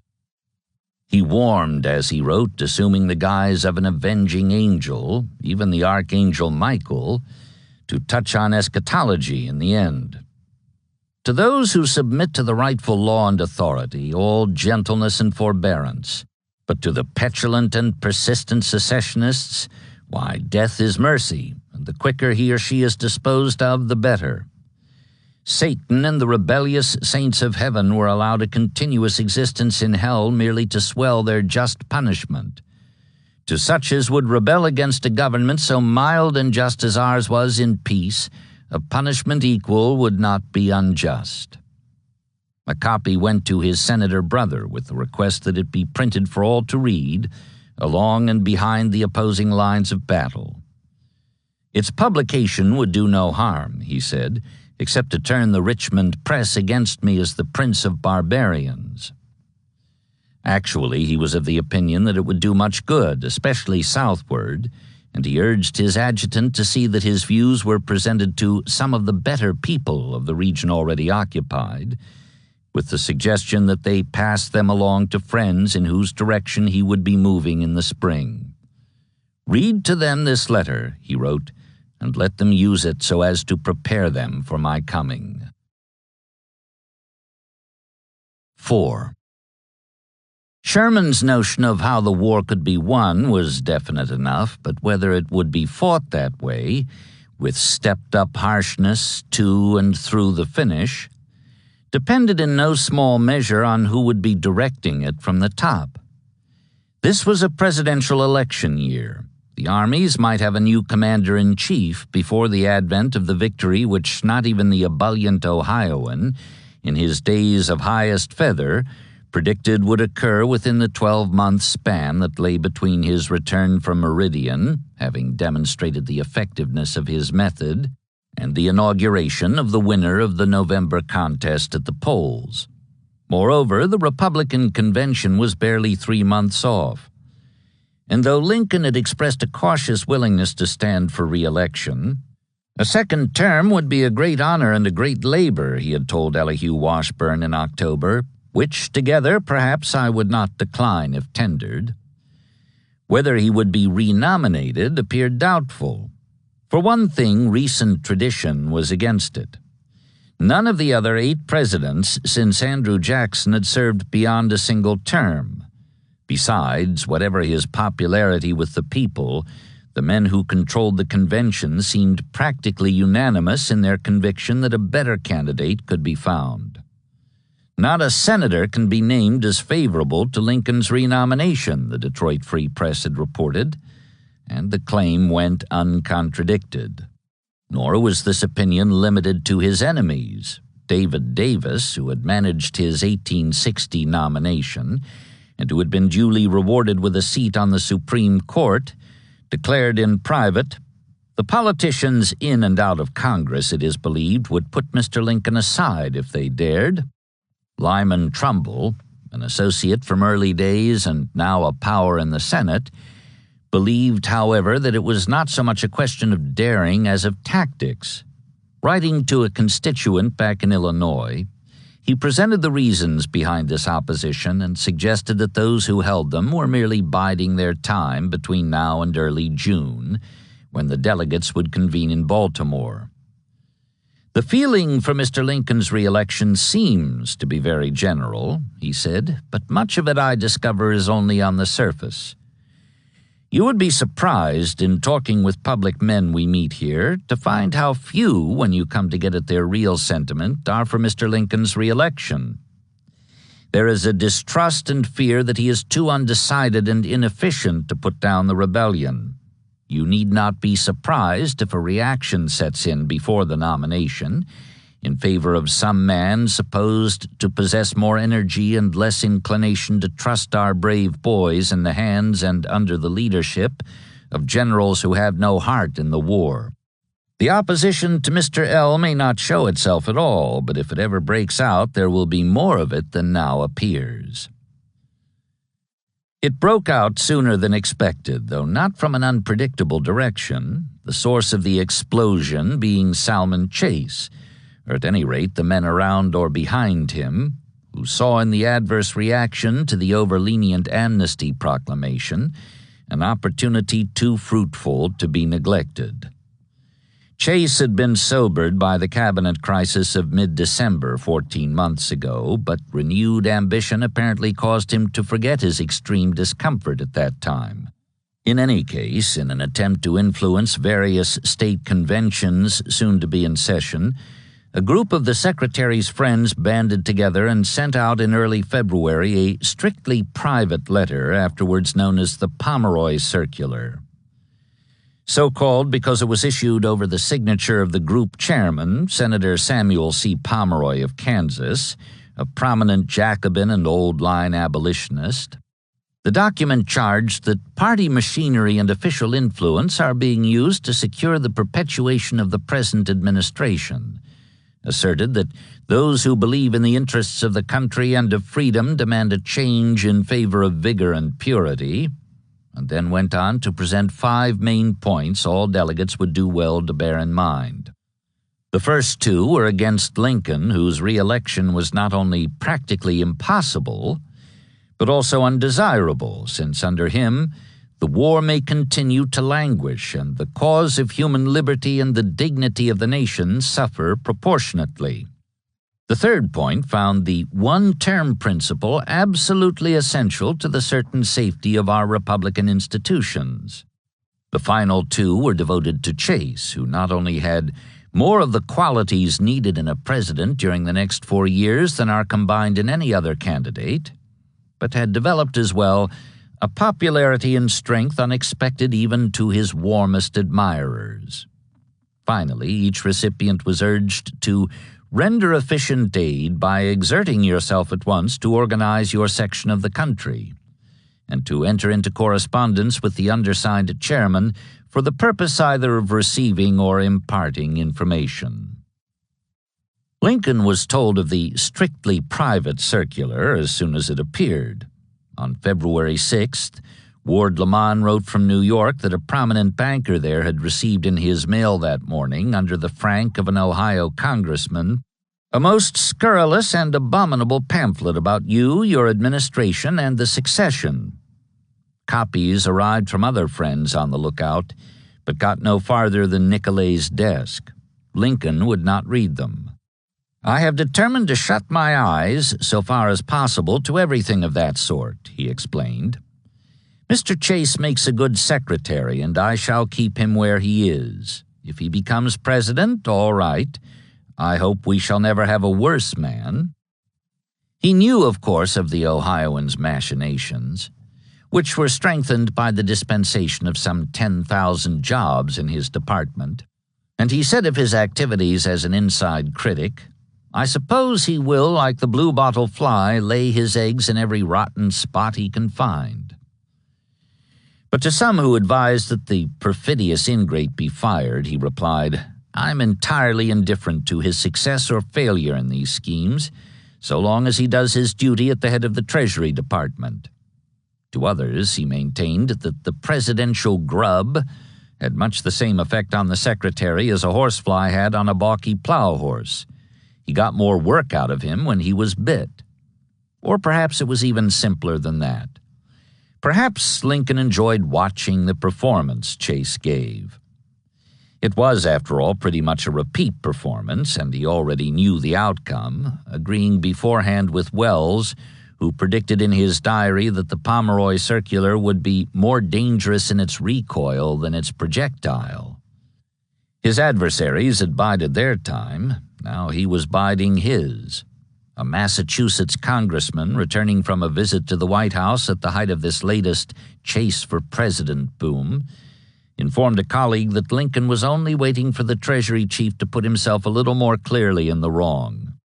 "He thinks that Mr. C. will sufficiently soon force the question. In the meantime, I think he is wise in waiting till the pear is ripe." The pear ripened over the weekend of Washington's birthday. On Saturday, February 20th, the Constitutional Union printed in full the text of the circular, and when it was picked up on Monday by the National Intelligencer, Chase could no longer pretend to be unaware of what his friends were doing in his behalf. Writing to Lincoln that same day, he declared, however, that he had had no knowledge of the existence of this letter before I saw it in the Union. Some weeks ago, he went on, several gentlemen had called on him in connection with the approaching election of Chief Magistrate, and though he had not felt that he could forbid them to work as they chose, he had told them distinctly that I could render them no help except what might come incidentally from the faithful discharge of public duties, for these must have my whole time. Otherwise, he knew nothing of what had been done by these gentlemen. "I have thought this explanation due to you as well as to myself," he told Lincoln. "If there is anything in my action or position which in your judgment will prejudice the public interest in my charge, I beg you to say so. I do not wish to administer the Treasury Department one day without your entire confidence. For yourself," he continued, appending a sort of amiable tailpiece to his tentative resignation, "I cherish sincere respect and esteem, and permit me to add, affection. Differences of opinion as to administrative action have not changed these sentiments, nor have they been changed by assaults upon me by persons who profess to spread representations of your views and policy. You are not responsible for acts not your own, nor will you hold me responsible except for what I do or say myself. Great numbers now desire your re-election. Should their wishes be fulfilled by the suffrages of the people, I hope to carry with me into private life the sentiments I now cherish, whole and unimpaired."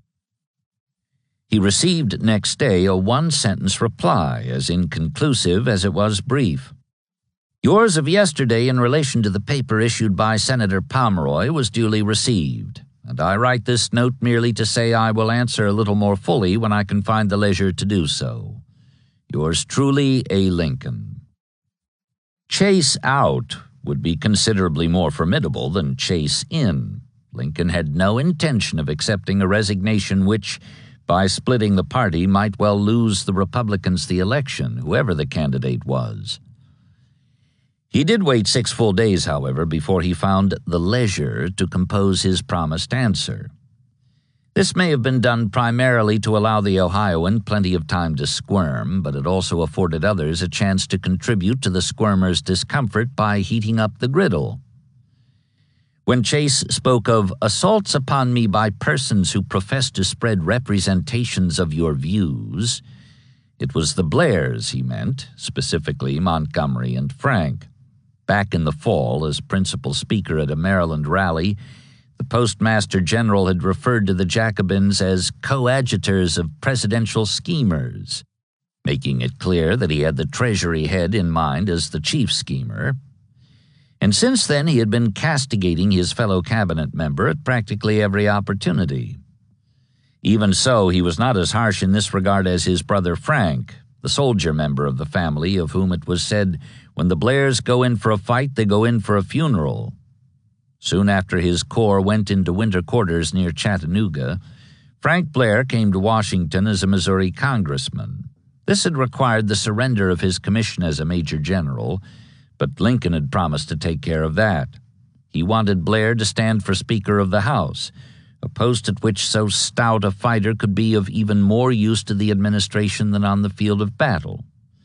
And he agreed that if this did not work out, he would restore the commission and Blair could return to his duties as a corps commander under Sherman. But the plan fell through. By the time the Missourian reached the capital in early January, Indiana's Schuyler Colfax, strongly anti-Lincoln in persuasion, had been elected Speaker. Nevertheless, since his corps was still lying idle down in Tennessee, Blair took his seat and stayed on in Washington, alert for a chance to strike at the president's enemies and his own. A chance was not long in coming. On February 5th, the day the Pomeroy circular began to go out across the land, Blair rose in the House to speak in defense of the administration's policies on amnesty and Reconstruction, opposition to which he declared had been concocted for purposes of defeating the renomination of Mr. Lincoln in order to open the way for rival aspirants.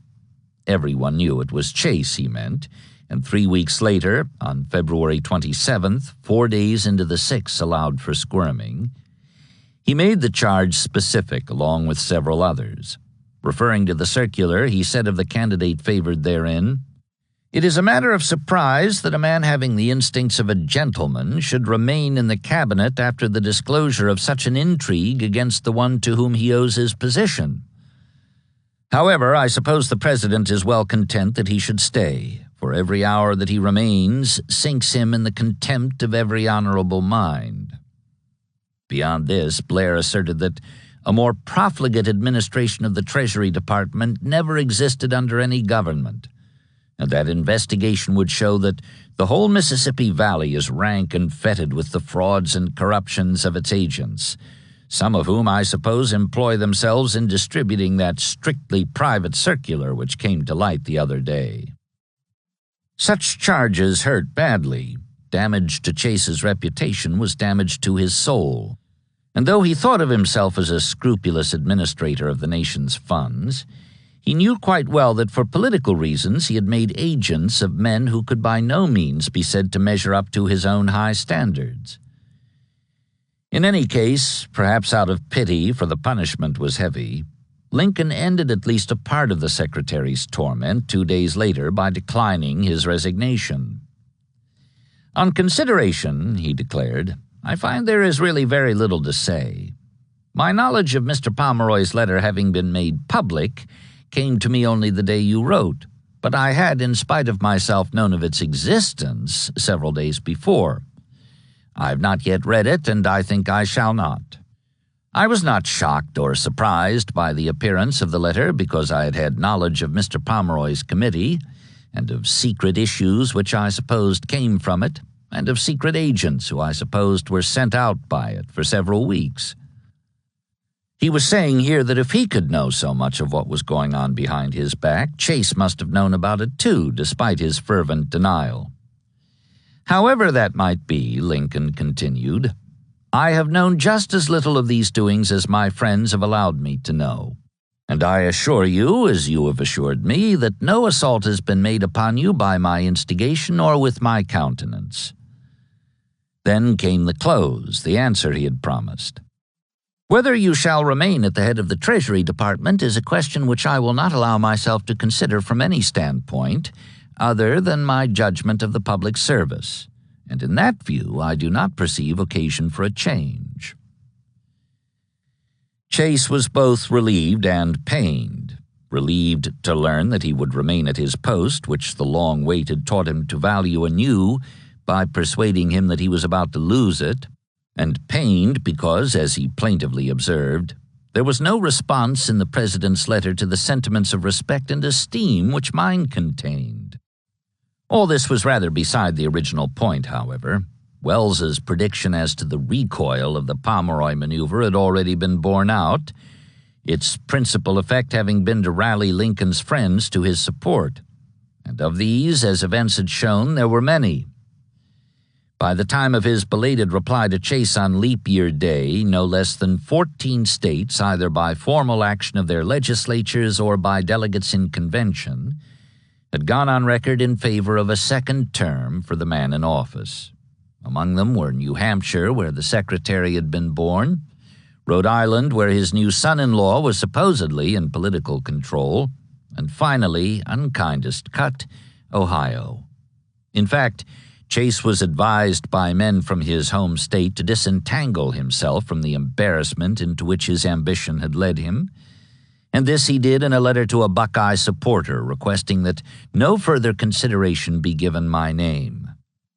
He also made it clear, however, that he was only asking this from a sense of duty to the cause, which must not be endangered, even though he was still convinced that, as President, I could take care of the Treasury better with the help of a Secretary than I can as Secretary without the help of a President. But our Ohio folks don't want me enough. There was the rub. There was what had given him his quietus. I no longer have any political side, he presently was saying, save that of my country, and there are multitudes who, like me, care little for men but everything for measures. The upshot of this pose of honorable disinterestedness, as one of the newspapers reprinting the letter called it, was a general impression that he was merely awaiting a more favorable chance to get back in the running. A member of the Pomeroy group referred to the withdrawal as a word of declination diplomatically spoken to rouse our flagging spirits, and David Davis likened its author to Mr. Micawber waiting for something to turn up. Chase had dreamed too long and too grandly for those who knew him to believe that he had stopped, even though it had been demonstrated conclusively twice over that his dreams would not come true. Mr. Chase will subside as a presidential candidate after the nomination is made, not before, the chairman of the Republican National Committee remarked, while the New York Herald ventured a comparison out of nature. The salmon is a queer fish, very wary, often appearing to avoid the bait just before gulping it down. Whether Chase continued to dream and scheme made little difference now, though. Lincoln, with the Ohioans' unintentional assistance, had the nomination cinched.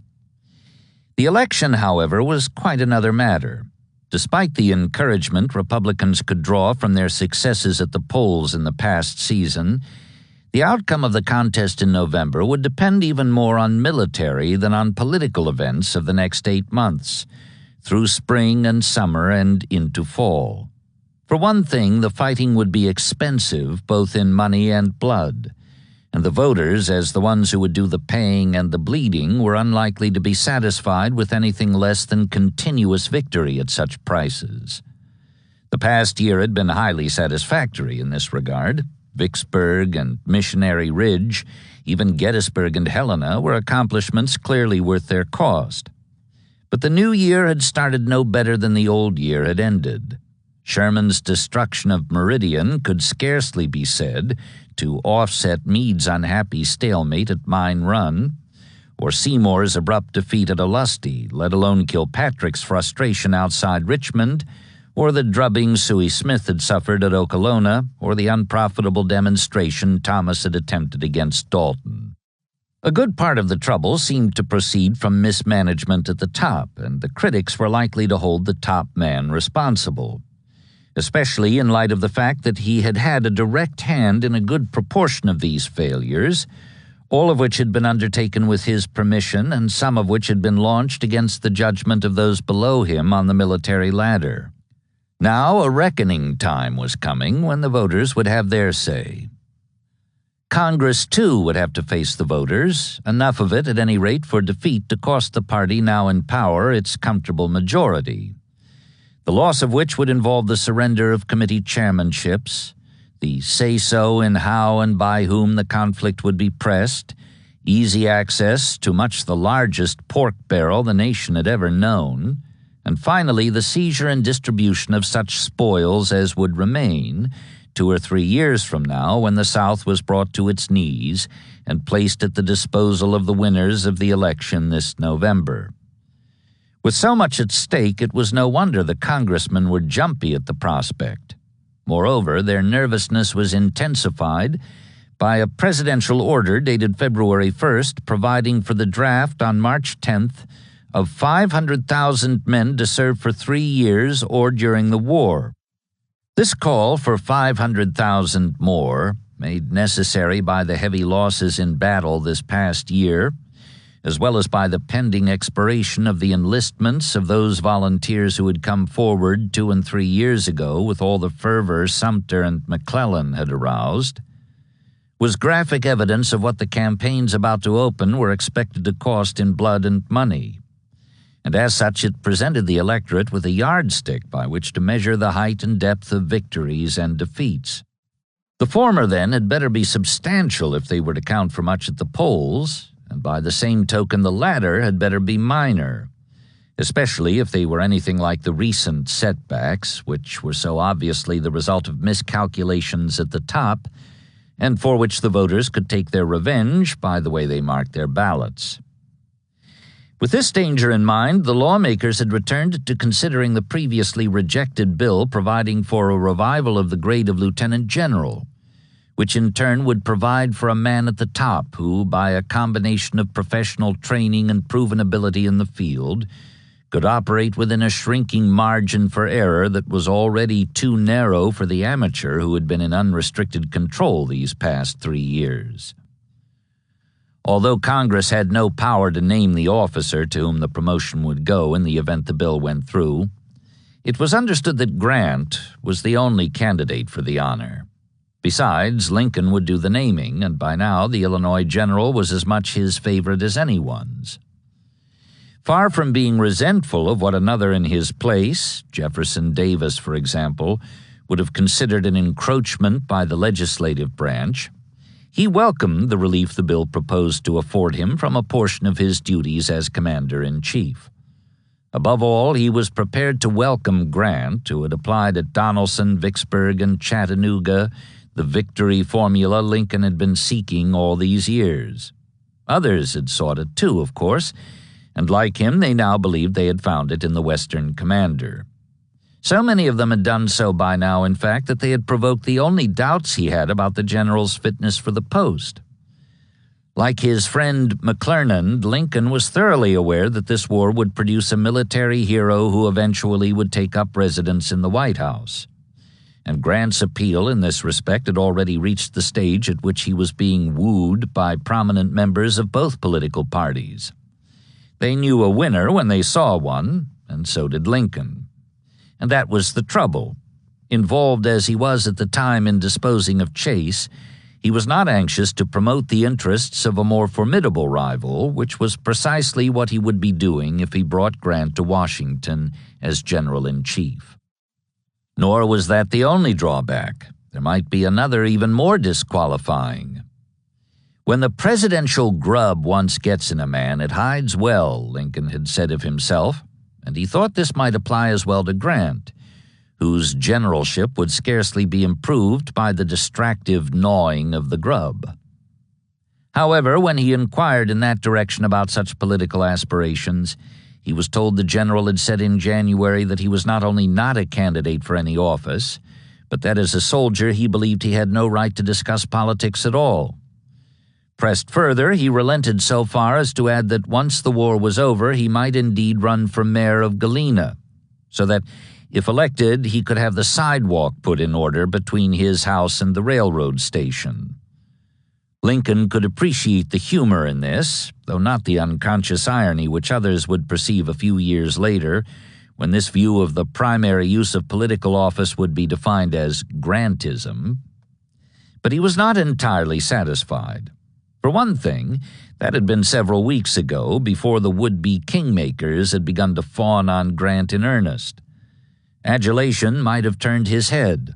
So Lincoln called in a friend of Grant's and asked him point-blank if the general wanted to be president. The man not only denied this, he produced a letter in which Grant said flatly that he had no political interests whatever. No doubt the statement was similar to one he made about this time in a letter to another friend, in which he declared, "My only desire will be, as it has been, to whip out rebellion in the shortest way possible, and to retain as high a position in the army afterwards as the administration then in power may think me suitable for." Clearly, if this had been honestly said, it had not been said by a man who nurtured political ambitions. Lincoln's doubts were allayed. If Congress opened the way by passing the bill, he would see that the promotion went to the general for whom it was obviously intended. Relief in any form would be most welcome, for the strain of frustration these past 3 years had brought him all too often to the verge of exhaustion and absolute despair. There was, after all, a limit to how many Fredericksburgs and Chancellorsvilles, how many Gettysburgs and Chickamaugas, even how many Olusties and Oklahomas a man could survive. Mostly, though, the strain resulted from the difficulty of measuring up to private standards, which he defined for a visitor whose petition he turned down, saying, "I desire to so conduct the affairs of this administration that if, at the end, when I come to lay down the reins of power, I have lost every other friend on earth, I shall at least have one friend left, and that friend shall be deep down inside of me." Public critics he could abide or ignore, even those who called him clod or tyrant, clown or monster. "What's the harm in letting him have his fling?" he remarked of one of the worst of these. "If he did not pitch into me, he would into some poor fellow he might hurt." But the critic lodged in his own conscience was not so easily lived with or dismissed. Some men appeared to have little trouble muffling that self-critic.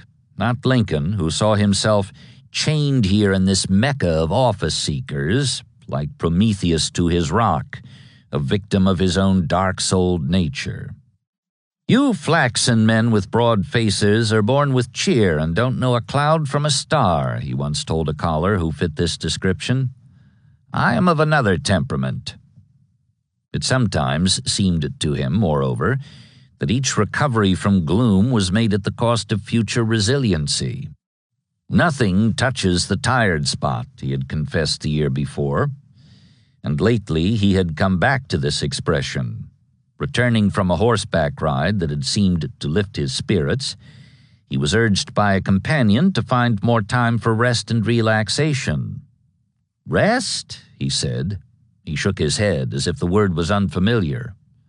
"I don't know. I suppose it is good for the body, but the tired part is inside, out of reach."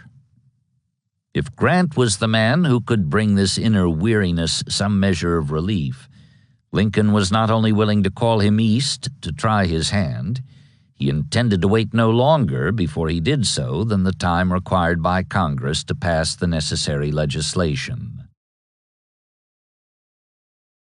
Opposing the Federal War of Conquest, for rebellion or revolution, that was what it would have come to if the North was going to win, the Confederacy was fighting for survival. This had been and would continue to be Davis's principal advantage over his opponent in their respective capacities as leaders of their two nations. That he did not have to persuade his people of the reality of a threat which had been only too apparent ever since the first blue-clad soldier crossed the Potomac, whereas Lincoln was obliged to invoke a danger that was primarily theoretic. In the event that the Union broke in two, democracy might or might not perish from the earth, but there could be no doubt at all, even before Sherman created by way of a preview his recent swath of desolation across Mississippi's midriff, about what would happen to the South if its bid for independence failed. However, this was only one face of a coin whose downside bore the inscription States' Rights. Flip the coin and the advantage passed to Lincoln. By suspending habeas corpus, or by ignoring at will such writs as the courts issued, the Northern president kept his left hand free to deal as harshly as he pleased with those who sought to stir up trouble in his rear. It was otherwise with Davis, denied this resource except in such drastic instances as the insurrection 2 years ago in East Tennessee. He had to meet this kind of trouble with that hand fettered. Often he had claimed this disadvantage as a virtue, referring by contrast to the North as a land where citizens were imprisoned in utter defiance of all rights guaranteed by the institutions under which they live.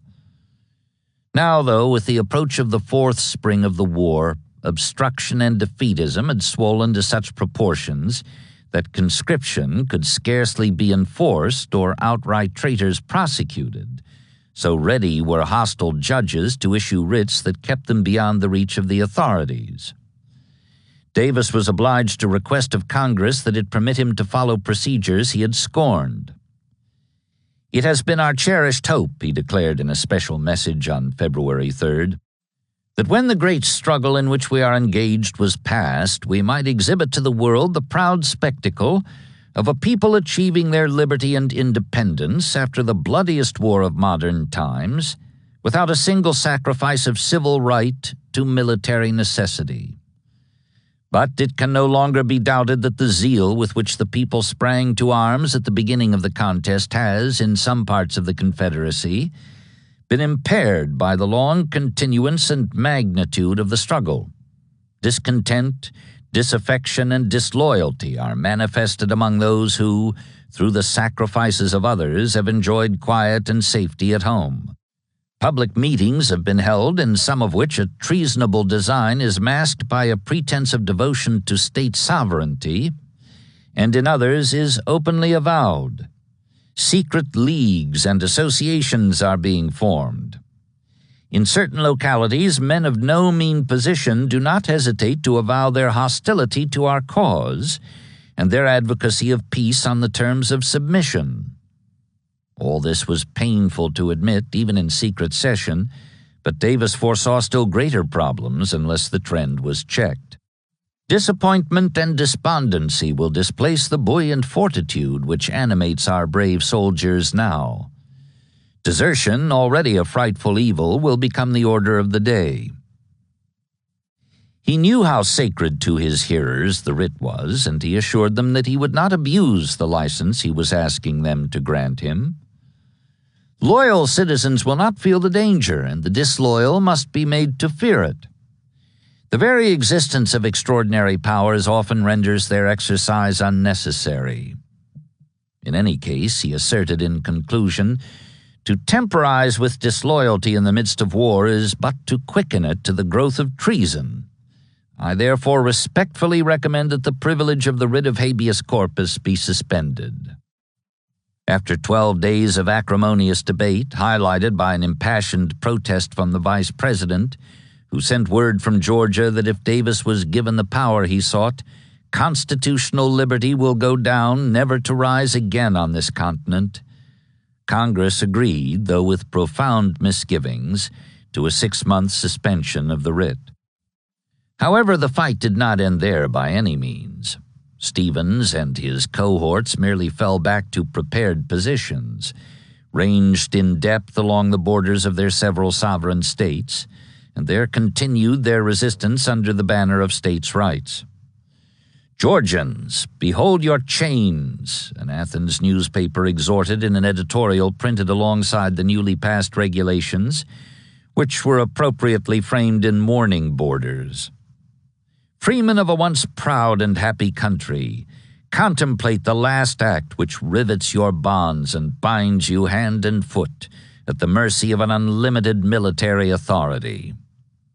An Alabama editor demanded the names of those congressmen who, in secret conclave, obsequiously laid the liberties of this country at the feet of the president, so that they could be defeated if they had the gall to stand for re-election.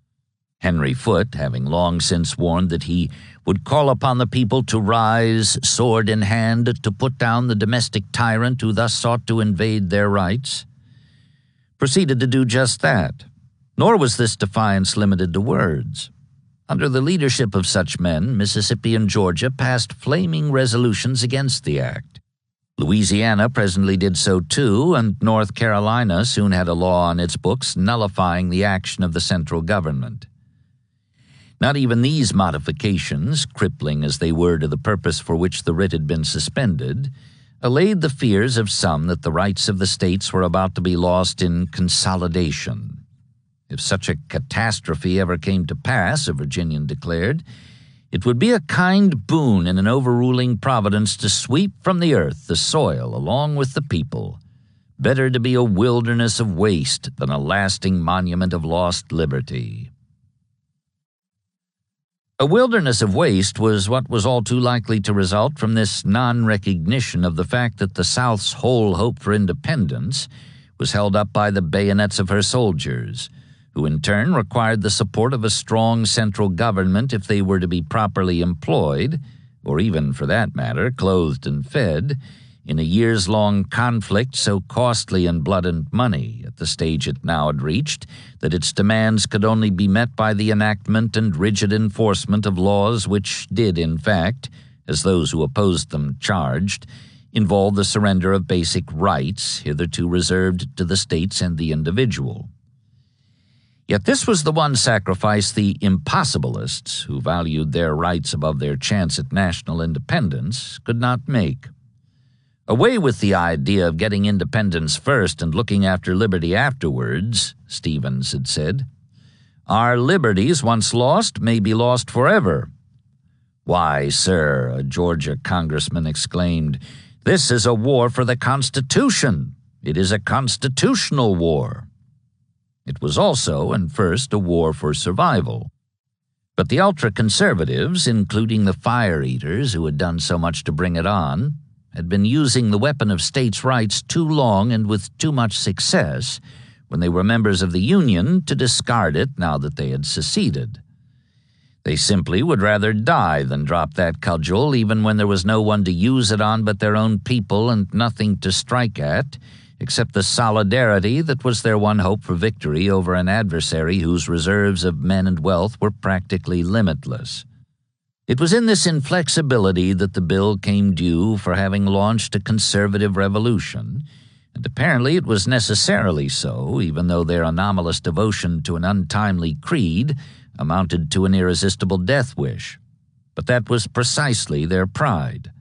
They had inherited it, and they would hand it down inviolate to the latest generation. Or they would pray God to sweep from the earth the soil along with the people. No more than a casual glance at the map sufficed to show the gravity of the military situation they would not relax their civil vigilance to face.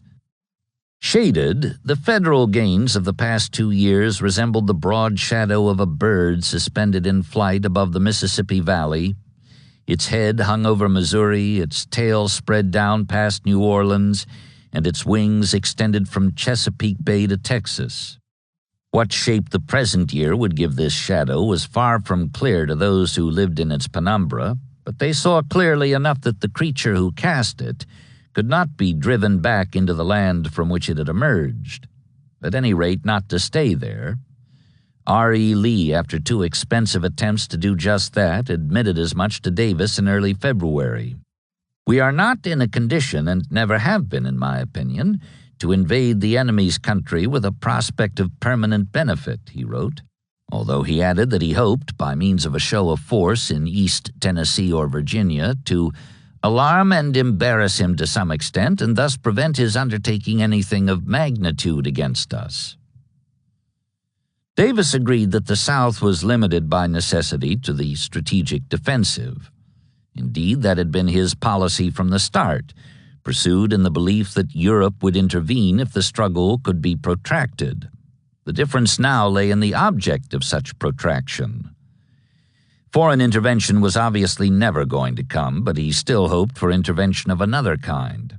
In the North, the presidential election would be held in November, and he hoped for intervention by a majority of the voters, who then would have their chance to end the bloodshed by replacing Lincoln with a man who stood for peace. Peace, no matter whether it was achieved in the North or the South, in the field or at the polls, meant victory on the terms the Confederate leader had announced at the outset, saying, "All we ask is to be let alone." In the light of this possibility, the South's task was to add to the war weariness of the North, which meant, above all, that the enemy was to be allowed no more spirit-lifting triumphs, especially none like Vicksburg or Missionary Ridge, which had set all the church bells ringing beyond the Potomac and the Ohio, and that whatever was lost under pressure of the odds must not only be minor in value, but must also be paid for in casualties so heavy that the gain would be clearly disproportionate to the cost, particularly in the judgment of those who would be casting their ballots in November.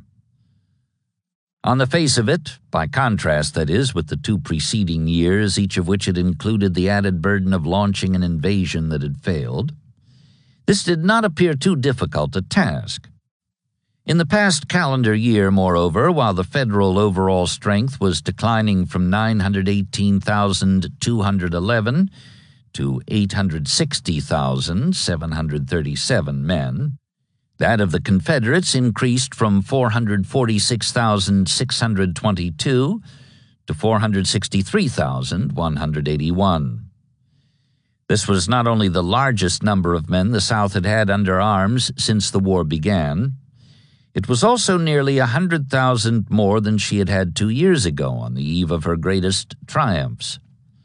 However, such encouragement as Davis might have derived from a comparison of these New Year's figures, showing the North-South odds reduced to less than 2 to 1, was short-lived. 1 month later, Lincoln issued his call for 500,000 more. That was better than 10 times the number Lee had on the Rapidan, covering Richmond, or Johnston had around Dalton, covering Atlanta, and since the loss of either of these cities, in addition to being a strategic disaster for the South, would provide the North with a triumph that would be likely to win Lincoln the election, Davis was faced at once with the problem of how to match this call with one of his own. But the hard truth was that nothing like half that many troops, the number required if the current odds were not to be lengthened intolerably for the savage fighting that would open in the spring, could be raised under the present conscription laws, even though these had been strengthened in December by the passage of legislation that modified exemptions, put an end to the hiring of substitutes, and provided for the replacement of able-bodied men in non-combatant jobs with veterans who had been incapacitated by wounds or civilians who previously had been passed over for reasons of health.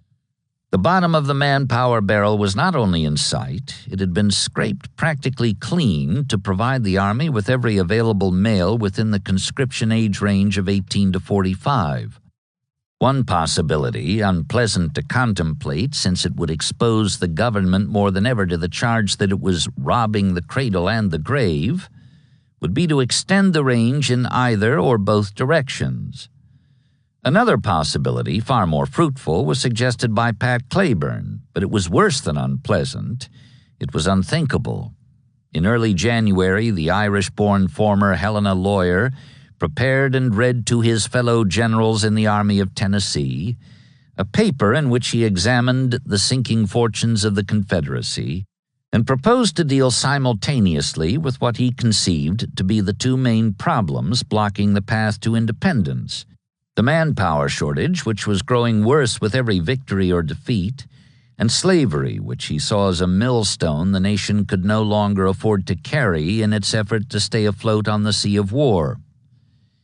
In brief, Cleburne's proposal was that the South emancipate its Negroes, thus making a virtue of necessity, since in his opinion slavery was doomed anyhow, and enlist them in its armies. This would change the race from a dreaded weakness to a source of strength, he declared, and added, "We can do this more effectually than the North can now do, for we can give the Negro not only his own freedom but that of his wife and child, and can secure it to him in his old home. Moreover," he said, "such an action would remove forever all selfish taint from our cause and place independence above every question of property. The very magnitude of the sacrifice itself, such as no nation has ever voluntarily made before, would appall our enemies and fill our hearts with a pride and singleness of purpose which would clothe us with new strength in battle." Recovering presently from the shock into which the foreign-born generals' views had thrown them, the corps and division commanders were unanimous in their condemnation of the proposal, which they saw as a threat to everything they held dear. "I will not attempt to describe my feelings on being confronted by a project so startling in its character," one wrote in confidence to a friend. He labeled the paper a monstrous proposition, revolting to Southern sentiment, Southern pride, and Southern honor, and predicted that if this thing is once openly proposed to the Army, the total disintegration of that Army will follow in a fortnight. Advised by Johnston and the others to proceed no further with the matter, Cleburne did not insist that the paper be forwarded, but another general considered it so incendiary in character that he took the trouble to get a copy and send it on to Richmond. There the reaction was much the same, apparently, as the one it had provoked in Dalton. Johnston received, before the month was out, a letter from the Secretary of War, expressing the earnest conviction of the President that the dissemination or even promulgation of such opinions under the present circumstances of the Confederacy, whether in the Army or among the people, can be productive only of discouragement, distraction, and dissension. The Army commander was instructed to see to the suppression not only of the memorial itself, but likewise of all discussion and controversy respecting or growing out of it. Johnston replied that Cleburne, having observed the manner in which it was received, had already put away his paper, and that he himself had had no reason since to suppose that it made any impression. In point of fact, the suppression Richmond called for was so effective that nothing further was heard of the document for more than 30 years, when it finally turned up among the posthumous papers of a staff officer. One possible effect it had, however, and that was on Cleburne himself, or in any case on his career. Although Seddon had assured Johnston that no doubt or mistrust is for a moment entertained of the patriotic intents of the gallant author of the memorial, and though the Arkansan was considered by many to be the best division commander in either army, South or North, he was never assigned any larger duties than those he had at the time he proposed to emancipate the slaves of the South and enlist them in her struggle for independence. Davis had not been as shocked by the proposal as Seddon's letter seemed to indicate. For one thing, he agreed with the underlying premise that slavery was doomed, no matter who won or lost the war, and had said as much to his wife. What alarmed him was the reaction, the distraction and dissension that would follow the release of what one of its hearers had called this monstrous proposition. Knowing, as he did, how much more violent than the generals the politicians would be in their denunciation of such views, particularly the large slaveholders among them, such as Howell Cobb, who said flatly, "If slaves will make good soldiers, our whole theory of slavery is wrong," he foresaw that the result would be calamitous in its effect on the fortunes of the Confederacy.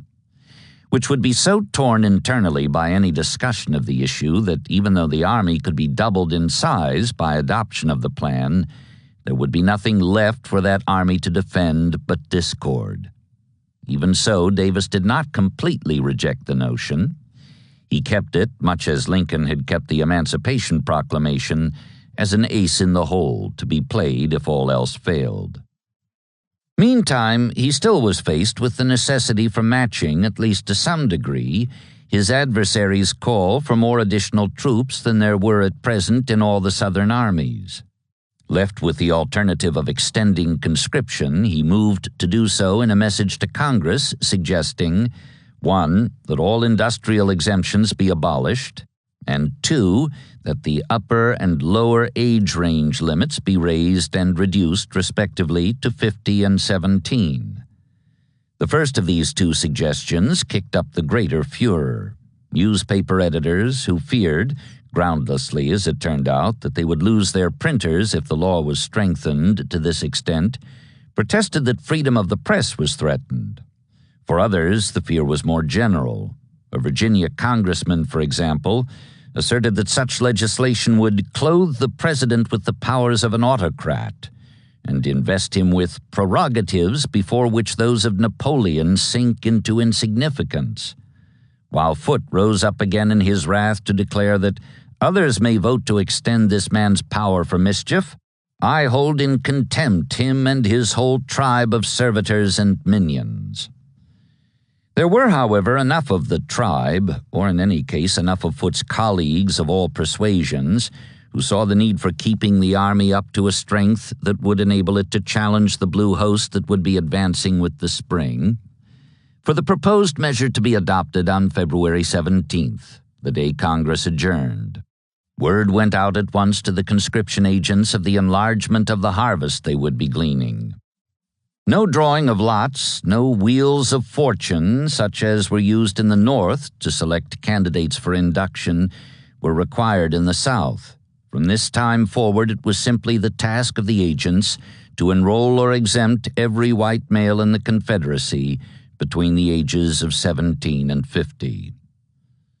Davis's reaction to this granting of his request was mixed. Pleased though he was to have the measure passed, and though he himself had asked for what had been given, he was saddened by the widening of the age range, not by the raising of the upper limit, which brought it within 5 years of his own age, but by the reduction of the lower limit, which seemed to him a spending of future hopes. The old and the middle-aged could be spared. The young were another matter. The South would have great need in the years ahead of all the talent she could muster, as much perhaps if she lost the war as if she won it. Yet there was no telling how much of that talent, still undeveloped at 17, would be destroyed and left behind, packed into shallow burial trenches on the fields of battles still unfought. It grieved him that the mill of war, as he remarked, was about to grind the seed corn of the nation. While the young and the old were thus being gathered in camps of instruction, where they would be converted into material fit for use in chinking what he once had called our wall of living breasts, Davis gave his attention to strengthening and replacing the men who would lead them. The appointment in early January of George Davis of North Carolina to succeed Attorney General Watts, who had left Richmond the month before to be inaugurated as governor of Alabama, marked the first change in the cabinet since Seddon took over the War Department more than a year ago. Little attention was paid to this, for the post entailed few duties, but the same could not be said of two changes that followed, for they were military, and anything that involved the Army was always of consuming interest. Before adjourning, Congress had authorized the President to appoint a sixth full general, thus to allow a freer hand to the commander of the Trans-Mississippi, cut off as he was from either the direction or assistance of the central government.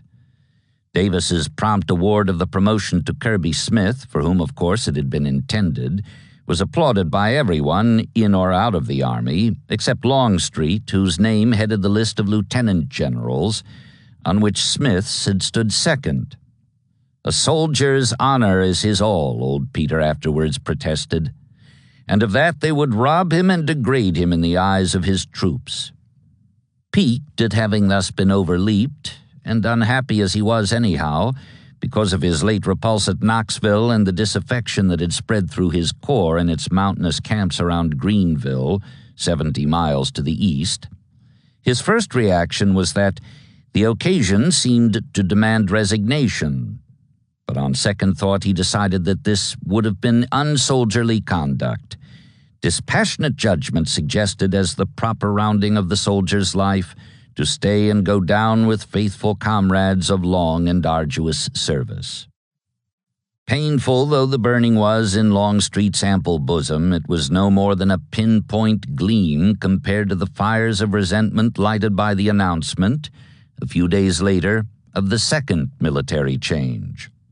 On February 22nd, the second anniversary of his inauguration as head of the permanent government, Davis summoned Lee to the Capitol for another conference. There were matters of strategy to be discussed, and something else as well. The Virginian's former post as advisor to the commander-in-chief had been vacant for more than 20 months. Now Davis proposed to name Bragg as his successor. This was certain to surprise and dismay a great many people who saw the North Carolinian as the author of most of their present woes.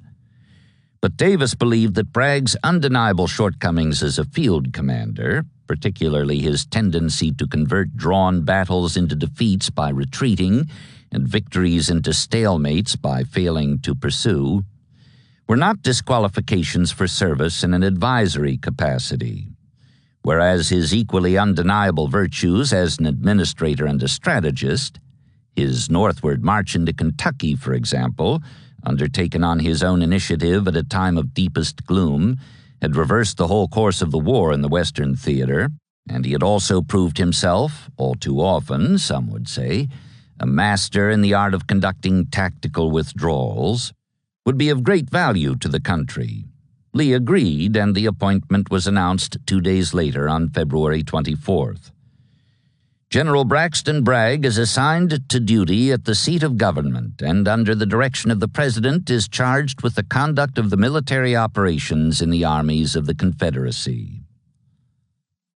Surprise and dismay, private and public, were indeed the reactions to the terrible-tempered general's elevation, coming as it did only 1 day short of 3 months since his rout at Missionary Ridge. No doubt Bragg can give the President valuable counsel, a War Department diarist observed, but in his opinion Davis, whom he described as being naturally a little oppugnant, derived a secret satisfaction in triumphing thus over popular sentiment, which just at this time is much averse to General Bragg. The sharpest attacks, as might have been expected, were launched by the editors of the Richmond Whig and the Examiner. Both employed irony in their comments, ignoring the advisory nature of Bragg's assignment by pretending to believe that Davis had given his pet general direct command over Lee and Johnston. When a man fails in an inferior position, the Whig declared, it is natural and charitable to conclude that the failure is due to the inadequacy of the task to his capabilities, and wise to give him a larger sphere for the proper exertion of his abilities. Pollard of the Examiner struck with a heavier hand, though his pen was no less sharp. The judicious and opportune appointment of General Bragg to the post of Commander-in-Chief of the Confederate armies will be appreciated, he noted wryly, as an illustration of that strong common sense which forms the basis of the President's character. He managed to sustain this tone for half a column, then dropped it in mid-sentence. This happy announcement should enliven the confidence and enthusiasm reviving among the people like a bucket of water poured on a newly kindled grate. Davis went his way as he had done from the beginning. If we succeed, we shall hear nothing of these malcontents, he had told his wife 3 years ago in Montgomery. If we do not, then I shall be held accountable by friends as well as foes. I will do my best. That was as much his guiding principle now as ever. He believed that Bragg would serve him and the country well in this new assignment, and so far as he was concerned, the decision as to whether to use him ended there. "Opposition in any form can only disturb me inasmuch as it may endanger the public welfare," he had said. For all his aristocratic bearing and his apparent indifference to the barbs flung at him by men like Foote and Pollard, which gave rise to the persistent myth that he was deficient in feeling, he trusted the people far more than he did the politicians and journalists who catered to their weaknesses and fears, and he knew only too well the hardness of their lot in this season of lengthening death lists and spiraling inflation. 10 Confederate dollars would buy a yard of calico or a pound of coffee. Bacon was $3.50 a pound, butter $4. Eggs were $2 a dozen, chickens $6 a pair. Such prices made for meager living, particularly for city dwellers who had no vegetable gardens to tend or harvest. But even these were fortunate, so far at least as food was concerned, in comparison with the soldiers. The daily ration in the Army of Northern Virginia this winter was 4 ounces of bacon or salt pork and 1 pint of unbolted cornmeal, and though a private was free to scrounge what he could in his off hours, including wild onions and dandelion greens, his pay of $11 a month would not go far toward the purchase of supplements, even when they were available, which was seldom. Still, there were those who seemed to make out well enough from time to time, as a hungry infantryman out on a greens hunt discovered one day when he came upon a group of commissary officers enjoying an alfresco luncheon in the shade of a clump of trees. He approached the fence surrounding the grove, put his head through the palings, and gazed admiringly at the spread of food. "I say, misters," he called to the diners at last, "did any of you ever hear tell of the Battle of Chancellorsville?" This irrepressibility which sustained him in adversity, this overriding sense of the ridiculous, uncramped even by the pangs of hunger, was as much a part of what made the Confederate soldier terrible in battle as was the high-throated yell he gave when he went into a charge, or the derisive glee with which he tended to receive one, anticipating a yield of well-shod corpses. Davis counted heavily on this spirit to ensure the survival of the armies and the nation through the harder times he knew would begin when the present mud truce ended. He was too much a military realist not to take into account the lengthening odds, but he included the imponderables in his calculations. To have done otherwise would have been to admit defeat before it came, which was not at all his way. "I cultivate hope and patience," he said, "and trust to the blunders of our enemy and the gallantry of our troops for ultimate success." In the North, as spring drew nearer and some perspective was afforded for a backward look at the season approaching its end, there was the feeling that such minor reverses as Olustee and Okolona, disappointing though they had been at the time, were no true distractions from the significant victories scored at the outset at Rappahannock Bridge and Chattanooga. These were the pattern setters, the more valid indications of what was to come when winter relaxed its grip and large-scale fighting was resumed. Along with this, there was also the growing belief that the nation had found in Lincoln, despite his occasional military errors, the leader it needed to see it through what remained of its fiery trial. "The President is a man of convictions," Harper's Weekly had declared more than a year ago, combining these two impressions. "He has certain profound persuasions and a very clear purpose. He knows what the war sprang from and upon what ground a permanent peace can be reared. He is cautious, cool, judicial. While he knows that great revolutions do not go backward, he is aware that when certain steps in their prosecution are once taken, there will be loud outcries and apprehension. But the ninth wave touches the point to which the whole sea will presently rise, although the next wave and the next should seem to show a falling off." What Harper's had had in mind at the time was the Emancipation Proclamation, but people rereading this now could see that Missionary Ridge had been just such a ninth wave, lapping far up the military shingle, and though the next wave and the next had shown a falling off, the tide would soon be at the full. Or anyhow, they could believe they saw this, and they reacted accordingly. During the current interim of comparative inaction, the home front war had taken on what would be known in the following decade as a Chautauqua aspect, a revival of the waning Lyceum movement, which combined the qualities of the camp meeting and the county fair, yet added a sophistication those old-time activities had lacked. They assembled in churches, halls, and theaters to enjoy in mass the heady atmosphere of pending victory. Primarily, such gatherings were militant in tone, meaning abolitionist, for the anti-slavery element had always been the militant wing of the party now in power, with the result that those who attended could feel that they were being strengthened and uplifted at the same time they were being entertained. There was, for example, the Hutchinson family, singers who could electrify an audience with their rendition of Whittier's Hymn of Liberty, sung to the tune of Luther's Ein feste Burg ist unser Gott. The thought might be muddled, the rhymes atrocious, but the sweetness of the singer's voice and the fervor of their delivery gave the words a power that swept the hearers along as part of the broad surge toward that same freedom for which blue-clad soldiers were giving their lives, beyond the roll of the horizon. What gives the wheat field blades of steel? What points the rebel cannon? What sets the roaring rabble's heel on the old star-spangled pennon? What breaks the oath of the men of the South? What whets the knife for the Union's life? Hark to the answer: slavery. Or there was the Boston lecturer Wendell Phillips, who assured a New York audience of its moral superiority over a foe whose only role in life was to block the march of progress. He pictured the young man of the South, melted in sensuality, whose face was never lighted up by a purpose since his mother looked into his cradle, and declared that for such men war is gain. They go out of it and they sink down.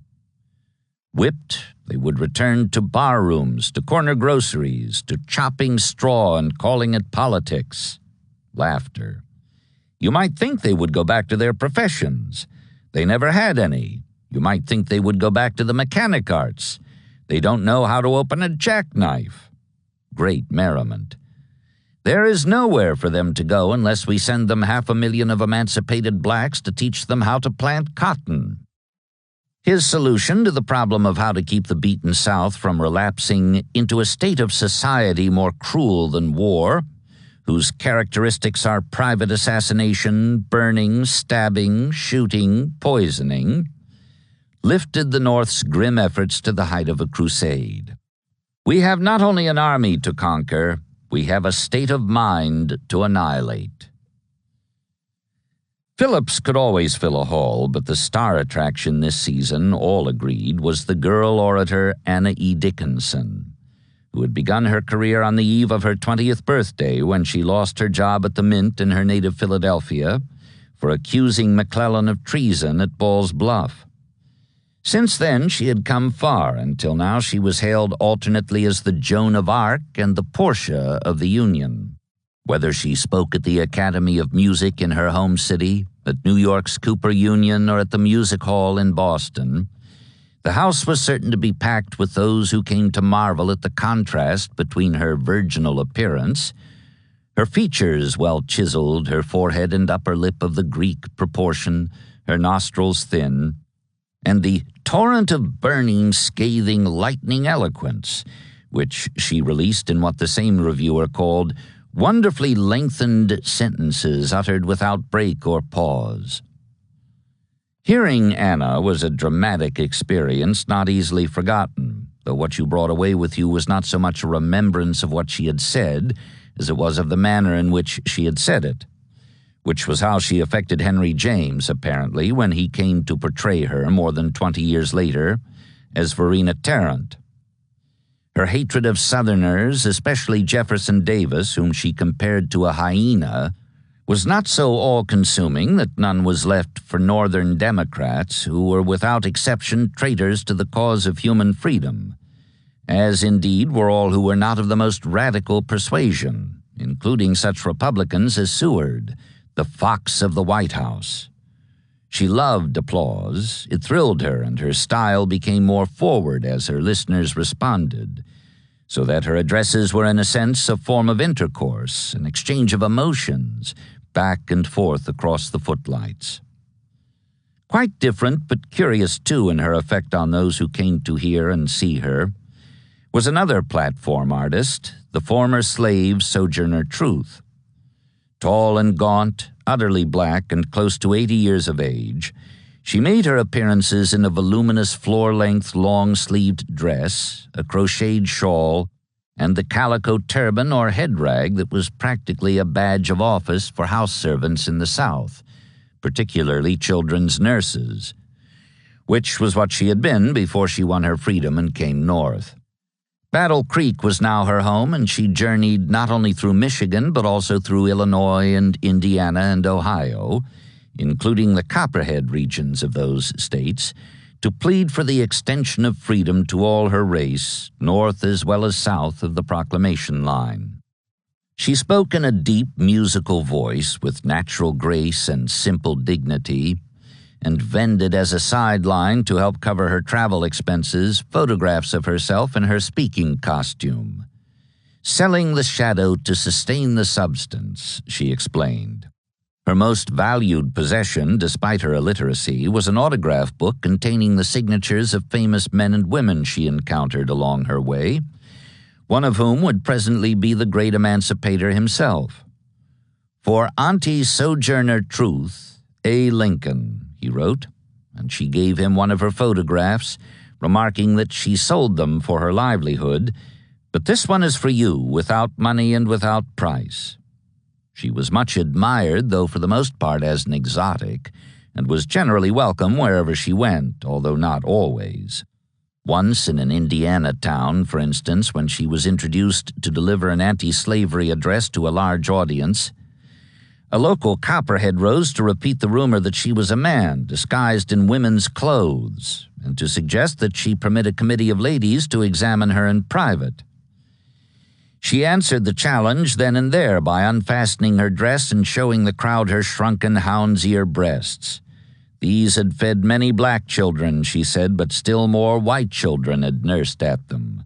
By now the copperheads, who had come to watch her, or his, exposure as a fraud, were filing out of the auditorium, a look of disgust on their faces, and Sojourner Truth shook her breasts at one of them, inquiring after him in her low contralto, "You want to suck?"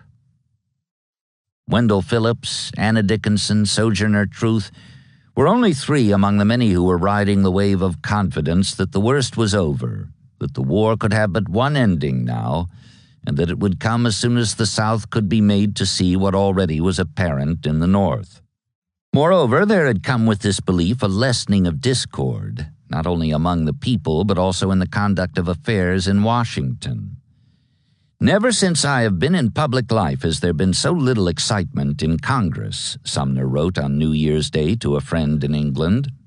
"The way seems at last open. Nobody doubts the result. The assurance of the future gives calmness." This did not mean that the legislators were willing to take chances.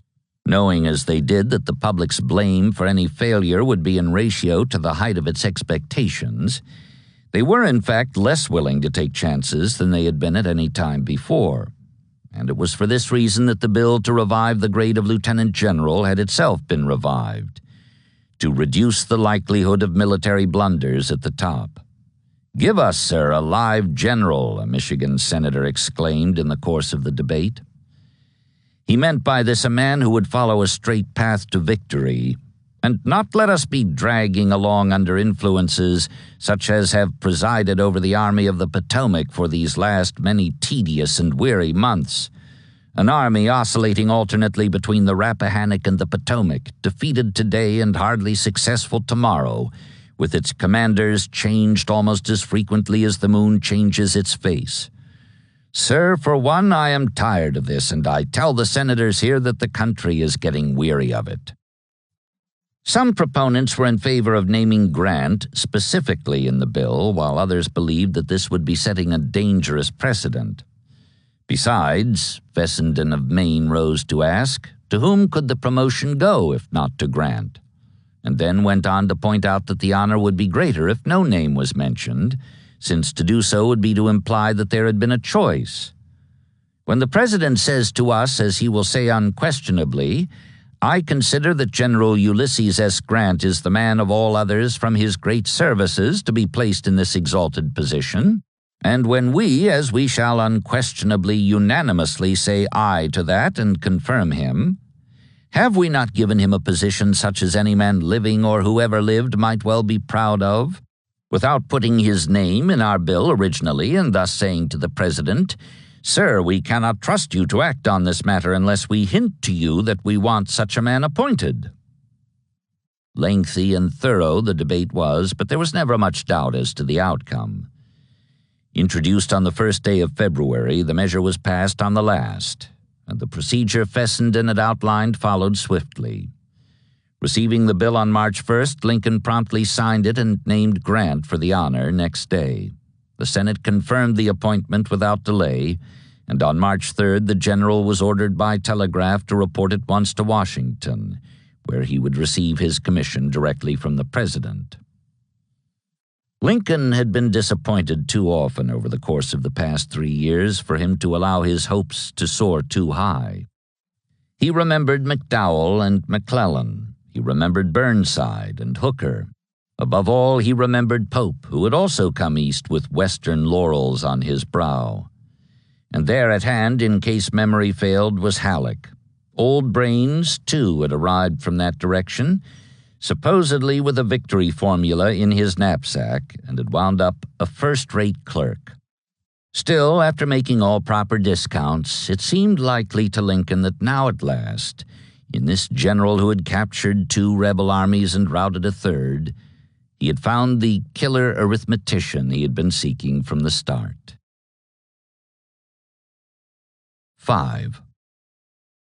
Returning to Vicksburg on the last day of February, Sherman took no time out to recuperate from the rigors of the Meridian campaign, for he found there a week-old dispatch from Grant instructing him to cooperate with Banks in order to assure the success of the expedition up the Teche and the Red, which the Massachusetts general and Halleck had designed to accomplish the return of West Louisiana and East Texas to the Union, along with an estimated 500,000 bales of hoarded cotton. Sherman himself was to rejoin Grant at Chattanooga in time to open the spring drive on Atlanta. He would therefore not participate in the Louisiana-Texas venture, save for making a short-term loan of some 10,000 troops to strengthen it. But he decided to confer in person with Banks before he himself went back to Tennessee on the logistical details of getting the reinforcements to him somewhere up the Red. Accordingly, he left Vicksburg that same day aboard the fast packet Diana and arrived in New Orleans 2 days later on March 2nd. He found Banks in high spirits, not only because of the military outlook, which was considered excellent. Franklin had recovered from his early November repulse at Grand Coteau and had 3 divisions massed at Opelousas ready to advance, but also because of political developments in accordance with Lincoln's Reconstruction policy, whereby a Union-loyal candidate, one Michael Hahn, a native of Bavaria, had been elected governor of Louisiana by the necessary 10% of the voters on February 22nd, and was to be inaugurated at New Orleans on March 5th. Sherman's logistical problems were settled within 2 days, the arrangement being that the Vicksburg reinforcements would join Franklin at Alexandria on March 17th for the farther ascent of the Red, but Banks urged his visitor to stay over another 2 days for Hahn's inauguration, which he assured him would be well worth the delay. A chorus of 1,000 voices, accompanied by all the bands of the army, would perform the Anvil Chorus in Lafayette Square, where church bells rang and cannon were fired in unison by electrical devices. Sherman declined the invitation. He had already gone on record as opposing such political procedures, and what was more, he said later, "I regarded all such ceremonies as out of place, at a time when it seemed to me every hour and every minute were due to the war." His mind on destruction, not reconstruction, He reboarded the Diana, and 3 days later, on March 6th, was back in Vicksburg, to which by now the destroyers of Meridian had returned, well rested from their week-long stay in Canton and the additional spoliation they had accomplished at that place. Remaining in Vicksburg only long enough to pass on to McPherson the details of the arrangement he had made for reinforcing Banks at Alexandria on St. Patrick's Day, Sherman set off upriver again the following morning, impatient to rejoin the troops he had left poised near Chattanooga, waiting alongside those under Thomas and Hooker for Grant to give the nod that would start them slogging southward, over or around Joe Johnston, into and through the heart of Georgia. "Prepare them for my coming," he had told his adjutant in reference to the hapless civilians in his path, and now at last he was on his way. On the second day out, however, the Diana was hailed by a southbound packet which, to the Ohioans' surprise, turned out to have one of Grant's staff captains aboard, charged with the delivery of a highly personal letter his chief had written 4 days ago on March 4th at Nashville. "Dear Sherman," it read, "the bill reviving the grade of lieutenant general in the Army has become a law, and my name has been sent to the Senate for the place. I now receive orders to report to Washington immediately in person, which indicates either a confirmation or a likelihood of confirmation. I start in the morning to comply with the order, but I shall say very distinctly on my arrival there that I shall accept no appointment which will require me to make that city my headquarters. This, however, is not what I started out to write about. What I want is to express my thanks to you and McPherson as the men to whom, above all others, I feel indebted for whatever I have had of success. How far your advice and suggestions have been of assistance, you know. How far your execution of whatever has been given you to do entitles you to the reward I am receiving, you cannot know as well as I do. I feel all the gratitude this letter would express, giving it the most flattering construction. The word you I use in the plural, intending it for McPherson also," the letter concluded. "I should write to him, and will some day, but starting in the morning, I do not know that I will find time just now. Your friend, U.S. Grant." Sherman vibrated with 3 conflicting reactions as he read the first 3 sentences Grant had written. First, delight that his friend was about to be so honored. Second, alarm that he had been summoned to the flesh pots of the Capitol. Third, relief that he did not intend to stay there. However, as the boat continued to push its way slowly upriver against the booming current, the third emotion gave way in turn to the second, which came back even stronger than at first. The fact was, though he idolized his friend and superior, he had never really trusted his judgment in matters concerning his career. And though he admired his simplicity of character, seeing in it the quality that perhaps had contributed most to his success, he was forever supposing that it would get him in trouble, especially if he fell into the hands of wily men who would know how to use him for their sordid ends. "Your reputation as a general is now far above that of any man living, and partisans will maneuver for your influence," he had warned him in a letter written during the Christmas visit to Ohio, at a time when the Grant for President drums were beginning to rumble. He counseled him earnestly to preserve a plain military character and let others maneuver as they will. You will beat them not only in fame, but in doing good in the closing scenes of this war, when somebody must heal and mend up the breaches. Nowhere were the wily more in evidence than in Washington, and the more he thought about it, the more he was convinced that Grant would not stand the intrigues of the politicians a week, even though he went there with no intention of remaining any longer than it took to get a 3rd star tacked on each shoulder of his weathered blouse. What was more, Sherman had a mystical feeling about the Mississippi River, which he called the great artery of America. "I want to live out here and die here also," he wrote to another friend this week, as the Diana chugged upstream, "and I don't care if my grave be like DeSoto's in its muddy waters." He seemed to fear that if Grant wandered far from the banks of the big river, his reaction would be like that of Antæus when he lost contact with the earth. Accordingly, after 2 days of fretting and fuming as the boat drew near Memphis on March 10th, he dashed off in answer to Grant's more than kind and characteristic letter, thanking him in McPherson's name and his own, but protesting, "You do yourself injustice and us too much honor in assigning us so large a share of the merits which have led to your high advancement.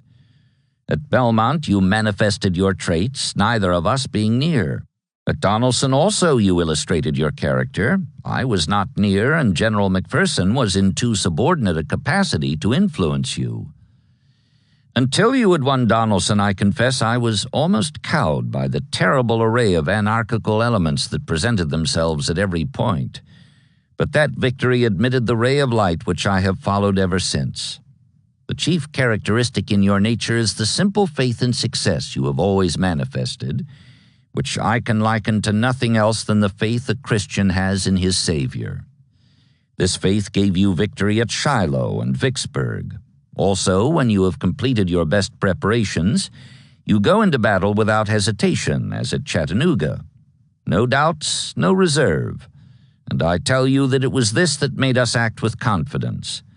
I knew wherever I was that you thought of me, and if I got in a tight place you would come, if alive.